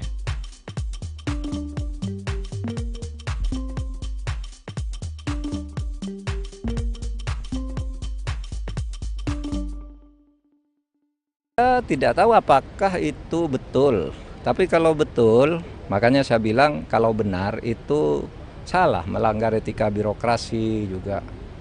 Ya mudah-mudahan nanti segera diklarifikasi, kan tidak boleh ya urusan pribadi, urusan tahlilan, urusan syukuran gitu lalu menggunakan kop dan stempel menteri. Untuk tahu masalah segala segi pertahanan, dan ini adalah alma mater saya sehingga saya datang menyempatkan ada diri. alasan khusus nggak Pak? Hah? Ada alasan khusus datang? Saya alumni sini kan? Alumni sini ya? Sebelumnya sudah pernah berkomunikasi dengan Menhan baru? Oh sudah sering, yang khusus sekarang enggak, tapi sudah sering udah kenal lama dengan Pak Syafri. Kemarin pasangan apa ya Pak? Pasangan Mahfud sama Ganjar nggak datang kemarin Pak? Itu kan rame di mana? Nah, saya sudah mau datang tapi terus ibu saya masih sakit, sekarang masih di Surabaya. PR pertama untuk Pak Syafri apa ya Pak? PR pertamanya untuk Pak Syafri gitu di Kemenhan. Wah, Pak Syafri udah lebih tahu kan, sudah disusun oleh tim ya, tim pemerintahan Pak Prabowo. Saya kira banyak lah. Berarti sosok Pak Syafri itu sosok yang tepat ya untuk melanjutkan. Sosoknya seperti apa Pak Syafri? Pastilah dipilih oleh presiden itu pasti memenuhi syarat minimal yang dibutuhkan. Kedepannya hubungan sipil militer menurut Pak Mahfud baiknya seperti apa sih Pak? Menurut saya sipil militer ya tidak perlu dipertentangkan karena itu ada fungsi masing-masing ya. Militer punya fungsi sendiri untuk pertahanan keutuhan ideologi negara kita, sedangkan sipil itu juga sama tetapi dari sudut-sudut yang lain. Pak Mahfud, kekhawatiran soal dui fungsi di masyarakat itu perlu dikhawatirkan nggak Pak? Kekhawatiran dui fungsi di masyarakat dan ke depan. Kalau saya sih tidak pernah berpikir itu ya, sebelum belum melihat gambaran daruratnya itu. Tapi kan sudah ada Pak bahwa ajudan prajurit TNI aktif yang sekarang dijadikan melempati jabatan sipil sebagai sekretaris kabinet. Oh sejak dulu banyak. Kan ada beberapa di undang-undang tuh kan memang dibolehkan ya. Tapi untuk Seskap tidak ada Pak untuk di undang-undang. Oh ya mungkin baru pertama ya. Nggak tahu, nanti kan ada. Itu biarkan bekerja dulu menurut saya pemerintah ini, dan saya kira Pak Prabowo mampu menghandle ini dengan baik. Postingan Instagram itu gimana Pak? Apa itu? Surat menteri Pak. Saya tidak tahu apakah itu betul.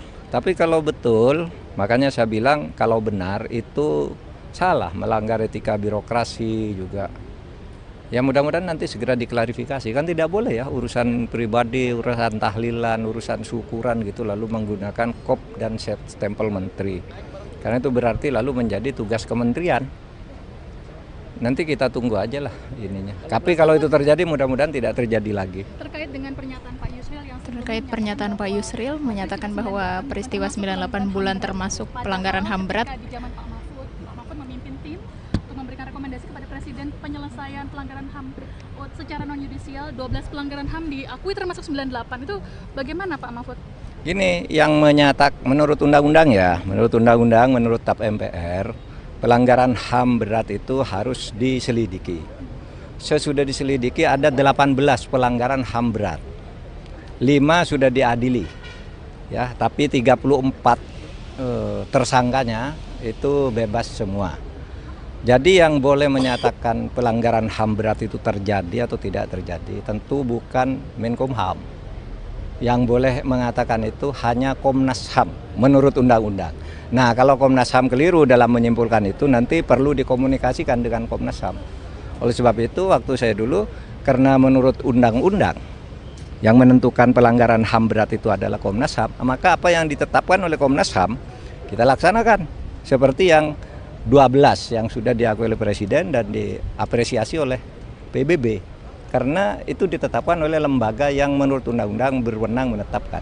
Sebaliknya yang dipaksakan disuruh jadikan pelanggaran HAM berat, padahal menurut Komnas HAM tidak, itu saya Menko Polhukam menganggap tidak ada. Misalnya kasus KM 50, ya kan itu didesakkan oleh Pak Amin Rais dan sebagainya supaya itu ditetapkan pelanggaran HAM berat. Saya bilang ya bilang dong Komnas HAM, kalau Komnas HAM bilang begitu kita laksanakan. Kasus Kanjuruhan yang menewaskan 156 orang, itu kan diminta agar dijadikan kasus pelanggaran HAM berat.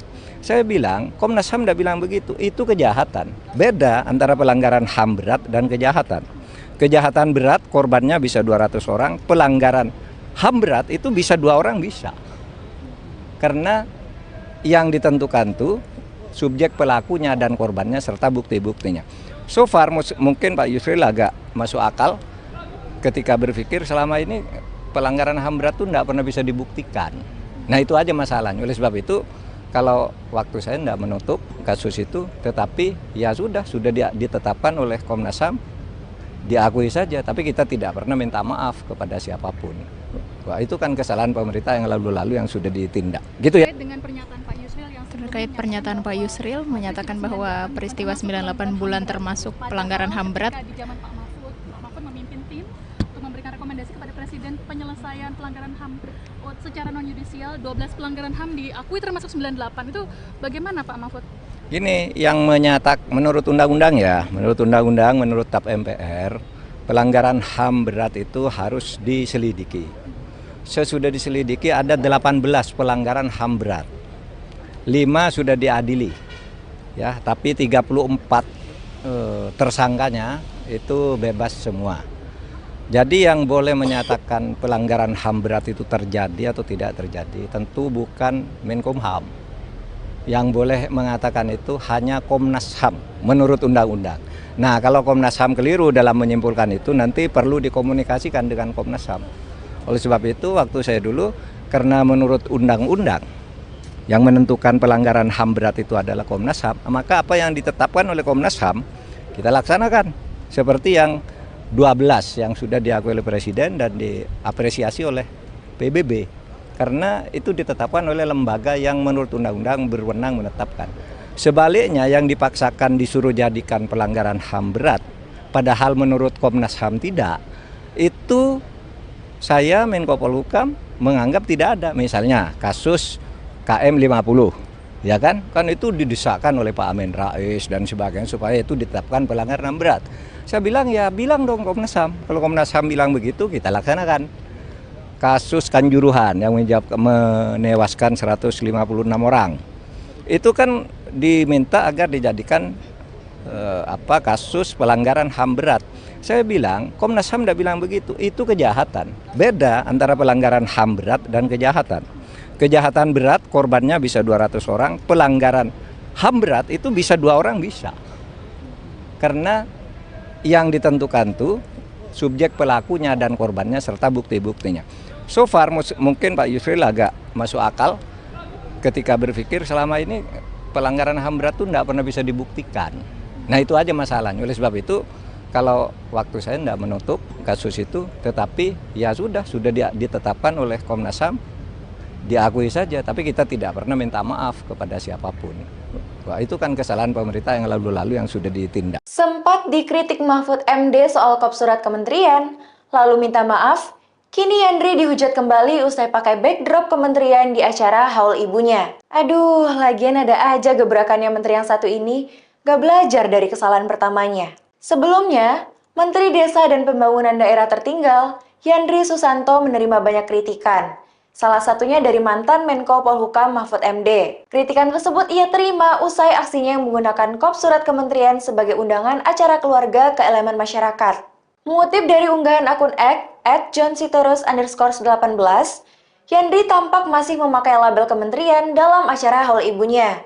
Hal ini sontak membuat warganet kesal dan mengira Yandri tak benar-benar serius mengucapkan maaf kemarin. Aksi yang dilakukan Yandri tersebut diduga merupakan sebuah kampanye atas pencalonan istrinya Ratu Rahmatwaya sebagai Bupati Serang.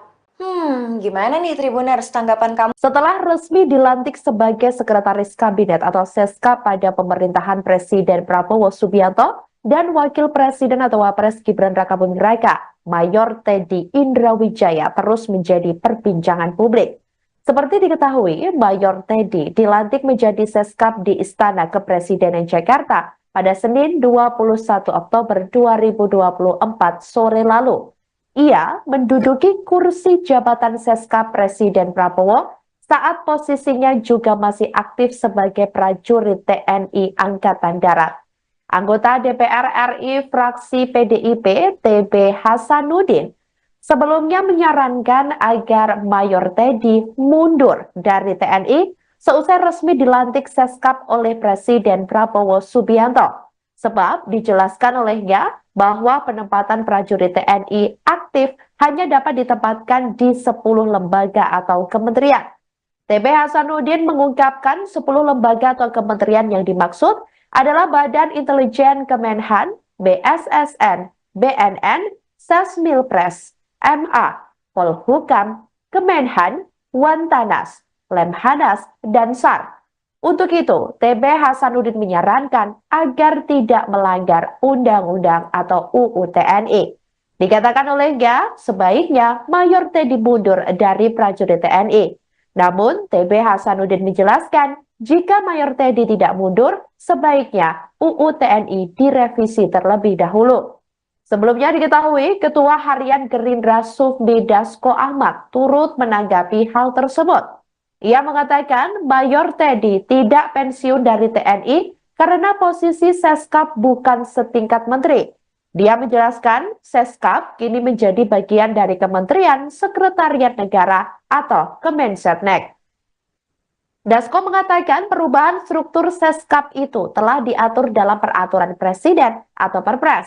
Dia mengatakan Seskap bisa dijabat oleh aparatur sipil negara dengan pangkat setinggi-tingginya eselon 2 atau brigadir jenderal. Atas dasar itulah Dasko mengatakan bahwa jabatan Seskap sama saja dengan jabatan di kementerian yang dapat diisi oleh personil TNI atau Polri. Dia mengatakan Mayor Teddy tidak perlu pensiun dari TNI.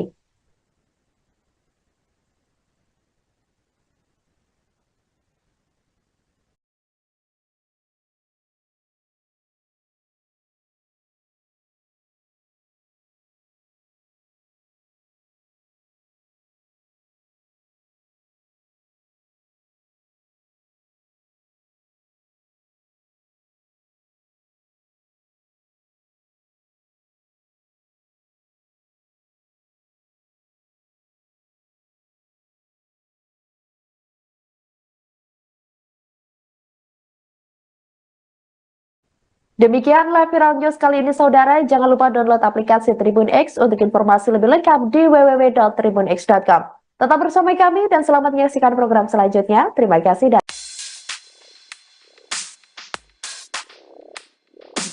Belakangan ini, muncul polemik setelah pelantikan Mayor Teddy menjadi Sekretaris Kabinet, Seskap, pemerintahan Prabowo Gibran. Pasalnya, status Mayor Teddy masih sebagai perwira TNI aktif meski menjabat sebagai Seskap. Terkait hal itu, ex-Menko Polhukam, Mahfud MD memberikan tanggapannya. Menurut Mahfud, sebaiknya publik membiarkan terlebih dulu Mayor Teddy bekerja dalam Kabinet Merah Putih. Hal itu ia katakan saat ditemui di Gedung Kementerian Pertahanan, Jakarta pada Selasa, 22 Oktober 2024. Mahfud pun mempersilakan Mayor Teddy untuk melaksanakan tugasnya sebagai Seskap. Mahfud berpandangan bahwa jabatan Seskap yang diisi oleh perwira aktif mungkin hal baru. Sehingga, menurutnya, akan ada aturan yang memuat mengenai hal tersebut. Baru dilantik, beberapa menteri kabinet Presiden Prabowo disorot karena pernyataannya yang menuai kontroversi, mulai dari penyalahgunaan surat resmi kementerian, soal pelanggaran HAM, hingga blunder kementerian paling ramping. Yang pertama ada Yusril Iza Mahendra, yang menjabat sebagai Menteri Koordinator Bidang Hukum dan HAM, Imigrasi dan Permasyarakatan, yang dilantik pada 21 Oktober lalu. Baru menjabat, Yusril menyebut peristiwa 1998 bukan termasuk pelanggaran HAM berat. Pernyataan itu bahkan dilontarkannya di Istana Kepresidenan Jakarta pasca dilantik. Menurut Yusril, setiap tindak pidana merupakan pelanggaran HAM berat, namun tidak semua pelanggaran HAM berat tergolong berat. Ia mengklaim beberapa tahun ini tidak terjadi pelanggaran HAM berat di Indonesia. Pernyataan Yusril pun langsung disorot oleh masyarakat. Kemudian kedua ada Yandri Susanto. Menteri Desa dan Pembangunan Daerah Tertinggal ini disorot setelah ketahuan menggunakan kop surat dan stempel kementerian untuk undangan pribadi, haul ibunya, sekaligus hari santri dan tasyukuran. Kegiatan itu mengundang kepala desa, sekretaris desa, staf desa, ketua RT, RW, kader PKK, serta posyandu yang ada di Kabupaten Serang. Tangkapan layar undangan tersebut beredar luas di media sosial. Bahkan, mantan Menko Polhukam Mahfud MD juga turut mengunggahnya di akun Instagram pribadi. Yandri pun mengaku kelalaiannya tersebut dan berjanji tidak akan mengulangi membuat surat resmi yang dikeluarkan oleh kementerian untuk kegiatan pribadinya. Kemudian ketiga, Mayor Teddy Indrawijaya. Pasca dilantik sebagai Sekretaris Kabinet, Mayor Teddy ternyata masih berstatus TNI aktif. Sejumlah pihak pun menyarankan Mayor Teddy untuk keluar dari TNI, sebab berpotensi melanggar ketentuan pasal 47 ayat 1 Undang-Undang Nomor 34 Tahun 2004 tentang TNI, bahwa prajurit hanya dapat menduduki jabatan sipil setelah mengundurkan diri atau pensiun dini dari dinas aktif keprajuritan. Namun Ketua Harian Partai Gerindra, Sufmi Dasko Ahmad mengatakan struktur Seskap saat ini berada di bawah Menteri Sekretaris Negara, sehingga Mayor Teddy tidak perlu pensiun dini dari dinas aktif keprajuritan TNI, sebab posisi Seskap maupun Mensesnek tidak termasuk ke dalam jabatan sipil, sebagaimana ketentuan pasal 47 ayat 2 Undang-Undang TNI. Kemudian Raffi Ahmad, aktor yang juga masuk ke dalam jajaran Kabinet Merah Putih ini baru dilantik pada hari Senin kemarin. Dia resmi menjabat sebagai utusan khusus Presiden bidang pembinaan generasi muda dan pekerja seni. Ketika dilantik di Istana Negara Jakarta Senin kemarin, gelar honoris causa Raffi Ahmad turut disebut dan tercantum dalam Kepres. Gelar ini diberikan oleh Universal Institute of Professional Management atau UIPM di Thailand. Pemberian gelar ini pun sempat jadi perbincangan hangat karena UIPM disebut belum memiliki izin operasional di Indonesia. Bahkan warga Indonesia yang berada di Thailand juga sempat mengecek alamat kampus yang memberikan gelar tersebut dan hasilnya adalah bangunan sebuah hotel. Dan yang terakhir, ada Hasan Hasbi. Kepala Kantor Komunikasi Presiden ini disorot akibat pernyataannya yang dinilai blunder. Pendiri lembaga survei Cyrus Network ini mengatakan dalam Kabinet Prabowo Gibran ada 7 menteri koordinator yang akan mengkoordinasikan kementerian di bawah mereka. Hasan Hasbi pun mengklaim Kementerian Prabowo Gibran lebih ramping dari era Jokowi. Lalu ia membandingkan era Presiden Jokowi yang justru organisasi kementeriannya jauh lebih gemuk. Tercatat, di era Jokowi hanya ada 4 Menko.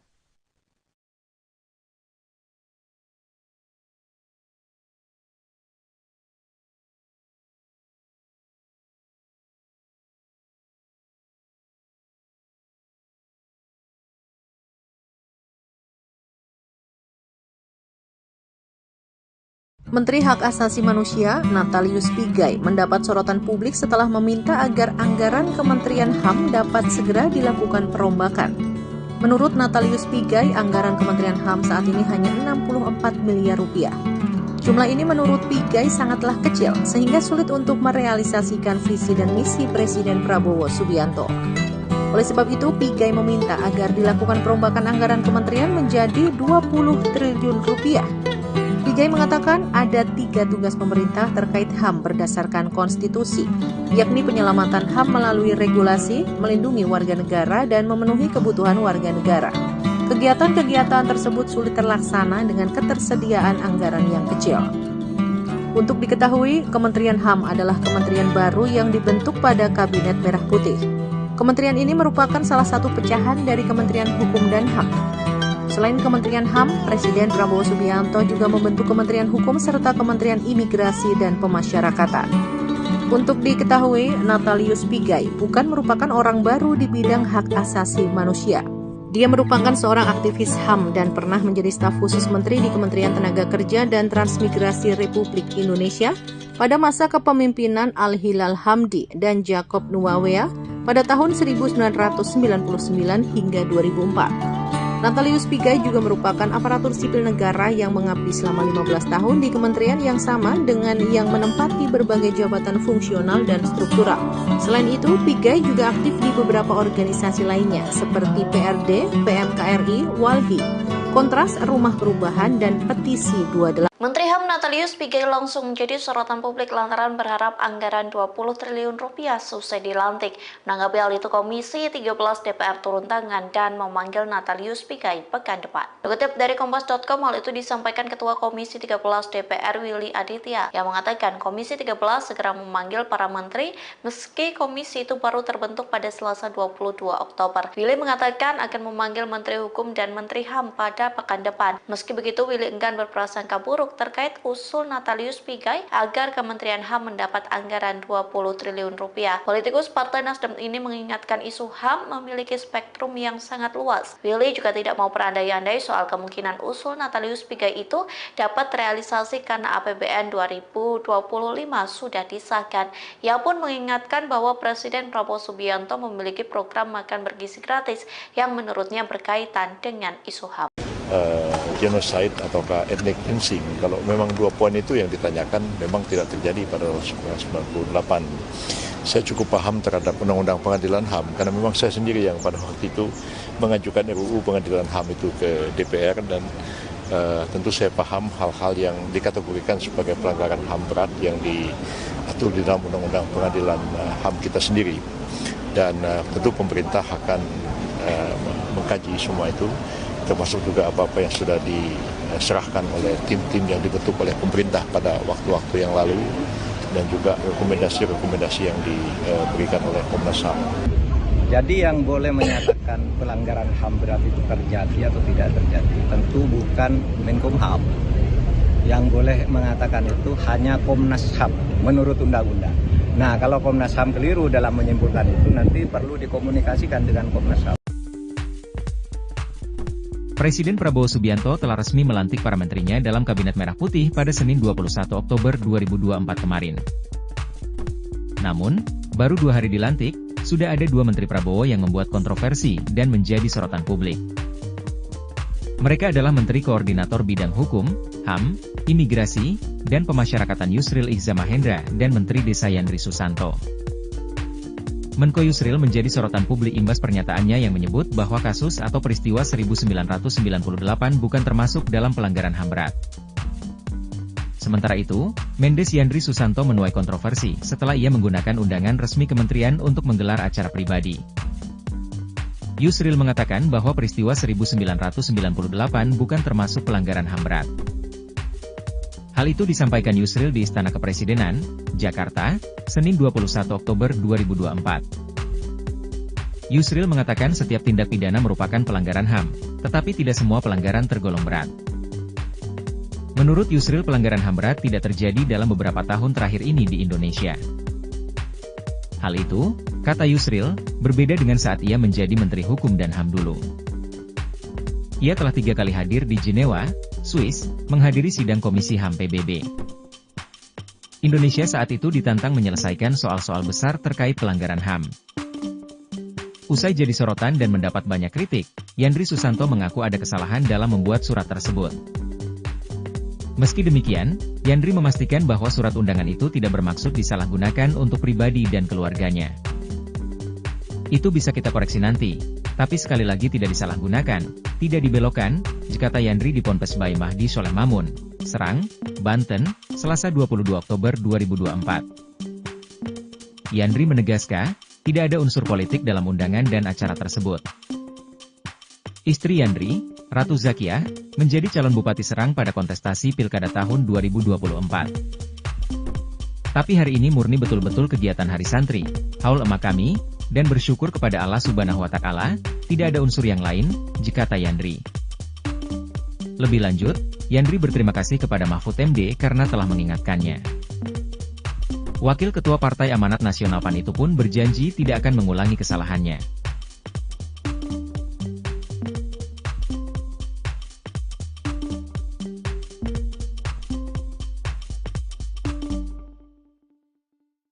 Tidak tahu apakah itu betul, tapi kalau betul, makanya saya bilang kalau benar itu salah, melanggar etika birokrasi juga. Ya mudah-mudahan nanti segera diklarifikasi, kan tidak boleh ya urusan pribadi, urusan tahlilan, urusan syukuran gitu lalu menggunakan kop dan stempel menteri. Untuk tahu masalah segala segi pertahanan, dan ini adalah alma mater saya sehingga saya datang menyempatkan ada alasan khusus nggak Pak? Hah? Ada alasan khusus datang? Saya alumni sini kan? Alumni sini ya? Sebelumnya sudah pernah berkomunikasi dengan Menhan baru? Oh sudah sering, yang khusus sekarang enggak, tapi sudah sering, udah kenal lama dengan Pak Syafri. Kemarin pasangan apa ya Pak? Pasangan Mahfud sama Ganjar nggak datang kemarin Pak? Itu kan rame di mana? Nah, saya sudah mau datang tapi terus ibu saya masih sakit, sekarang masih di Surabaya. PR pertama untuk Pak Syafri apa ya Pak? PR pertamanya untuk Pak Syafri gitu di Kemenhan. Wah, Pak Syafri udah lebih tahu kan, sudah disusun oleh tim ya, tim pemerintahan Pak Prabowo. Saya kira banyak lah. Sosok Pak Syafri itu sosok yang tepat ya untuk melanjutkan. Sosoknya seperti apa Pak Syafri? Pastilah dipilih oleh presiden itu pasti memenuhi syarat minimal yang dibutuhkan. Kedepannya hubungan sipil militer menurut Pak Mahfud baiknya seperti apa sih Pak? Menurut saya sipil militer ya tidak perlu dipertentangkan karena itu ada fungsi masing-masing ya. Militer punya fungsi sendiri untuk pertahanan keutuhan ideologi negara kita, sedangkan sipil itu juga sama tetapi dari sudut-sudut yang lain. Pak Mahfud, kekhawatiran soal dui fungsi di masyarakat itu perlu dikhawatirkan nggak Pak? Kekhawatiran dui fungsi di masyarakat dan ke depan. Kalau saya sih tidak pernah berpikir itu ya, sebelum belum melihat gambaran daruratnya itu. Tapi kan sudah ada Pak bahwa ajudan prajurit TNI aktif yang sekarang dijadikan melempati jabatan sipil sebagai sekretaris kabinet. Oh sejak dulu banyak, kan ada beberapa di undang-undang tuh kan memang dibolehkan ya. Tapi untuk Seskap tidak ada Pak di undang-undang. Oh ya mungkin baru pertama ya, nggak tahu nanti kan ada. Itu biarkan bekerja dulu menurut saya pemerintah ini, dan saya kira Pak Prabowo mampu menghandle ini dengan baik. Postingan Instagram itu gimana Pak? Apa itu? Surat menteri Pak. Saya tidak tahu apakah itu betul. Tapi kalau betul, makanya saya bilang kalau benar itu salah, melanggar etika birokrasi juga. Ya mudah-mudahan nanti segera diklarifikasi, kan tidak boleh ya urusan pribadi, urusan tahlilan, urusan syukuran gitu lalu menggunakan kop dan stempel menteri. Karena itu berarti lalu menjadi tugas kementerian. Nanti kita tunggu aja lah ininya. Tapi kalau itu terjadi mudah-mudahan tidak terjadi lagi. Terkait dengan pernyataan Pak Yusril Pak Yusril menyatakan bahwa peristiwa 98 bulan termasuk pelanggaran HAM berat. Di zaman Pak Mahfud memimpin tim untuk memberikan rekomendasi kepada Presiden penyelesaian pelanggaran HAM secara non-yudisial. 12 pelanggaran HAM diakui termasuk 98. Itu bagaimana Pak Mahfud? Gini, yang menurut undang-undang ya, menurut TAP MPR, pelanggaran HAM berat itu harus diselidiki. Sesudah diselidiki ada 18 pelanggaran HAM berat. 5 sudah diadili. Ya, tapi 34 tersangkanya itu bebas semua. Jadi yang boleh menyatakan pelanggaran HAM berat itu terjadi atau tidak terjadi tentu bukan Menkumham. Yang boleh mengatakan itu hanya Komnas HAM menurut undang-undang. Nah, kalau Komnas HAM keliru dalam menyimpulkan itu nanti perlu dikomunikasikan dengan Komnas HAM. Oleh sebab itu waktu saya dulu, karena menurut undang-undang yang menentukan pelanggaran HAM berat itu adalah Komnas HAM, maka apa yang ditetapkan oleh Komnas HAM kita laksanakan. Seperti yang 12 yang sudah diakui oleh Presiden dan diapresiasi oleh PBB. Karena itu ditetapkan oleh lembaga yang menurut undang-undang berwenang menetapkan. Sebaliknya yang dipaksakan disuruh jadikan pelanggaran HAM berat, padahal menurut Komnas HAM tidak, itu saya Menko Polhukam menganggap tidak ada. Misalnya kasus KM 50, ya kan itu didesakkan oleh Pak Amin Rais dan sebagainya supaya itu ditetapkan pelanggaran HAM berat. Saya bilang ya bilang dong Komnas HAM. Kalau Komnas HAM bilang begitu kita laksanakan. Kasus Kanjuruhan yang menewaskan 156 orang. Itu kan diminta agar dijadikan kasus pelanggaran HAM berat. Saya bilang Komnas HAM tidak bilang begitu. Itu kejahatan. Beda antara pelanggaran HAM berat dan kejahatan. Kejahatan berat korbannya bisa 200 orang, pelanggaran HAM berat itu bisa 2 orang bisa. Karena yang ditentukan tuh subjek pelakunya dan korbannya serta bukti-buktinya. So far mungkin Pak Yusril agak masuk akal ketika berpikir selama ini pelanggaran HAM berat itu tidak pernah bisa dibuktikan. Nah itu aja masalahnya. Oleh sebab itu kalau waktu saya tidak menutup kasus itu, tetapi ya sudah ditetapkan oleh Komnas HAM, diakui saja. Tapi kita tidak pernah minta maaf kepada siapapun. Wah, itu kan kesalahan pemerintah yang lalu-lalu yang sudah ditindak. Gitu ya. Dengan pernyataan Pak Yusril yang Terkait pernyataan Pak Yusril menyatakan bahwa peristiwa 98 bulan termasuk pelanggaran HAM berat. di zaman Pak Mahfud memimpin tim untuk memberikan rekomendasi kepada Presiden penyelesaian pelanggaran HAM secara non yudisial. 12 pelanggaran HAM diakui termasuk 98. Itu bagaimana Pak Mahfud? Gini, yang menurut undang-undang ya, menurut TAP MPR, pelanggaran HAM berat itu harus diselidiki. Sesudah diselidiki ada 18 pelanggaran HAM berat. 5 sudah diadili. Ya, tapi 34 tersangkanya itu bebas semua. Jadi yang boleh menyatakan pelanggaran HAM berat itu terjadi atau tidak terjadi tentu bukan Menkumham. Yang boleh mengatakan itu hanya Komnas HAM menurut undang-undang. Nah, kalau Komnas HAM keliru dalam menyimpulkan itu nanti perlu dikomunikasikan dengan Komnas HAM. Oleh sebab itu waktu saya dulu, karena menurut undang-undang yang menentukan pelanggaran HAM berat itu adalah Komnas HAM, maka apa yang ditetapkan oleh Komnas HAM kita laksanakan. Seperti yang 12 yang sudah diakui oleh Presiden dan diapresiasi oleh PBB. Karena itu ditetapkan oleh lembaga yang menurut undang-undang berwenang menetapkan. Sebaliknya yang dipaksakan disuruh jadikan pelanggaran HAM berat, padahal menurut Komnas HAM tidak, itu saya Menko Polhukam menganggap tidak ada. Misalnya kasus KM 50, ya kan itu didesakkan oleh Pak Amin Rais dan sebagainya supaya itu ditetapkan pelanggaran HAM berat. Saya bilang ya bilang dong Komnas HAM. Kalau Komnas HAM bilang begitu kita laksanakan. Kasus Kanjuruhan yang menewaskan 156 orang.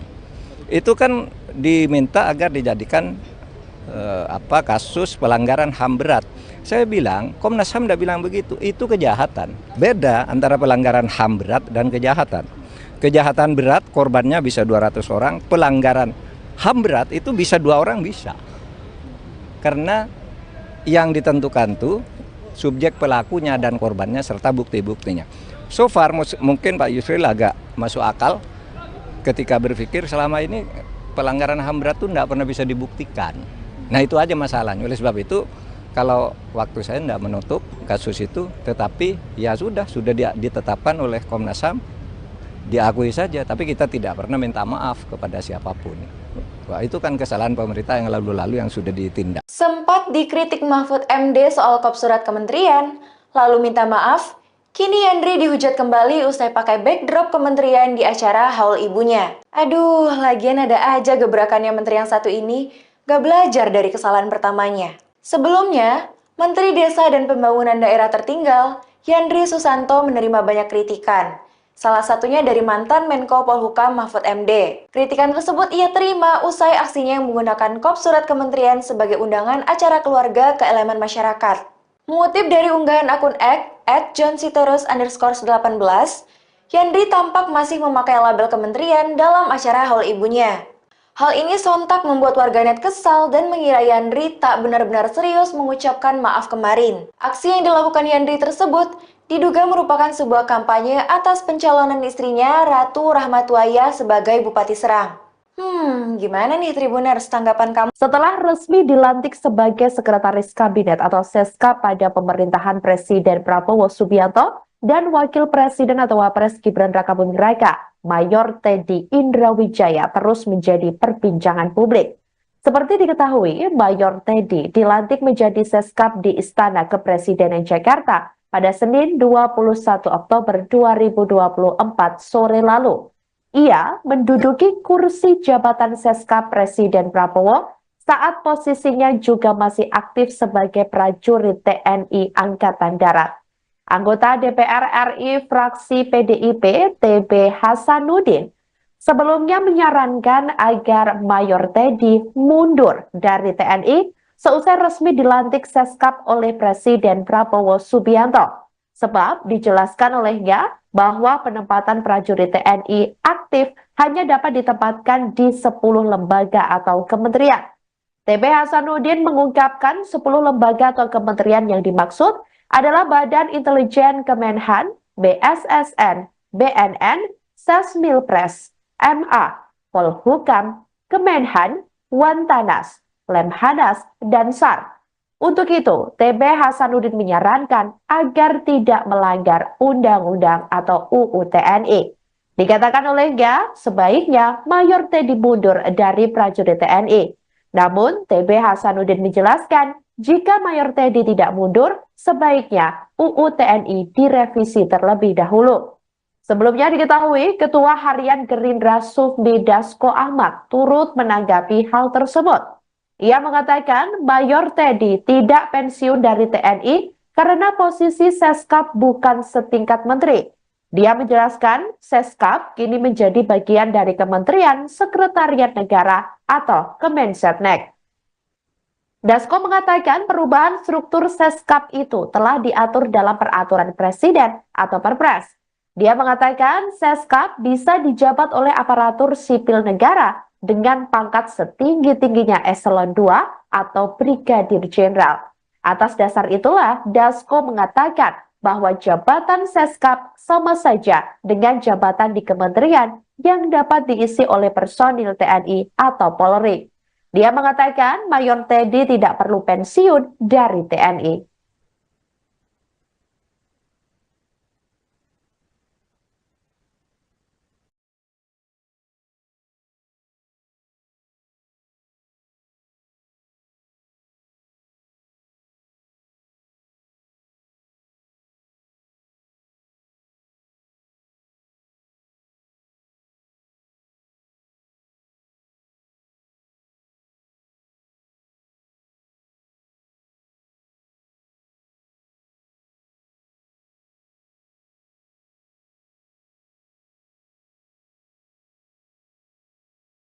Demikian live viral news kali ini saudara, jangan lupa download aplikasi Tribun X untuk informasi lebih lengkap di www.tribunx.com. Tetap bersama kami dan selamat menyaksikan program selanjutnya. Terima kasih dan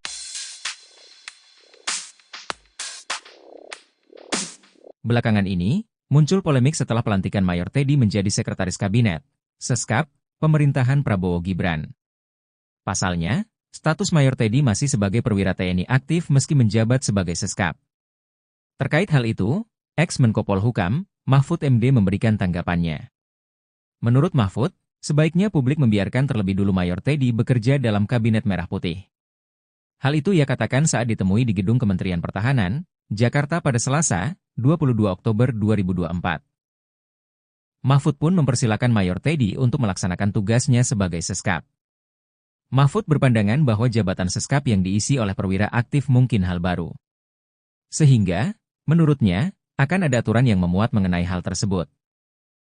Baru dilantik, beberapa menteri kabinet Presiden Prabowo disorot karena pernyataannya yang menuai kontroversi, mulai dari penyalahgunaan surat resmi kementerian, soal pelanggaran HAM, hingga blunder kementerian paling ramping. Yang pertama ada Yusril Iza Mahendra, yang menjabat sebagai Menteri Koordinator Bidang Hukum dan HAM, Imigrasi dan Permasyarakatan, yang dilantik pada 21 Oktober lalu. Baru menjabat, Yusril menyebut peristiwa 1998 bukan termasuk pelanggaran HAM berat. Pernyataan itu bahkan dilontarkannya di Istana Kepresidenan Jakarta pasca dilantik. Menurut Yusril, setiap tindak pidana merupakan pelanggaran HAM berat, namun tidak semua pelanggaran HAM berat tergolong berat. Ia mengklaim beberapa tahun ini tidak terjadi pelanggaran HAM berat di Indonesia. Pernyataan Yusril pun langsung disorot oleh masyarakat. Kemudian kedua ada Yandri Susanto. Menteri Desa dan Pembangunan Daerah Tertinggal ini disorot setelah ketahuan menggunakan kop surat dan stempel kementerian untuk undangan pribadi, haul ibunya, sekaligus hari santri dan tasyukuran. Kegiatan itu mengundang kepala desa, sekretaris desa, staf desa, ketua RT, RW, kader PKK, serta posyandu yang ada di Kabupaten Serang. Tangkapan layar undangan tersebut beredar luas di media sosial. Bahkan, mantan Menko Polhukam Mahfud MD juga turut mengunggahnya di akun Instagram pribadi. Yandri pun mengaku kelalaiannya tersebut dan berjanji tidak akan mengulangi membuat surat resmi yang dikeluarkan oleh kementerian untuk kegiatan pribadinya. Kemudian ketiga, Mayor Teddy Indrawijaya. Pasca dilantik sebagai Sekretaris Kabinet, Mayor Teddy ternyata masih berstatus TNI aktif. Sejumlah pihak pun menyarankan Mayor Teddy untuk keluar dari TNI, sebab berpotensi melanggar ketentuan pasal 47 ayat 1 Undang-Undang Nomor 34 Tahun 2004 tentang TNI, bahwa prajurit hanya dapat menduduki jabatan sipil setelah mengundurkan diri atau pensiun dini dari dinas aktif keprajuritan. Namun Ketua Harian Partai Gerindra, Sufmi Dasko Ahmad mengatakan struktur Seskap saat ini berada di bawah Menteri Sekretaris Negara, sehingga Mayor Teddy tidak perlu pensiun dini dari dinas aktif keprajuritan TNI, sebab posisi Seskap maupun Mensesnek tidak termasuk ke dalam jabatan sipil sebagaimana ketentuan pasal 47 ayat 2 Undang-Undang TNI. Kemudian Raffi Ahmad, aktor yang juga masuk ke dalam jajaran Kabinet Merah Putih ini baru dilantik pada hari Senin kemarin.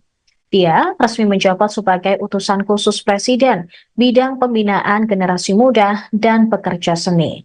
Ketika dilantik di Istana Negara Jakarta Senin kemarin, gelar honoris causa Raffi Ahmad turut disebut dan tercantum dalam Kepres.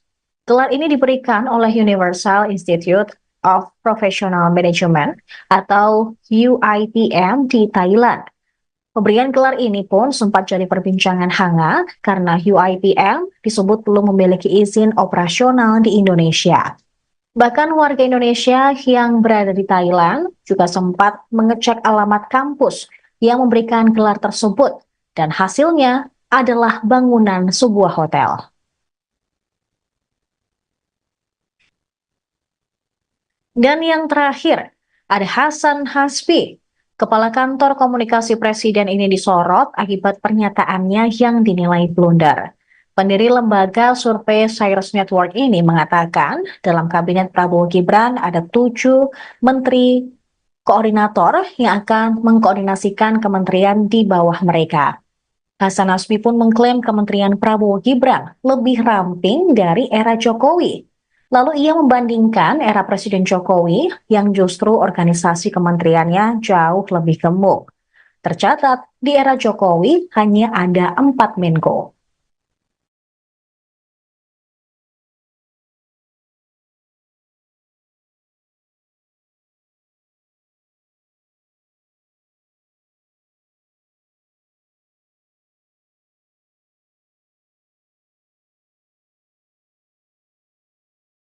Menteri Hak Asasi Manusia, Natalius Pigai, mendapat sorotan publik setelah meminta agar anggaran Kementerian HAM dapat segera dilakukan perombakan. Menurut Natalius Pigai, anggaran Kementerian HAM saat ini hanya 64 miliar rupiah. Jumlah ini menurut Pigai sangatlah kecil, sehingga sulit untuk merealisasikan visi dan misi Presiden Prabowo Subianto.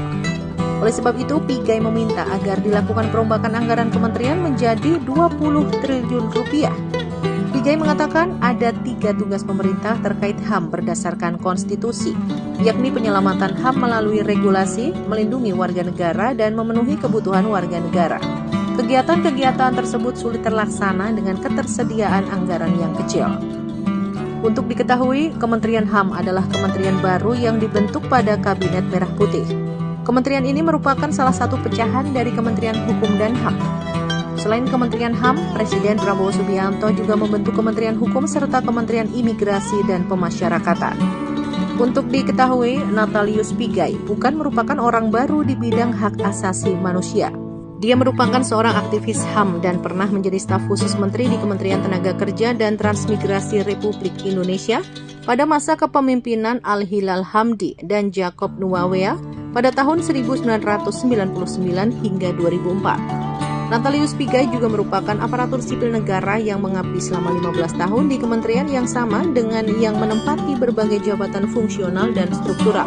Selain itu, Pigai juga aktif di beberapa organisasi lainnya seperti PRD, PMKRI, Walhi, Kontras, Rumah Perubahan, dan Petisi 28. Menteri HAM Natalius Pigai langsung menjadi sorotan publik lantaran berharap anggaran 20 triliun rupiah selesai dilantik. Menanggapi hal itu, Komisi 13 DPR turun tangan dan memanggil Natalius Pigai pekan depan. Dikutip dari Kompas.com, hal itu disampaikan Ketua Komisi 13 DPR Willy Aditya yang mengatakan Komisi 13 segera memanggil para menteri meski komisi itu baru terbentuk pada Selasa 22 Oktober. Willy mengatakan akan memanggil Menteri Hukum dan Menteri HAM pada pekan depan. Meski begitu, Willy enggan berprasangka buruk terkait usul Natalius Pigai agar Kementerian HAM mendapat anggaran 20 triliun rupiah. Politikus Partai Nasdem ini mengingatkan isu HAM memiliki spektrum yang sangat luas. Willy juga tidak mau berandai-andai soal kemungkinan usul Natalius Pigai itu dapat terrealisasi karena APBN 2025 sudah disahkan.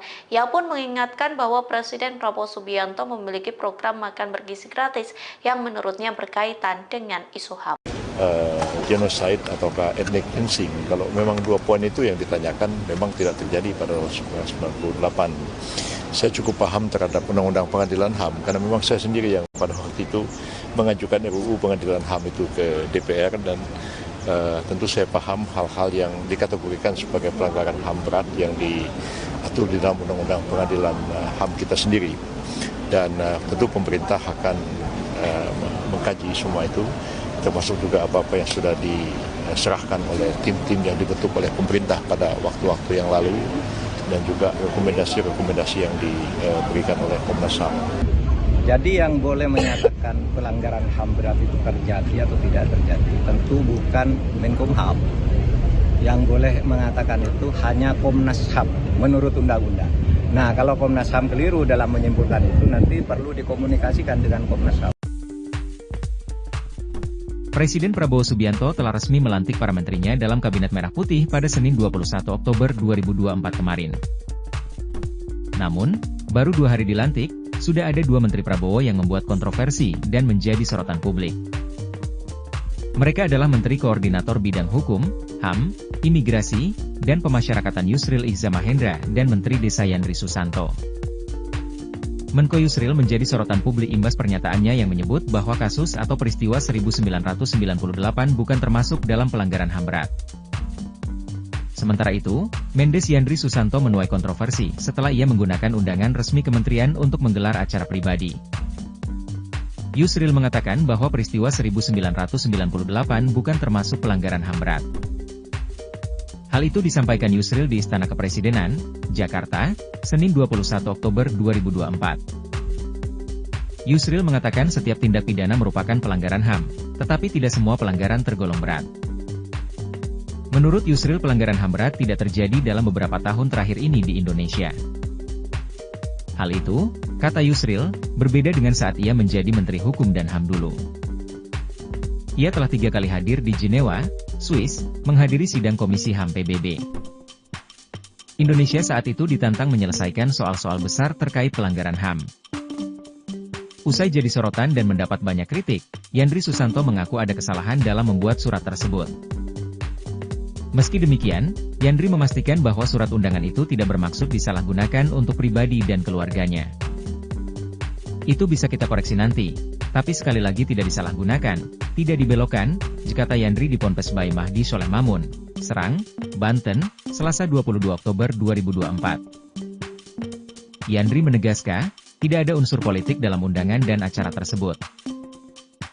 Istri Yandri, Ratu Zakia, menjadi calon Bupati Serang pada kontestasi Pilkada tahun 2024. Tapi hari ini murni betul-betul kegiatan Hari Santri, haul emak kami, dan bersyukur kepada Allah Subhanahu wa Ta'ala, tidak ada unsur yang lain, kata Yandri. Lebih lanjut, Yandri berterima kasih kepada Mahfud MD karena telah mengingatkannya. Wakil Ketua Partai Amanat Nasional PAN itu pun berjanji tidak akan mengulangi kesalahannya.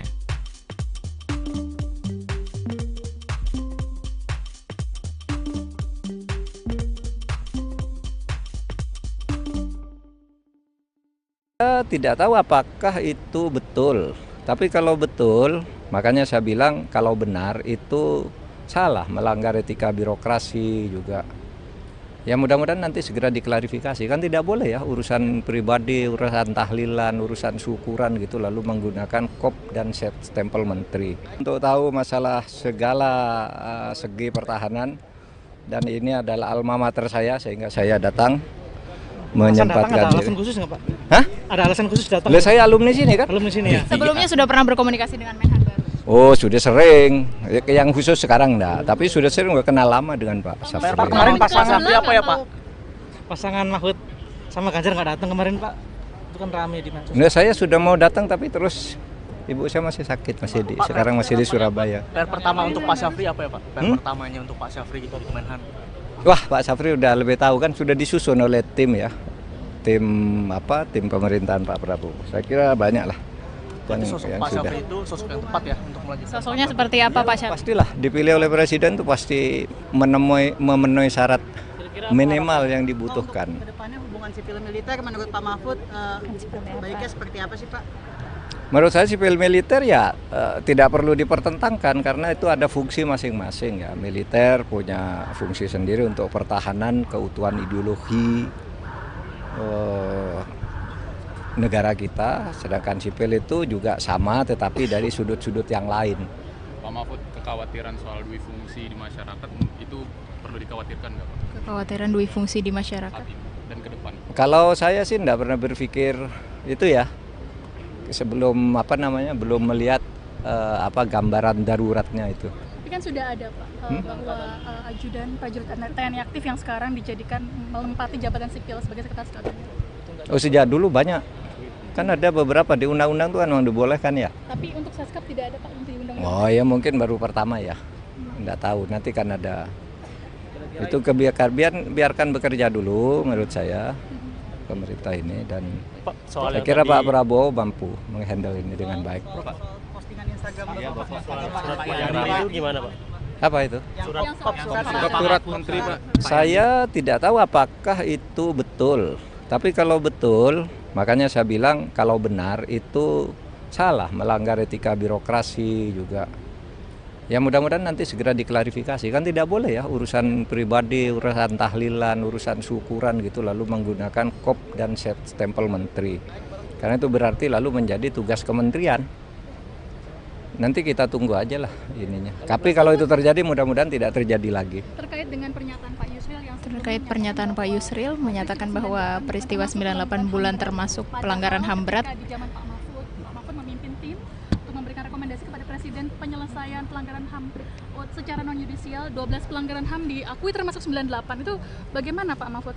Gini, yang menurut undang-undang ya, menurut TAP MPR, pelanggaran HAM berat itu harus diselidiki. Sesudah diselidiki ada 18 pelanggaran HAM berat. 5 sudah diadili. Ya, tapi 34 tersangkanya itu bebas semua. Jadi yang boleh menyatakan pelanggaran HAM berat itu terjadi atau tidak terjadi tentu bukan Menkumham. Yang boleh mengatakan itu hanya Komnas HAM menurut undang-undang. Nah, kalau Komnas HAM keliru dalam menyimpulkan itu nanti perlu dikomunikasikan dengan Komnas HAM.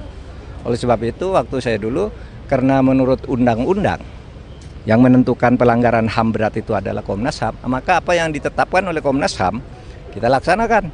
Seperti yang 12 yang sudah diakui oleh Presiden dan diapresiasi oleh PBB. Karena itu ditetapkan oleh lembaga yang menurut undang-undang berwenang menetapkan.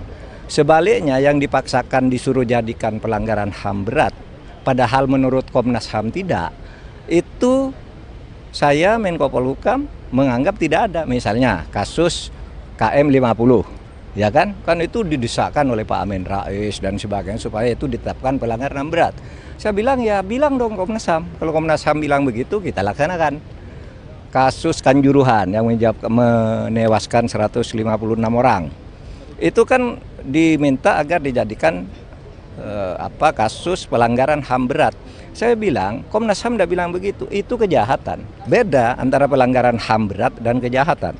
Kejahatan berat korbannya bisa 200 orang, pelanggaran HAM berat itu bisa 2 orang bisa. Karena yang ditentukan tuh subjek pelakunya dan korbannya serta bukti-buktinya. So far mungkin Pak Yusril agak masuk akal ketika berpikir selama ini pelanggaran HAM berat itu tidak pernah bisa dibuktikan. Nah itu aja masalahnya. Oleh sebab itu kalau waktu saya tidak menutup kasus itu, tetapi ya sudah ditetapkan oleh Komnas HAM, diakui saja. Tapi kita tidak pernah minta maaf kepada siapapun. Wah, itu kan kesalahan pemerintah yang lalu-lalu yang sudah ditindak. Gitu ya. Terkait pernyataan Pak Yusril menyatakan bahwa peristiwa 98 bulan termasuk pelanggaran HAM berat. Di zaman Pak Mahfud memimpin tim untuk memberikan rekomendasi kepada Presiden penyelesaian pelanggaran HAM secara non-yudisial. 12 pelanggaran HAM diakui termasuk 98. Itu bagaimana Pak Mahfud? Gini, yang menurut undang-undang ya, menurut TAP MPR, pelanggaran HAM berat itu harus diselidiki. Sesudah diselidiki ada 18 pelanggaran HAM berat. 5 sudah diadili. Ya, tapi 34 tersangkanya itu bebas semua. Jadi yang boleh menyatakan pelanggaran HAM berat itu terjadi atau tidak terjadi tentu bukan Menkumham. Yang boleh mengatakan itu hanya Komnas HAM menurut undang-undang. Nah, kalau Komnas HAM keliru dalam menyimpulkan itu nanti perlu dikomunikasikan dengan Komnas HAM.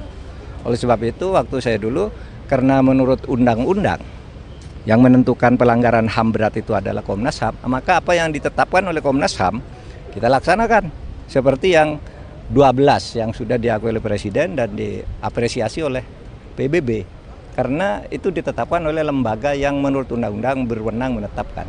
Sebaliknya yang dipaksakan disuruh jadikan pelanggaran HAM berat padahal menurut Komnas HAM tidak, itu saya Menko Polhukam menganggap tidak ada. Misalnya kasus KM 50, ya kan itu didesakkan oleh Pak Amin Rais dan sebagainya supaya itu ditetapkan pelanggaran HAM berat.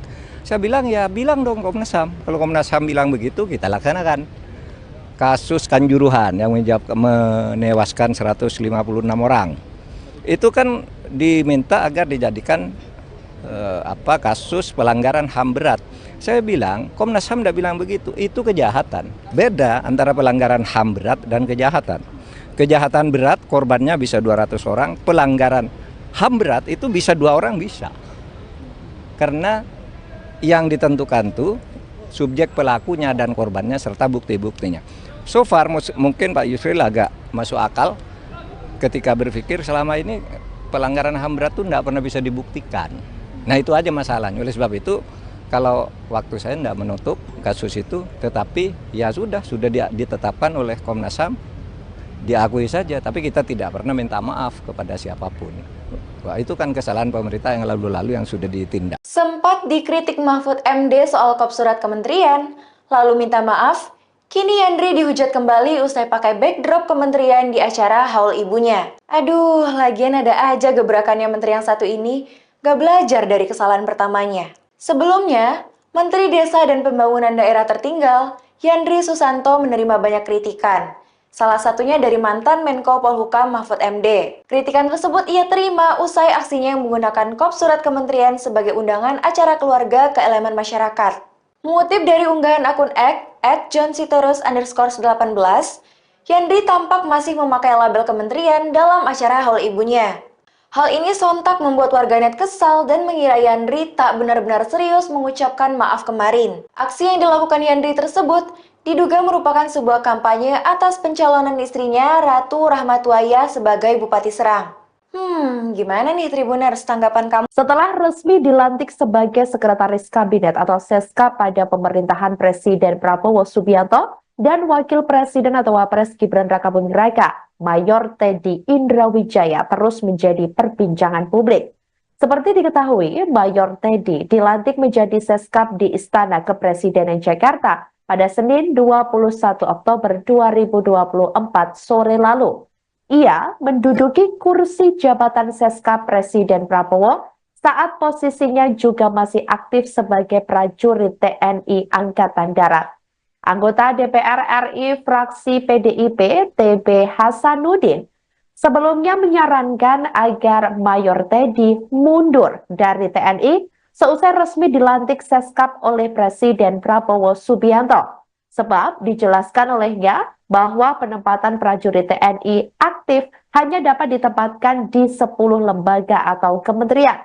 TB Hasanuddin mengungkapkan 10 lembaga atau kementerian yang dimaksud adalah Badan Intelijen Kemenhan, BSSN, BNN, Sesmilpres, MA, Polhukam, Kemenhan, Wantanas, Lemhanas, dan SAR. Untuk itu, TB Hasanuddin menyarankan agar tidak melanggar undang-undang atau UU TNI.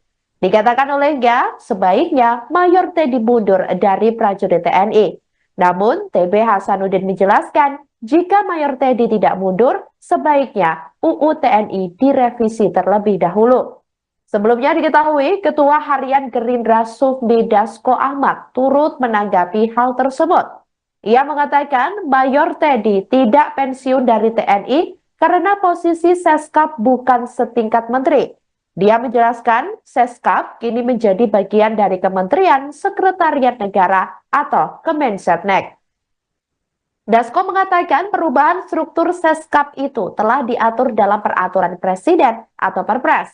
Dia mengatakan Seskap bisa dijabat oleh aparatur sipil negara dengan pangkat setinggi-tingginya eselon 2 atau brigadir jenderal. Atas dasar itulah Dasko mengatakan bahwa jabatan Seskap sama saja dengan jabatan di kementerian yang dapat diisi oleh personil TNI atau Polri. Dia mengatakan Mayor Teddy tidak perlu pensiun dari TNI.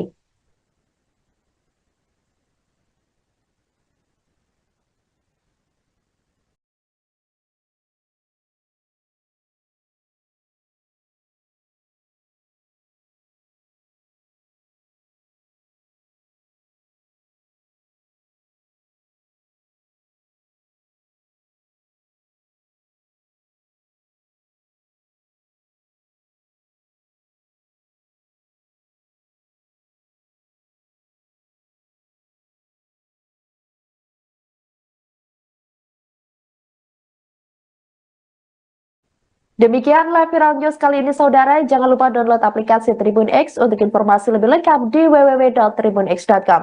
Tetap bersama kami dan selamat menyaksikan program selanjutnya. Terima kasih dan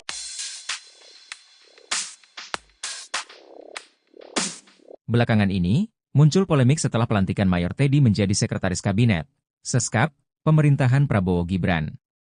Pasalnya, status Mayor Teddy masih sebagai perwira TNI aktif meski menjabat sebagai Seskap. Terkait hal itu, ex-Menko Polhukam, Mahfud MD memberikan tanggapannya. Menurut Mahfud, sebaiknya publik membiarkan terlebih dulu Mayor Teddy bekerja dalam Kabinet Merah Putih. Hal itu ia katakan saat ditemui di Gedung Kementerian Pertahanan, Jakarta pada Selasa, 22 Oktober 2024. Mahfud pun mempersilakan Mayor Teddy untuk melaksanakan tugasnya sebagai Seskap. Mahfud berpandangan bahwa jabatan Seskap yang diisi oleh perwira aktif mungkin hal baru. Sehingga, menurutnya, akan ada aturan yang memuat mengenai hal tersebut. Baru dilantik, beberapa menteri kabinet Presiden Prabowo disorot karena pernyataannya yang menuai kontroversi, mulai dari penyalahgunaan surat resmi kementerian, soal pelanggaran HAM, hingga blunder kementerian paling ramping.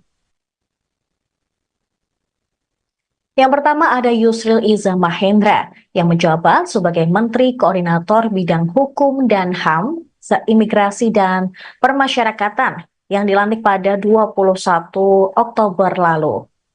Baru menjabat, Yusril menyebut peristiwa 1998 bukan termasuk pelanggaran HAM berat. Pernyataan itu bahkan dilontarkannya di Istana Kepresidenan Jakarta pasca dilantik. Menurut Yusril, setiap tindak pidana merupakan pelanggaran HAM berat, namun tidak semua pelanggaran HAM berat tergolong berat. Ia mengklaim beberapa tahun ini tidak terjadi pelanggaran HAM berat di Indonesia. Pernyataan Yusril pun langsung disorot oleh masyarakat. Kemudian kedua ada Yandri Susanto.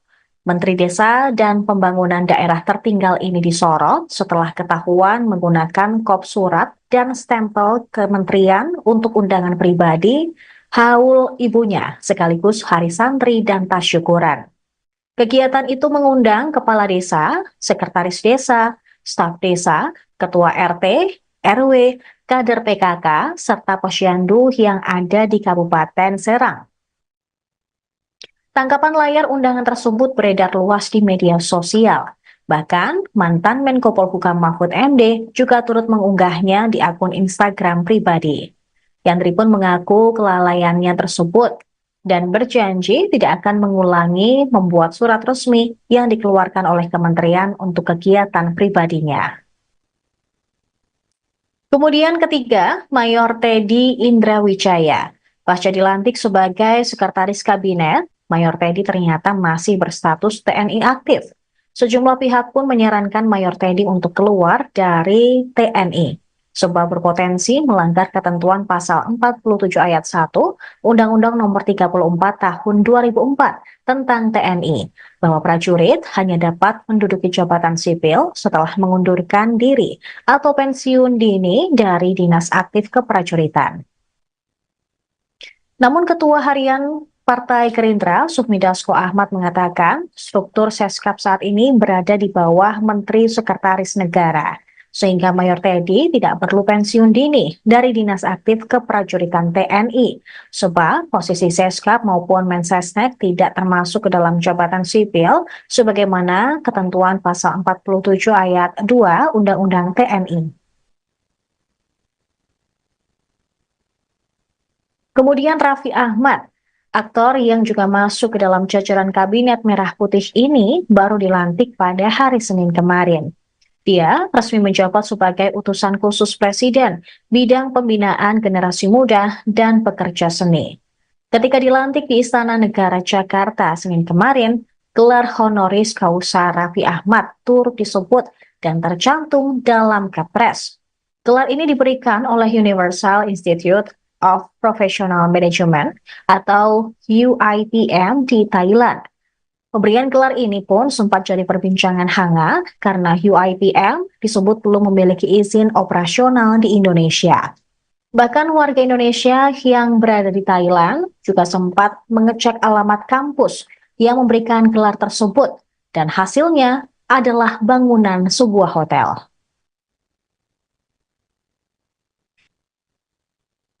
Dan yang terakhir, ada Hasan Hasbi. Kepala Kantor Komunikasi Presiden ini disorot akibat pernyataannya yang dinilai blunder. Pendiri lembaga survei Cyrus Network ini mengatakan dalam Kabinet Prabowo Gibran ada 7 menteri koordinator yang akan mengkoordinasikan kementerian di bawah mereka. Hasan Hasbi pun mengklaim Kementerian Prabowo Gibran lebih ramping dari era Jokowi.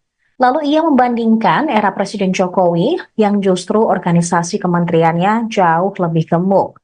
Tercatat, di era Jokowi hanya ada 4 Menko.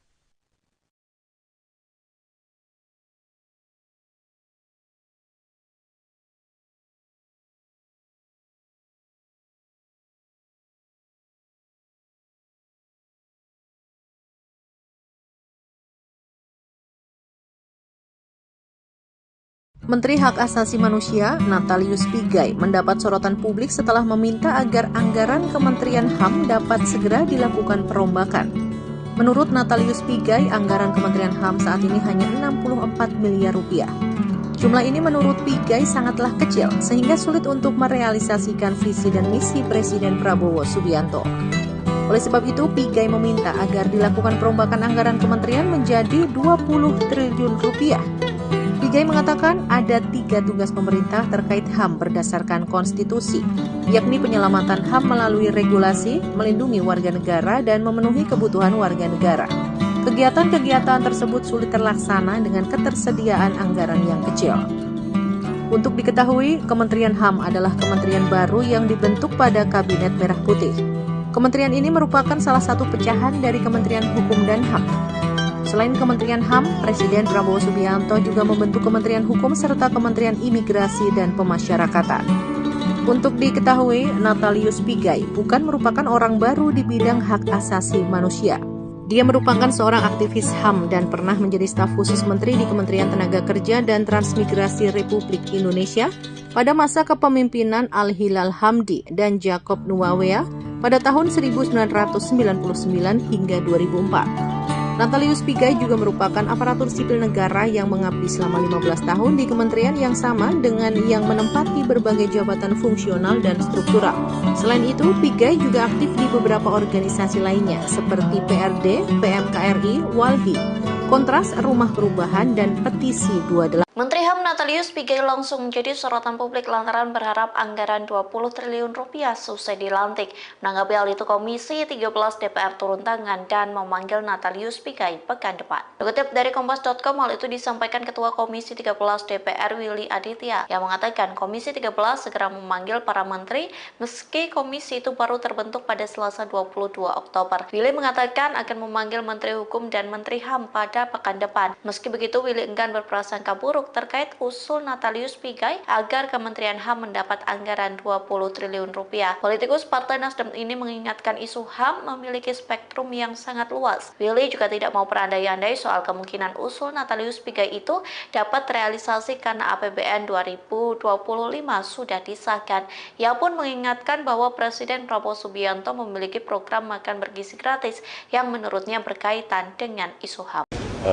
Genocide ataukah ethnic cleansing, kalau memang 2 poin itu yang ditanyakan memang tidak terjadi pada tahun 1998. Saya cukup paham terhadap Undang-Undang Pengadilan HAM karena memang saya sendiri yang pada waktu itu mengajukan RUU Pengadilan HAM itu ke DPR dan tentu saya paham hal-hal yang dikategorikan sebagai pelanggaran HAM berat yang diatur di dalam Undang-Undang Pengadilan HAM kita sendiri. Dan tentu pemerintah akan mengkaji semua itu, termasuk juga apa-apa yang sudah diserahkan oleh tim-tim yang dibentuk oleh pemerintah pada waktu-waktu yang lalu dan juga rekomendasi-rekomendasi yang diberikan oleh Komnas HAM. Jadi yang boleh menyatakan pelanggaran HAM berat itu terjadi atau tidak terjadi tentu bukan Menkumham. Yang boleh mengatakan itu hanya Komnas HAM menurut undang-undang. Nah, kalau Komnas HAM keliru dalam menyimpulkan itu nanti perlu dikomunikasikan dengan Komnas HAM. Presiden Prabowo Subianto telah resmi melantik para menterinya dalam Kabinet Merah Putih pada Senin 21 Oktober 2024 kemarin. Namun, baru 2 hari dilantik, sudah ada 2 Menteri Prabowo yang membuat kontroversi dan menjadi sorotan publik. Mereka adalah Menteri Koordinator Bidang Hukum, HAM, Imigrasi, dan Pemasyarakatan Yusril Iza Mahendra dan Menteri Desa Yandri Susanto. Menko Yusril menjadi sorotan publik imbas pernyataannya yang menyebut bahwa kasus atau peristiwa 1998 bukan termasuk dalam pelanggaran HAM berat. Sementara itu, Mendes Yandri Susanto menuai kontroversi setelah ia menggunakan undangan resmi kementerian untuk menggelar acara pribadi. Yusril mengatakan bahwa peristiwa 1998 bukan termasuk pelanggaran HAM berat.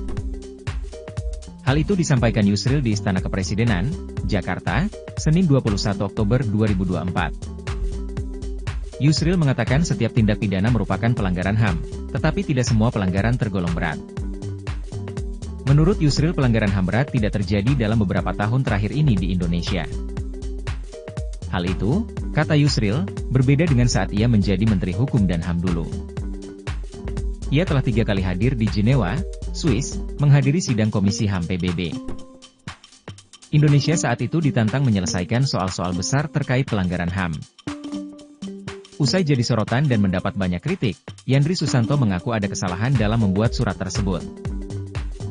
Meski demikian, Yandri memastikan bahwa surat undangan itu tidak bermaksud disalahgunakan untuk pribadi dan keluarganya. Itu bisa kita koreksi nanti, tapi sekali lagi tidak disalahgunakan, tidak dibelokkan, kata Yandri di Ponpes Bayi Mahdi Soleh Mamun, Serang, Banten, Selasa 22 Oktober 2024. Yandri menegaskan, tidak ada unsur politik dalam undangan dan acara tersebut. Istri Yandri, Ratu Zakiah, menjadi calon Bupati Serang pada kontestasi Pilkada tahun 2024. Tapi hari ini murni betul-betul kegiatan Hari Santri, haul emak kami, dan bersyukur kepada Allah Subhanahu wa Ta'ala, tidak ada unsur yang lain, kata Yandri. Lebih lanjut, Yandri berterima kasih kepada Mahfud MD karena telah mengingatkannya. Wakil Ketua Partai Amanat Nasional PAN itu pun berjanji tidak akan mengulangi kesalahannya.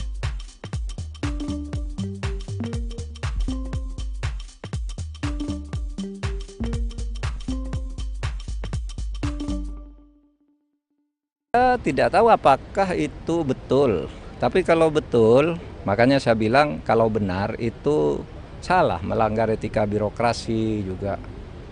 Ya mudah-mudahan nanti segera diklarifikasi, kan tidak boleh ya urusan pribadi, urusan tahlilan, urusan syukuran gitu lalu menggunakan kop dan stempel menteri. Untuk tahu masalah segala segi pertahanan, dan ini adalah alma mater saya sehingga saya datang menyempatkan ada diri. alasan khusus nggak Pak? Hah? Ada alasan khusus datang? Saya alumni sini kan? Alumni sini ya? Sebelumnya sudah pernah berkomunikasi dengan Menhan baru? Oh sudah sering, yang khusus sekarang enggak, tapi sudah sering udah kenal lama dengan Pak Syafri. Kemarin pasangan apa ya Pak?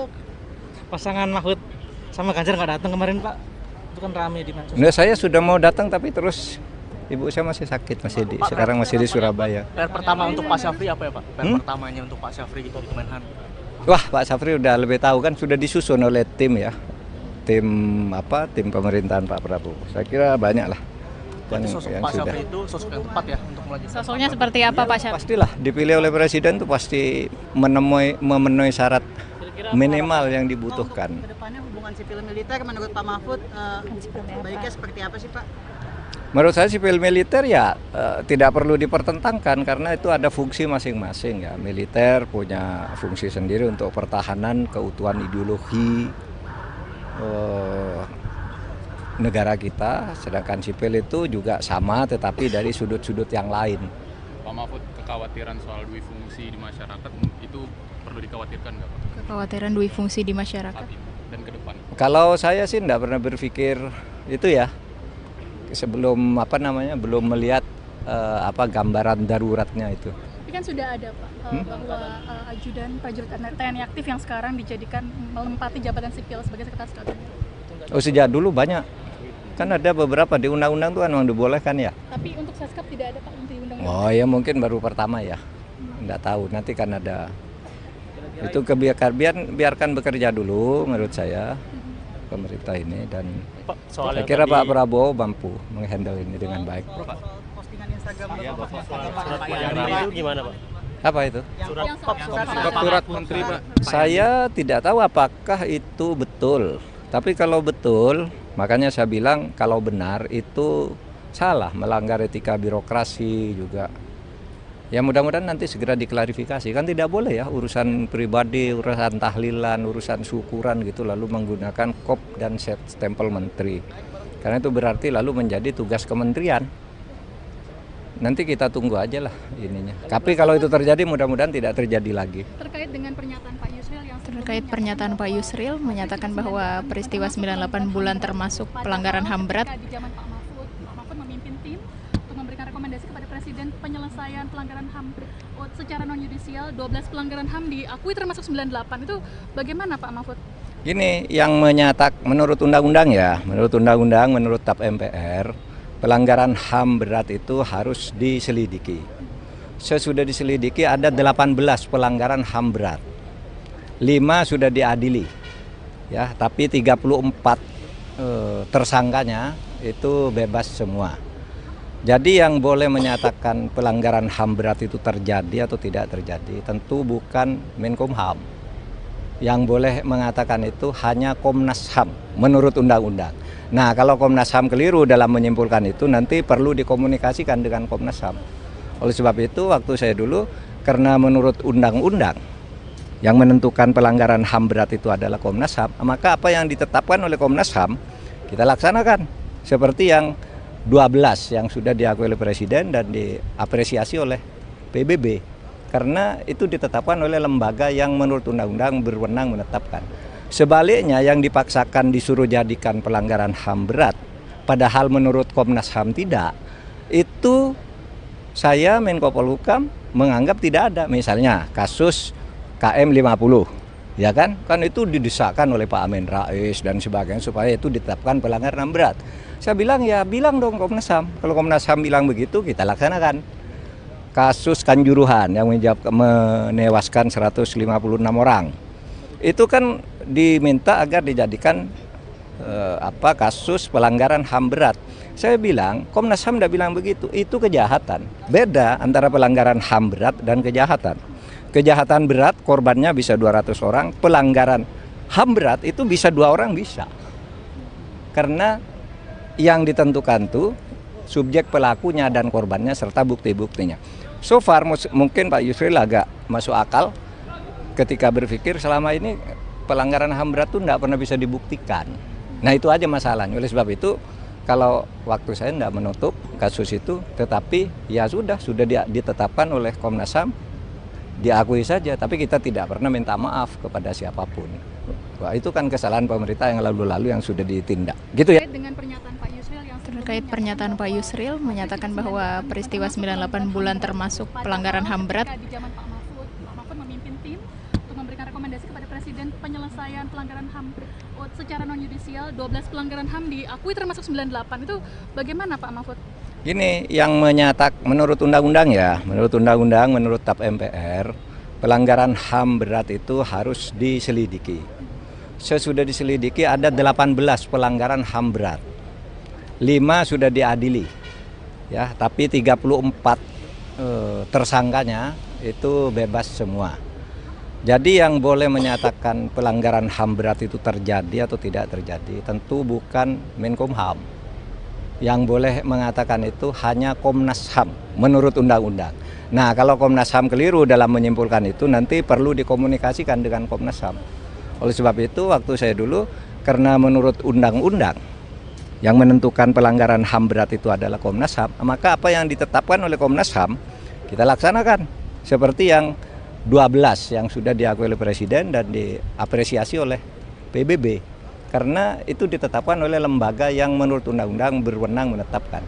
Sebaliknya yang dipaksakan disuruh jadikan pelanggaran HAM berat, padahal menurut Komnas HAM tidak, itu saya Menko Polhukam menganggap tidak ada. Misalnya kasus KM 50, ya kan itu didesakkan oleh Pak Amin Rais dan sebagainya supaya itu ditetapkan pelanggaran HAM berat.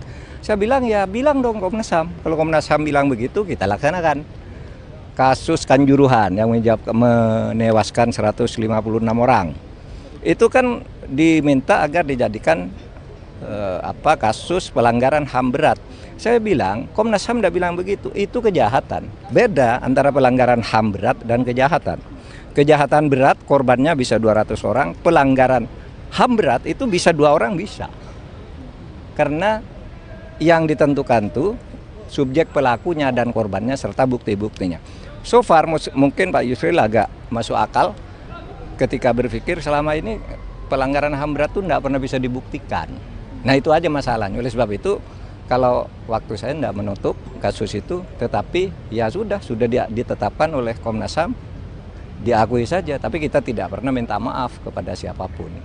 Wah, itu kan kesalahan pemerintah yang lalu-lalu yang sudah ditindak. Sempat dikritik Mahfud MD soal kop surat kementerian, lalu minta maaf, kini Yandri dihujat kembali usai pakai backdrop kementerian di acara haul ibunya. Aduh, lagian ada aja gebrakannya menteri yang satu ini, gak belajar dari kesalahan pertamanya. Sebelumnya, Menteri Desa dan Pembangunan Daerah Tertinggal, Yandri Susanto menerima banyak kritikan.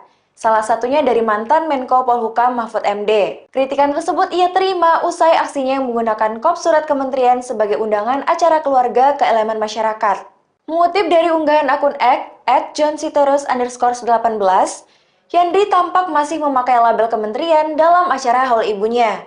Hal ini sontak membuat warganet kesal dan mengira Yandri tak benar-benar serius mengucapkan maaf kemarin. Aksi yang dilakukan Yandri tersebut diduga merupakan sebuah kampanye atas pencalonan istrinya Ratu Rahmatwaya sebagai Bupati Serang. Gimana nih Tribuners tanggapan kamu? Setelah resmi dilantik sebagai Sekretaris Kabinet atau Seska pada pemerintahan Presiden Prabowo Subianto dan Wakil Presiden atau Wapres Gibran Rakabuming Raka, Mayor Teddy Indrawijaya terus menjadi perbincangan publik. Seperti diketahui, Mayor Teddy dilantik menjadi Seskap di Istana Kepresidenan Jakarta pada Senin 21 Oktober 2024 sore lalu. Ia menduduki kursi jabatan Seskap Presiden Prabowo saat posisinya juga masih aktif sebagai prajurit TNI Angkatan Darat. Anggota DPR RI fraksi PDIP TB Hasanuddin sebelumnya menyarankan agar Mayor Teddy mundur dari TNI seusai resmi dilantik Seskap oleh Presiden Prabowo Subianto. Sebab dijelaskan olehnya bahwa penempatan prajurit TNI aktif hanya dapat ditempatkan di 10 lembaga atau kementerian. TB Hasanuddin mengungkapkan 10 lembaga atau kementerian yang dimaksud adalah Badan Intelijen Kemenhan, BSSN, BNN, Sesmilpres, MA, Polhukam, Kemenhan, Wantanas, Lemhanas, dan SAR. Untuk itu, TB Hasanuddin menyarankan agar tidak melanggar undang-undang atau UU TNI. Dikatakan olehnya, sebaiknya Mayor Teddy mundur dari prajurit TNI. Namun, TB Hasanuddin menjelaskan, jika Mayor Teddy tidak mundur, sebaiknya UU TNI direvisi terlebih dahulu. Sebelumnya diketahui, Ketua Harian Gerindra Sufmi Dasko Ahmad turut menanggapi hal tersebut. Ia mengatakan Mayor Teddy tidak pensiun dari TNI karena posisi Seskap bukan setingkat menteri. Dia menjelaskan Seskap kini menjadi bagian dari Kementerian Sekretariat Negara atau Kemensetnek. Dasko mengatakan perubahan struktur Seskap itu telah diatur dalam peraturan presiden atau Perpres. Dia mengatakan Seskap bisa dijabat oleh aparatur sipil negara dengan pangkat setinggi-tingginya eselon 2 atau brigadir jenderal. Atas dasar itulah Dasko mengatakan bahwa jabatan Seskap sama saja dengan jabatan di kementerian yang dapat diisi oleh personil TNI atau Polri. Dia mengatakan Mayor Teddy tidak perlu pensiun dari TNI.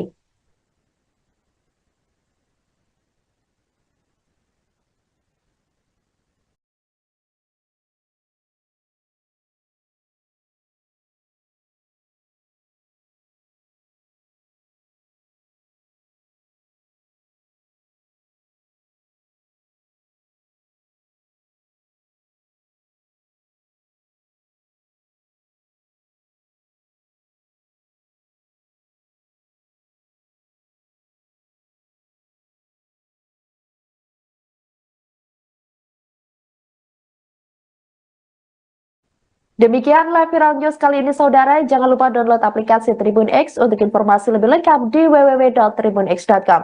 Tetap bersama kami dan selamat menyaksikan program selanjutnya. Terima kasih dan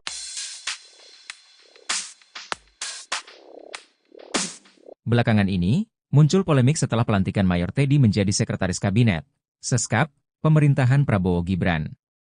Pasalnya, status Mayor Teddy masih sebagai perwira TNI aktif meski menjabat sebagai Seskap. Terkait hal itu, ex-Menko Polhukam, Mahfud MD memberikan tanggapannya. Menurut Mahfud, sebaiknya publik membiarkan terlebih dulu Mayor Teddy bekerja dalam Kabinet Merah Putih. Hal itu ia katakan saat ditemui di Gedung Kementerian Pertahanan, Jakarta pada Selasa, 22 Oktober 2024.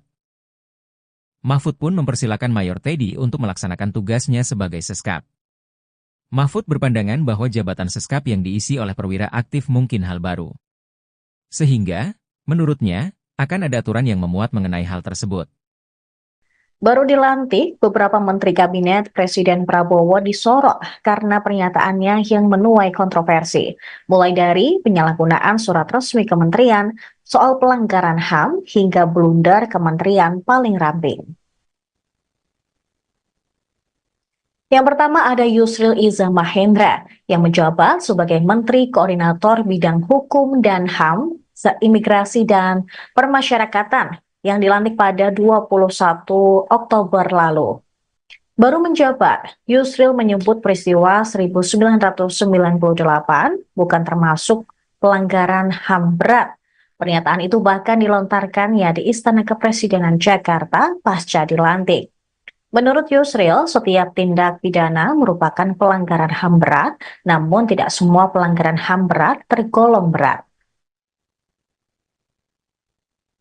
Ia mengklaim beberapa tahun ini tidak terjadi pelanggaran HAM berat di Indonesia. Pernyataan Yusril pun langsung disorot oleh masyarakat. Kemudian kedua ada Yandri Susanto. Menteri Desa dan Pembangunan Daerah Tertinggal ini disorot setelah ketahuan menggunakan kop surat dan stempel kementerian untuk undangan pribadi, haul ibunya, sekaligus hari santri dan tasyukuran. Kegiatan itu mengundang kepala desa, sekretaris desa, staf desa, ketua RT, RW, kader PKK, serta posyandu yang ada di Kabupaten Serang. Tangkapan layar undangan tersebut beredar luas di media sosial. Bahkan, mantan Menko Polhukam Mahfud MD juga turut mengunggahnya di akun Instagram pribadi.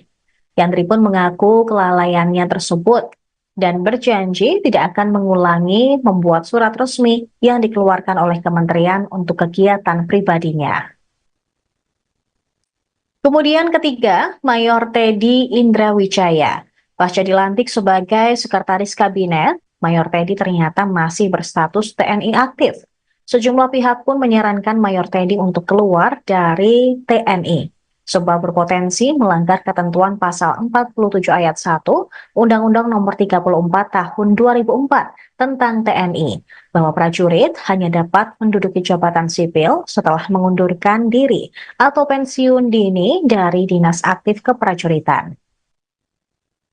Namun Ketua Harian Partai Gerindra, Sufmi Dasko Ahmad mengatakan struktur Seskap saat ini berada di bawah Menteri Sekretaris Negara, sehingga Mayor Teddy tidak perlu pensiun dini dari dinas aktif keprajuritan TNI, sebab posisi Seskap maupun Mensesnek tidak termasuk ke dalam jabatan sipil, sebagaimana ketentuan pasal 47 ayat 2 Undang-Undang TNI. Kemudian Raffi Ahmad, aktor yang juga masuk ke dalam jajaran Kabinet Merah Putih ini baru dilantik pada hari Senin kemarin. Dia resmi menjabat sebagai utusan khusus Presiden bidang pembinaan generasi muda dan pekerja seni. Ketika dilantik di Istana Negara Jakarta Senin kemarin, gelar honoris causa Raffi Ahmad turut disebut dan tercantum dalam Kepres.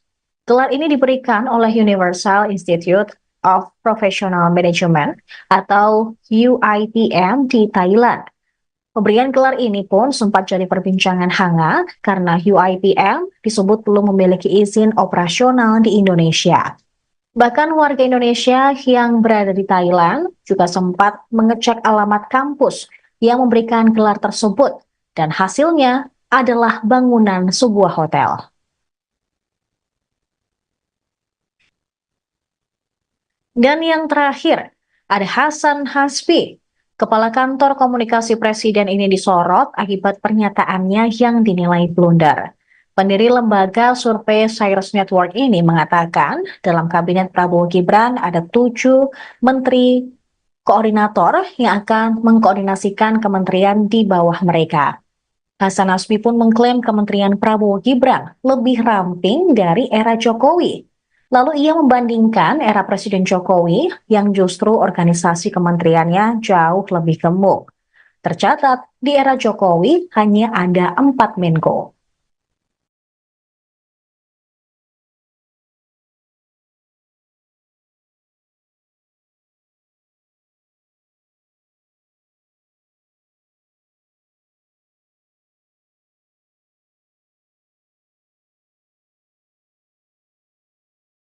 Menteri Hak Asasi Manusia Natalius Pigai mendapat sorotan publik setelah meminta agar anggaran Kementerian HAM dapat segera dilakukan perombakan.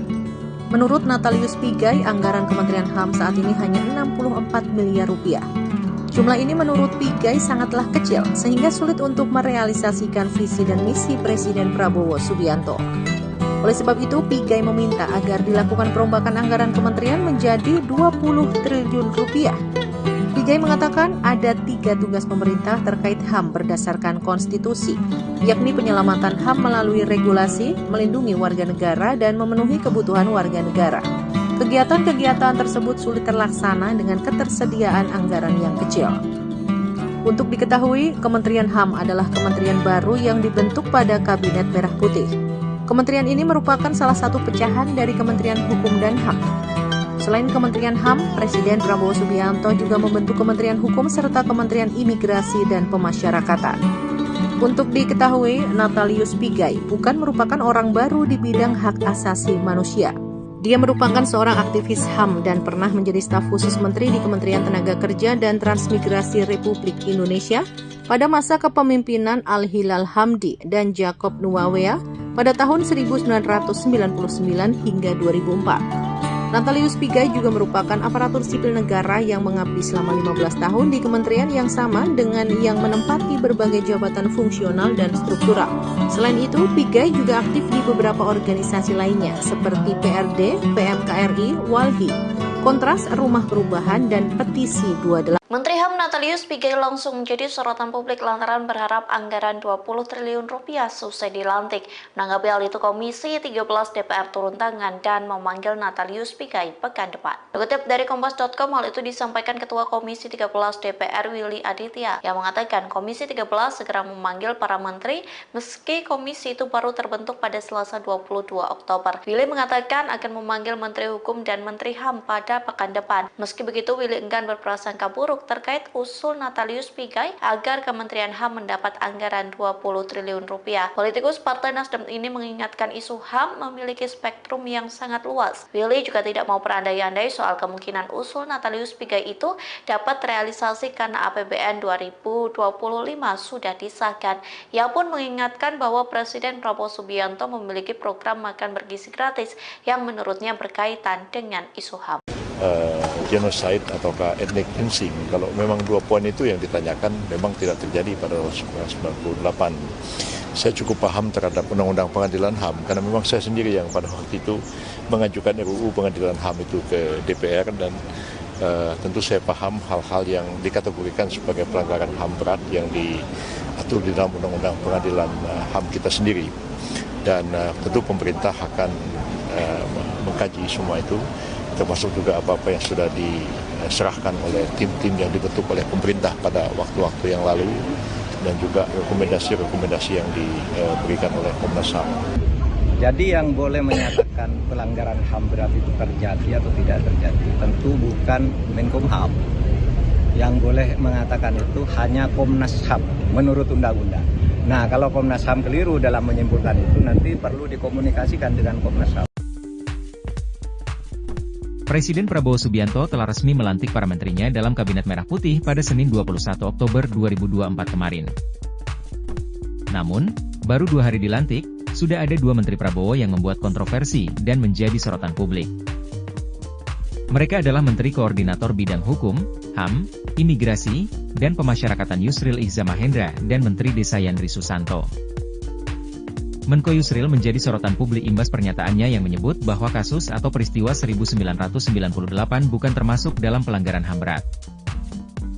Sementara itu, Mendes Yandri Susanto menuai kontroversi setelah ia menggunakan undangan resmi kementerian untuk menggelar acara pribadi.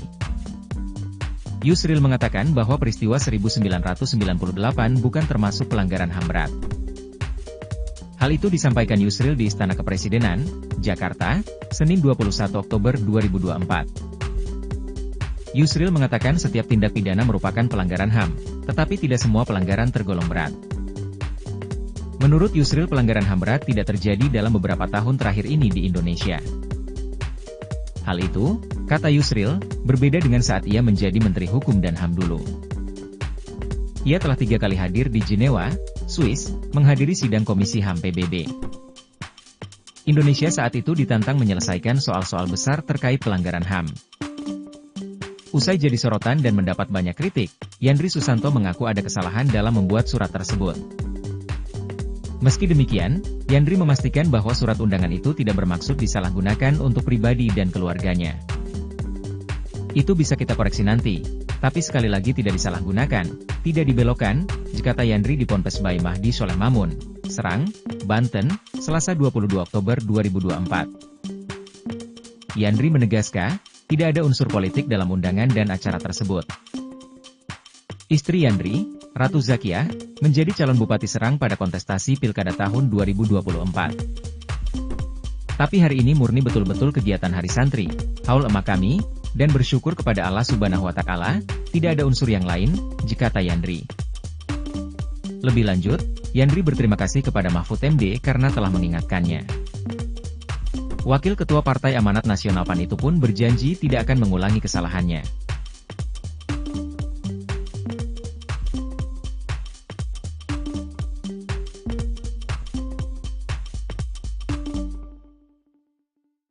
Tidak tahu apakah itu betul, tapi kalau betul, makanya saya bilang kalau benar itu salah, melanggar etika birokrasi juga. Ya mudah-mudahan nanti segera diklarifikasi. Kan tidak boleh ya urusan pribadi, urusan tahlilan, urusan syukuran gitu lalu menggunakan kop dan stempel menteri. Untuk tahu masalah segala segi pertahanan, dan ini adalah alma mater saya sehingga saya datang menyempatkan ada diri. alasan khusus nggak Pak? Hah? Ada alasan khusus datang? Saya alumni sini kan? Alumni sini ya? Sebelumnya sudah pernah berkomunikasi dengan Menhan baru? Oh sudah sering, yang khusus sekarang enggak, tapi sudah sering udah kenal lama dengan Pak Syafri. Pak, kemarin pasangan apa ya Pak? Pasangan Mahfud sama Ganjar nggak datang kemarin Pak? Itu kan rame di mana? Nah, saya sudah mau datang tapi terus ibu saya masih sakit, sekarang masih di Surabaya. PR pertama untuk Pak Syafri apa ya Pak? PR pertamanya untuk Pak Syafri gitu di Menhan. Wah, Pak Syafri udah lebih tahu kan, sudah disusun oleh tim ya, tim pemerintahan Pak Prabowo. Saya kira banyak lah. Berarti sosok Pak Syafri itu sosok yang tepat ya untuk melanjutkan. Sosoknya seperti apa Pak Syafri? Pastilah dipilih oleh presiden itu pasti memenuhi syarat minimal yang dibutuhkan. Kedepannya hubungan sipil militer menurut Pak Mahfud baiknya seperti apa sih Pak? Menurut saya sipil militer ya tidak perlu dipertentangkan karena itu ada fungsi masing-masing ya. Militer punya fungsi sendiri untuk pertahanan keutuhan ideologi negara kita, sedangkan sipil itu juga sama tetapi dari sudut-sudut yang lain. Pak Mahfud, kekhawatiran soal dui fungsi di masyarakat itu perlu dikhawatirkan nggak Pak? Kekhawatiran dui fungsi di masyarakat dan ke depan. Kalau saya sih tidak pernah berpikir itu ya, sebelum belum melihat gambaran daruratnya itu. Tapi kan sudah ada Pak bahwa ajudan prajurit TNI aktif yang sekarang dijadikan menempati jabatan sipil sebagai sekretaris kabinet. Oh sejak dulu banyak, kan ada beberapa di undang-undang tuh kan memang dibolehkan ya. Tapi untuk Seskap tidak ada Pak untuk undang-undang. Oh ya mungkin baru pertama ya, nggak tahu nanti kan ada. Itu biarkan bekerja dulu menurut saya pemerintah ini dan saya kira Pak Prabowo mampu menghandle ini dengan baik. Postingan Instagram itu gimana Pak? Apa itu? Surat menteri Pak. Saya tidak tahu apakah itu betul. Tapi kalau betul, makanya saya bilang kalau benar itu salah, melanggar etika birokrasi juga. Ya mudah-mudahan nanti segera diklarifikasi. Kan tidak boleh ya urusan pribadi, urusan tahlilan, urusan syukuran gitu lalu menggunakan kop dan stempel menteri. Karena itu berarti lalu menjadi tugas kementerian.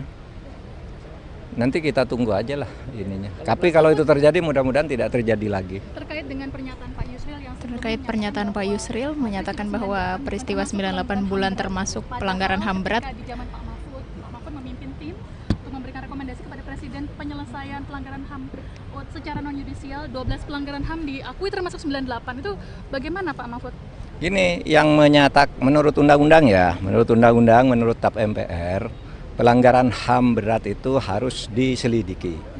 Sesudah diselidiki ada 18 pelanggaran HAM berat. 5 sudah diadili.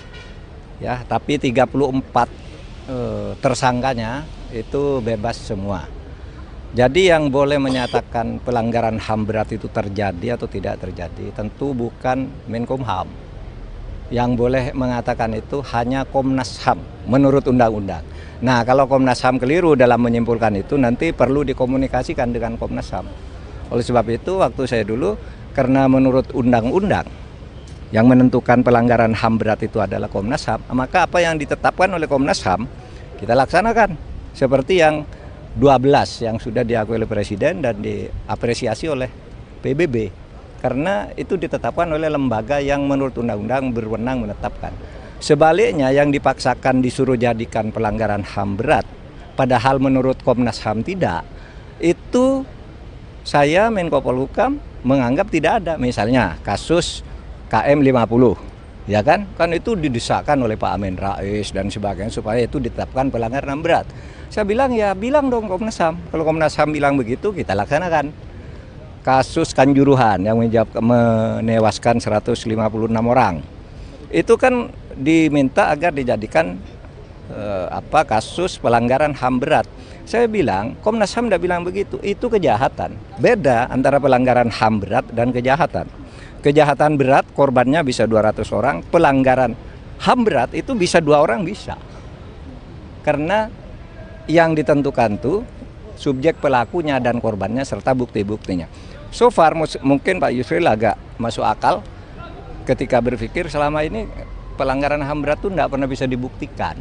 Nah itu aja masalahnya. Oleh sebab itu kalau waktu saya tidak menutup kasus itu, tetapi ya sudah ditetapkan oleh Komnas HAM, diakui saja. Tapi kita tidak pernah minta maaf kepada siapapun. Wah, itu kan kesalahan pemerintah yang lalu-lalu yang sudah ditindak. Gitu ya. Dengan pernyataan Pak Yusril yang Terkait pernyataan Pak Yusril menyatakan bahwa peristiwa 98 bulan termasuk pelanggaran HAM berat. di zaman Pak Mahfud memimpin tim untuk memberikan rekomendasi kepada Presiden penyelesaian pelanggaran HAM secara non yudisial. 12 pelanggaran HAM diakui termasuk 98. Itu bagaimana Pak Mahfud? Gini, yang menurut undang-undang ya, menurut TAP MPR, pelanggaran HAM berat itu harus diselidiki. Sesudah diselidiki ada 18 pelanggaran HAM berat. 5 sudah diadili. Ya, tapi 34 tersangkanya itu bebas semua. Jadi yang boleh menyatakan pelanggaran HAM berat itu terjadi atau tidak terjadi tentu bukan Menkumham. Yang boleh mengatakan itu hanya Komnas HAM menurut undang-undang. Nah, kalau Komnas HAM keliru dalam menyimpulkan itu nanti perlu dikomunikasikan dengan Komnas HAM. Oleh sebab itu waktu saya dulu, karena menurut undang-undang yang menentukan pelanggaran HAM berat itu adalah Komnas HAM, maka apa yang ditetapkan oleh Komnas HAM kita laksanakan. Seperti yang 12 yang sudah diakui oleh Presiden dan diapresiasi oleh PBB. Karena itu ditetapkan oleh lembaga yang menurut undang-undang berwenang menetapkan. Sebaliknya yang dipaksakan disuruh jadikan pelanggaran HAM berat, padahal menurut Komnas HAM tidak, itu saya Menko Polhukam menganggap tidak ada. Misalnya kasus KM 50, ya kan itu didesakkan oleh Pak Amin Rais dan sebagainya supaya itu ditetapkan pelanggaran HAM berat. Saya bilang ya bilang dong Komnas HAM. Kalau Komnas HAM bilang begitu kita laksanakan. Kasus Kanjuruhan yang menewaskan 156 orang. Itu kan diminta agar dijadikan kasus pelanggaran HAM berat. Saya bilang Komnas HAM tidak bilang begitu. Itu kejahatan. Beda antara pelanggaran HAM berat dan kejahatan.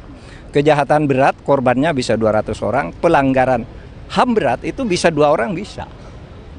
Karena yang ditentukan tuh subjek pelakunya dan korbannya serta bukti-buktinya. So far mungkin Pak Yusril agak masuk akal ketika berpikir selama ini pelanggaran HAM berat itu tidak pernah bisa dibuktikan. Nah itu aja masalahnya. Oleh sebab itu kalau waktu saya tidak menutup kasus itu, tetapi ya sudah ditetapkan oleh Komnas HAM, diakui saja. Tapi kita tidak pernah minta maaf kepada siapapun. Wah, itu kan kesalahan pemerintah yang lalu-lalu yang sudah ditindak. Sempat dikritik Mahfud MD soal kop surat kementerian, lalu minta maaf, kini Yandri dihujat kembali usai pakai backdrop kementerian di acara haul ibunya. Aduh, lagian ada aja gebrakannya menteri yang satu ini, gak belajar dari kesalahan pertamanya. Sebelumnya, Menteri Desa dan Pembangunan Daerah Tertinggal, Yandri Susanto menerima banyak kritikan. Salah satunya dari mantan Menko Polhukam Mahfud MD. Kritikan tersebut ia terima usai aksinya yang menggunakan kop surat kementerian sebagai undangan acara keluarga ke elemen masyarakat. Mengutip dari unggahan akun @johnsitorus_18, Yandri tampak masih memakai label kementerian dalam acara haul ibunya. Hal ini sontak membuat warganet kesal dan mengira Yandri tak benar-benar serius mengucapkan maaf kemarin. Aksi yang dilakukan Yandri tersebut diduga merupakan sebuah kampanye atas pencalonan istrinya Ratu Rahmatwaya sebagai Bupati Serang.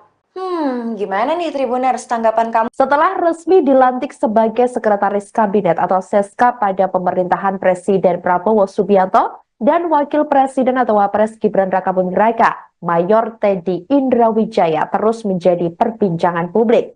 Seperti diketahui, Mayor Teddy dilantik menjadi Seskap di Istana Kepresidenan Jakarta pada Senin 21 Oktober 2024 sore lalu.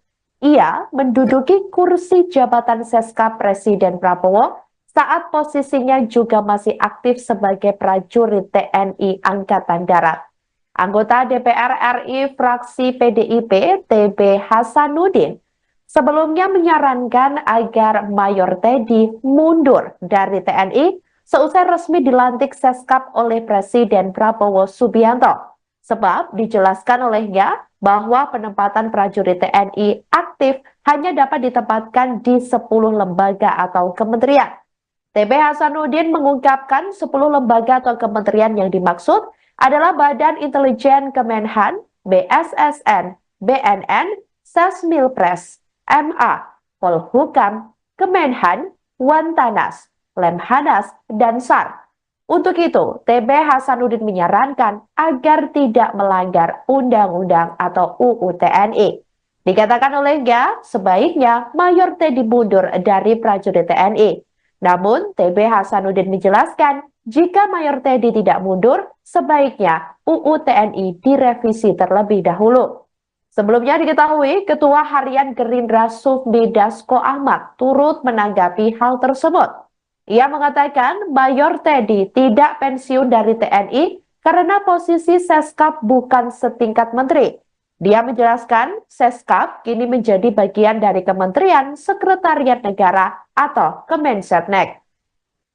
Dasko mengatakan perubahan struktur Seskap itu telah diatur dalam peraturan presiden atau Perpres. Dia mengatakan Seskap bisa dijabat oleh aparatur sipil negara dengan pangkat setinggi-tingginya eselon 2 atau brigadir jenderal. Atas dasar itulah Dasko mengatakan bahwa jabatan Seskap sama saja dengan jabatan di kementerian yang dapat diisi oleh personil TNI atau Polri. Dia mengatakan Mayor Teddy tidak perlu pensiun dari TNI.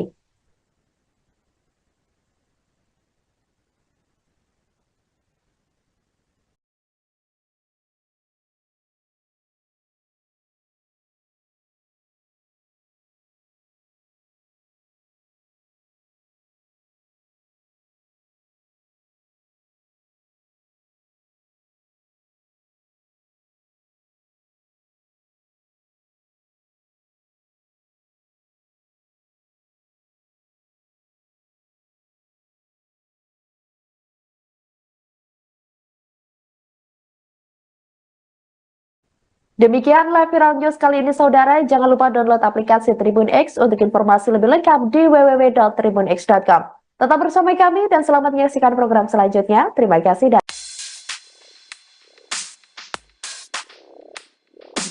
Belakangan ini, muncul polemik setelah pelantikan Mayor Teddy menjadi Sekretaris Kabinet, Seskap, pemerintahan Prabowo Gibran. Pasalnya, status Mayor Teddy masih sebagai perwira TNI aktif meski menjabat sebagai Seskap. Terkait hal itu, ex-Menko Polhukam, Mahfud MD memberikan tanggapannya. Menurut Mahfud, sebaiknya publik membiarkan terlebih dulu Mayor Teddy bekerja dalam Kabinet Merah Putih. Hal itu ia katakan saat ditemui di Gedung Kementerian Pertahanan, Jakarta pada Selasa, 22 Oktober 2024. Mahfud pun mempersilakan Mayor Teddy untuk melaksanakan tugasnya sebagai Seskap. Mahfud berpandangan bahwa jabatan Seskap yang diisi oleh perwira aktif mungkin hal baru. Sehingga, menurutnya, akan ada aturan yang memuat mengenai hal tersebut.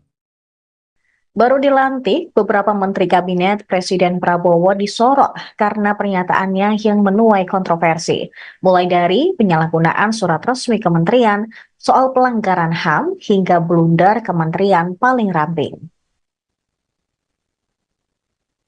Yang pertama ada Yusril Iza Mahendra, yang menjabat sebagai Menteri Koordinator Bidang Hukum dan HAM, Imigrasi dan Permasyarakatan, yang dilantik pada 21 Oktober lalu. Baru menjabat, Yusril menyebut peristiwa 1998 bukan termasuk pelanggaran HAM berat. Pernyataan itu bahkan dilontarkannya di Istana Kepresidenan Jakarta pasca dilantik. Menurut Yusril, setiap tindak pidana merupakan pelanggaran HAM berat, namun tidak semua pelanggaran HAM berat tergolong berat.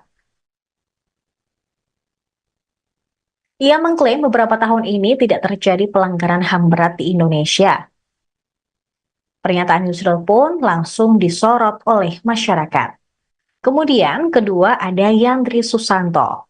Menteri Desa dan Pembangunan Daerah Tertinggal ini disorot setelah ketahuan menggunakan kop surat dan stempel kementerian untuk undangan pribadi, haul ibunya, sekaligus hari santri dan tas syukuran. Kegiatan itu mengundang kepala desa, sekretaris desa, staf desa, ketua RT, RW, kader PKK, serta posyandu yang ada di Kabupaten Serang. Tangkapan layar undangan tersebut beredar luas di media sosial. Bahkan, mantan Menko Polhukam Mahfud MD juga turut mengunggahnya di akun Instagram pribadi. Yandri pun mengaku kelalaiannya tersebut dan berjanji tidak akan mengulangi membuat surat resmi yang dikeluarkan oleh kementerian untuk kegiatan pribadinya. Kemudian ketiga, Mayor Teddy Indrawijaya. Pasca dilantik sebagai Sekretaris Kabinet, Mayor Teddy ternyata masih berstatus TNI aktif. Sejumlah pihak pun menyarankan Mayor Teddy untuk keluar dari TNI, sebab berpotensi melanggar ketentuan pasal 47 ayat 1 Undang-Undang Nomor 34 Tahun 2004 tentang TNI, bahwa prajurit hanya dapat menduduki jabatan sipil setelah mengundurkan diri atau pensiun dini dari dinas aktif keprajuritan. Namun Ketua Harian Partai Gerindra, Sufmi Dasko Ahmad mengatakan struktur Seskap saat ini berada di bawah Menteri Sekretaris Negara, sehingga Mayor Teddy tidak perlu pensiun dini dari dinas aktif keprajuritan TNI, sebab posisi Seskap maupun Mensesnek tidak termasuk ke dalam jabatan sipil sebagaimana ketentuan pasal 47 ayat 2 Undang-Undang TNI. Kemudian Raffi Ahmad, aktor yang juga masuk ke dalam jajaran Kabinet Merah Putih ini baru dilantik pada hari Senin kemarin. Dia resmi menjabat sebagai utusan khusus Presiden bidang pembinaan generasi muda dan pekerja seni. Ketika dilantik di Istana Negara Jakarta Senin kemarin, gelar honoris causa Raffi Ahmad turut disebut dan tercantum dalam Kepres. Gelar ini diberikan oleh Universal Institute of Professional Management atau UIPM di Thailand.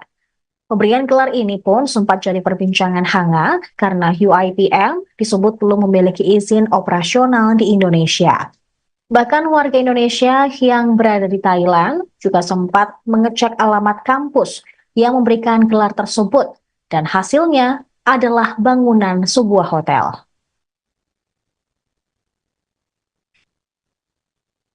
Dan yang terakhir, ada Hasan Hasbi.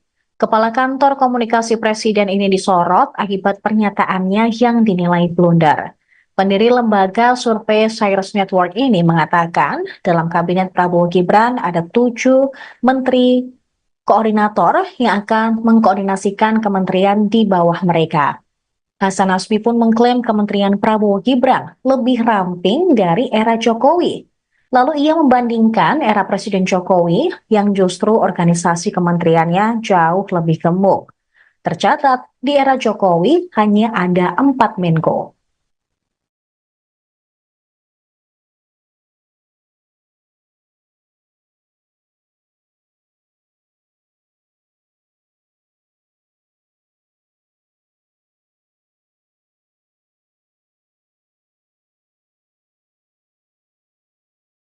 Menteri Hak Asasi Manusia, Natalius Pigai, mendapat sorotan publik setelah meminta agar anggaran Kementerian HAM dapat segera dilakukan perombakan. Menurut Natalius Pigai, anggaran Kementerian HAM saat ini hanya 64 miliar rupiah. Jumlah ini menurut Pigai sangatlah kecil, sehingga sulit untuk merealisasikan visi dan misi Presiden Prabowo Subianto. Oleh sebab itu, Pigai meminta agar dilakukan perombakan anggaran kementerian menjadi 20 triliun rupiah. Pigai mengatakan ada 3 tugas pemerintah terkait HAM berdasarkan konstitusi, yakni penyelamatan HAM melalui regulasi, melindungi warga negara, dan memenuhi kebutuhan warga negara. Kegiatan-kegiatan tersebut sulit terlaksana dengan ketersediaan anggaran yang kecil. Untuk diketahui, Kementerian HAM adalah kementerian baru yang dibentuk pada Kabinet Merah Putih. Kementerian ini merupakan salah satu pecahan dari Kementerian Hukum dan HAM. Selain Kementerian HAM, Presiden Prabowo Subianto juga membentuk Kementerian Hukum serta Kementerian Imigrasi dan Pemasyarakatan. Untuk diketahui, Natalius Pigai bukan merupakan orang baru di bidang hak asasi manusia.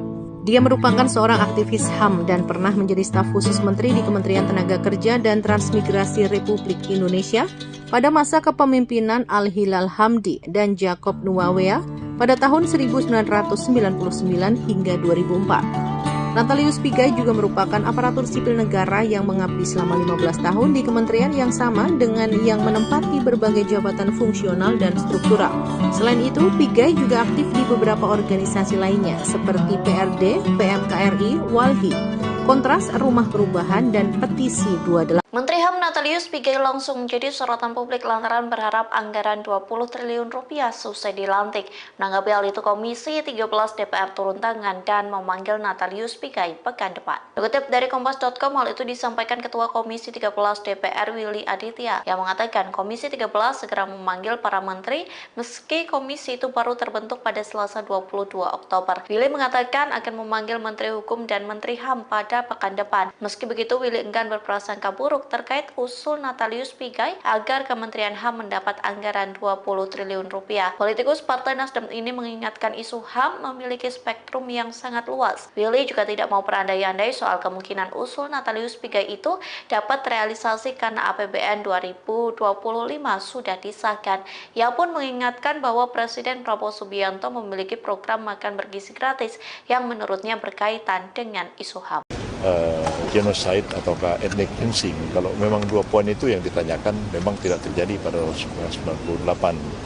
Saya cukup paham terhadap Undang-Undang Pengadilan HAM karena memang saya sendiri yang pada waktu itu mengajukan RUU Pengadilan HAM itu ke DPR dan tentu saya paham hal-hal yang dikategorikan sebagai pelanggaran HAM berat yang diatur di dalam Undang-Undang Pengadilan HAM kita sendiri.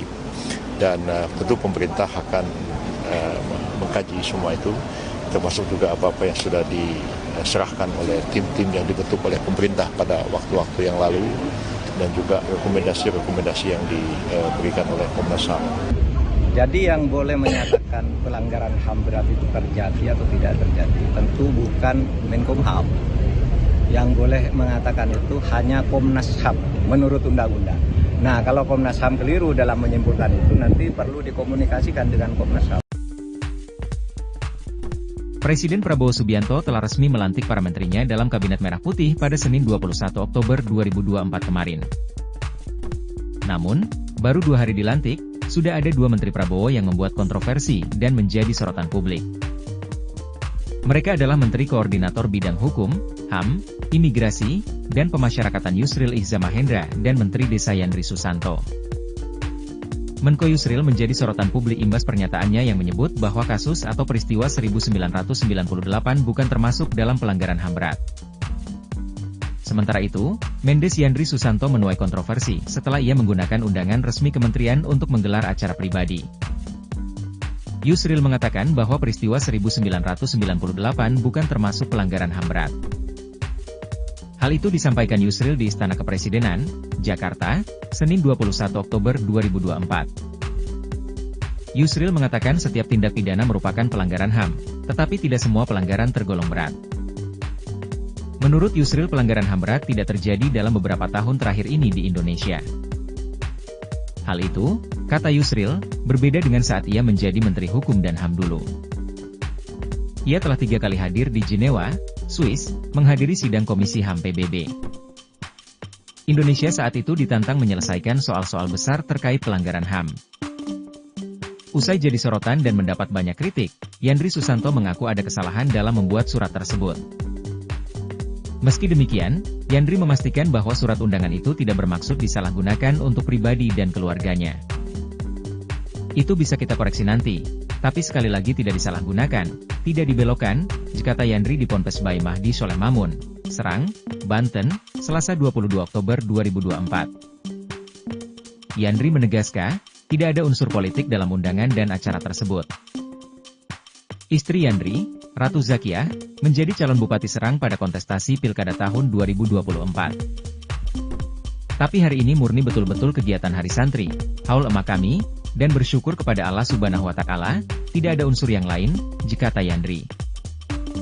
Lebih lanjut, Yandri berterima kasih kepada Mahfud MD karena telah mengingatkannya.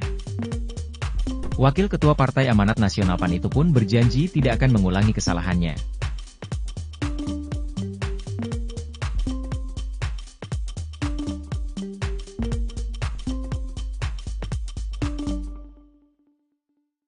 Tidak tahu apakah itu betul, tapi kalau betul, makanya saya bilang kalau benar itu salah, melanggar etika birokrasi juga. Ya mudah-mudahan nanti segera diklarifikasi. Kan tidak boleh ya urusan pribadi, urusan tahlilan, urusan syukuran gitu lalu menggunakan kop dan stempel menteri. Untuk tahu masalah segala segi pertahanan, dan ini adalah alma mater saya sehingga saya datang menyempatkan Ada diri. alasan khusus nggak Pak? Hah? Ada alasan khusus datang? Lah saya alumni sini kan? Alumni sini ya? Sebelumnya sudah pernah berkomunikasi dengan Menhan baru? Oh sudah sering, yang khusus sekarang enggak, tapi sudah sering udah kenal lama dengan Pak Syafri. Pak, kemarin pasangan apa ya Pak? Pasangan Mahfud sama Ganjar nggak datang kemarin Pak? Itu kan rame di medsos. Nah, saya sudah mau datang tapi terus ibu saya masih sakit, sekarang masih di Surabaya. PR pertama untuk Pak Syafri apa ya Pak? PR pertamanya untuk Pak Syafri gitu di Kemenhan. Wah, Pak Syafri udah lebih tahu kan, sudah disusun oleh tim ya, tim pemerintahan Pak Prabowo. Saya kira banyak lah. Berarti sosok Pak Syafri itu sosok yang tepat ya untuk melanjutkan. Sosoknya seperti apa Pak Syafri? Pastilah dipilih oleh presiden itu pasti memenuhi syarat minimal yang dibutuhkan. Kedepannya hubungan sipil militer menurut Pak Mahfud baiknya seperti apa sih Pak? Menurut saya sipil militer ya tidak perlu dipertentangkan karena itu ada fungsi masing-masing ya. Militer punya fungsi sendiri untuk pertahanan keutuhan ideologi negara kita, sedangkan sipil itu juga sama tetapi dari sudut-sudut yang lain. Pak Mahfud, kekhawatiran soal dui fungsi di masyarakat itu perlu dikhawatirkan nggak Pak? Kekhawatiran dui fungsi di masyarakat. Saat ini dan ke depan. Kalau saya sih tidak pernah berpikir itu ya, sebelum belum melihat gambaran daruratnya itu. Tapi kan sudah ada Pak, bahwa ajudan prajurit TNI aktif yang sekarang dijadikan melempati jabatan sipil sebagai sekretaris daerah. Oh sejak dulu banyak, kan ada beberapa di undang-undang tuh kan memang dibolehkan ya. Tapi untuk Seskap tidak ada Pak di undang-undang. Oh ya mungkin baru pertama ya.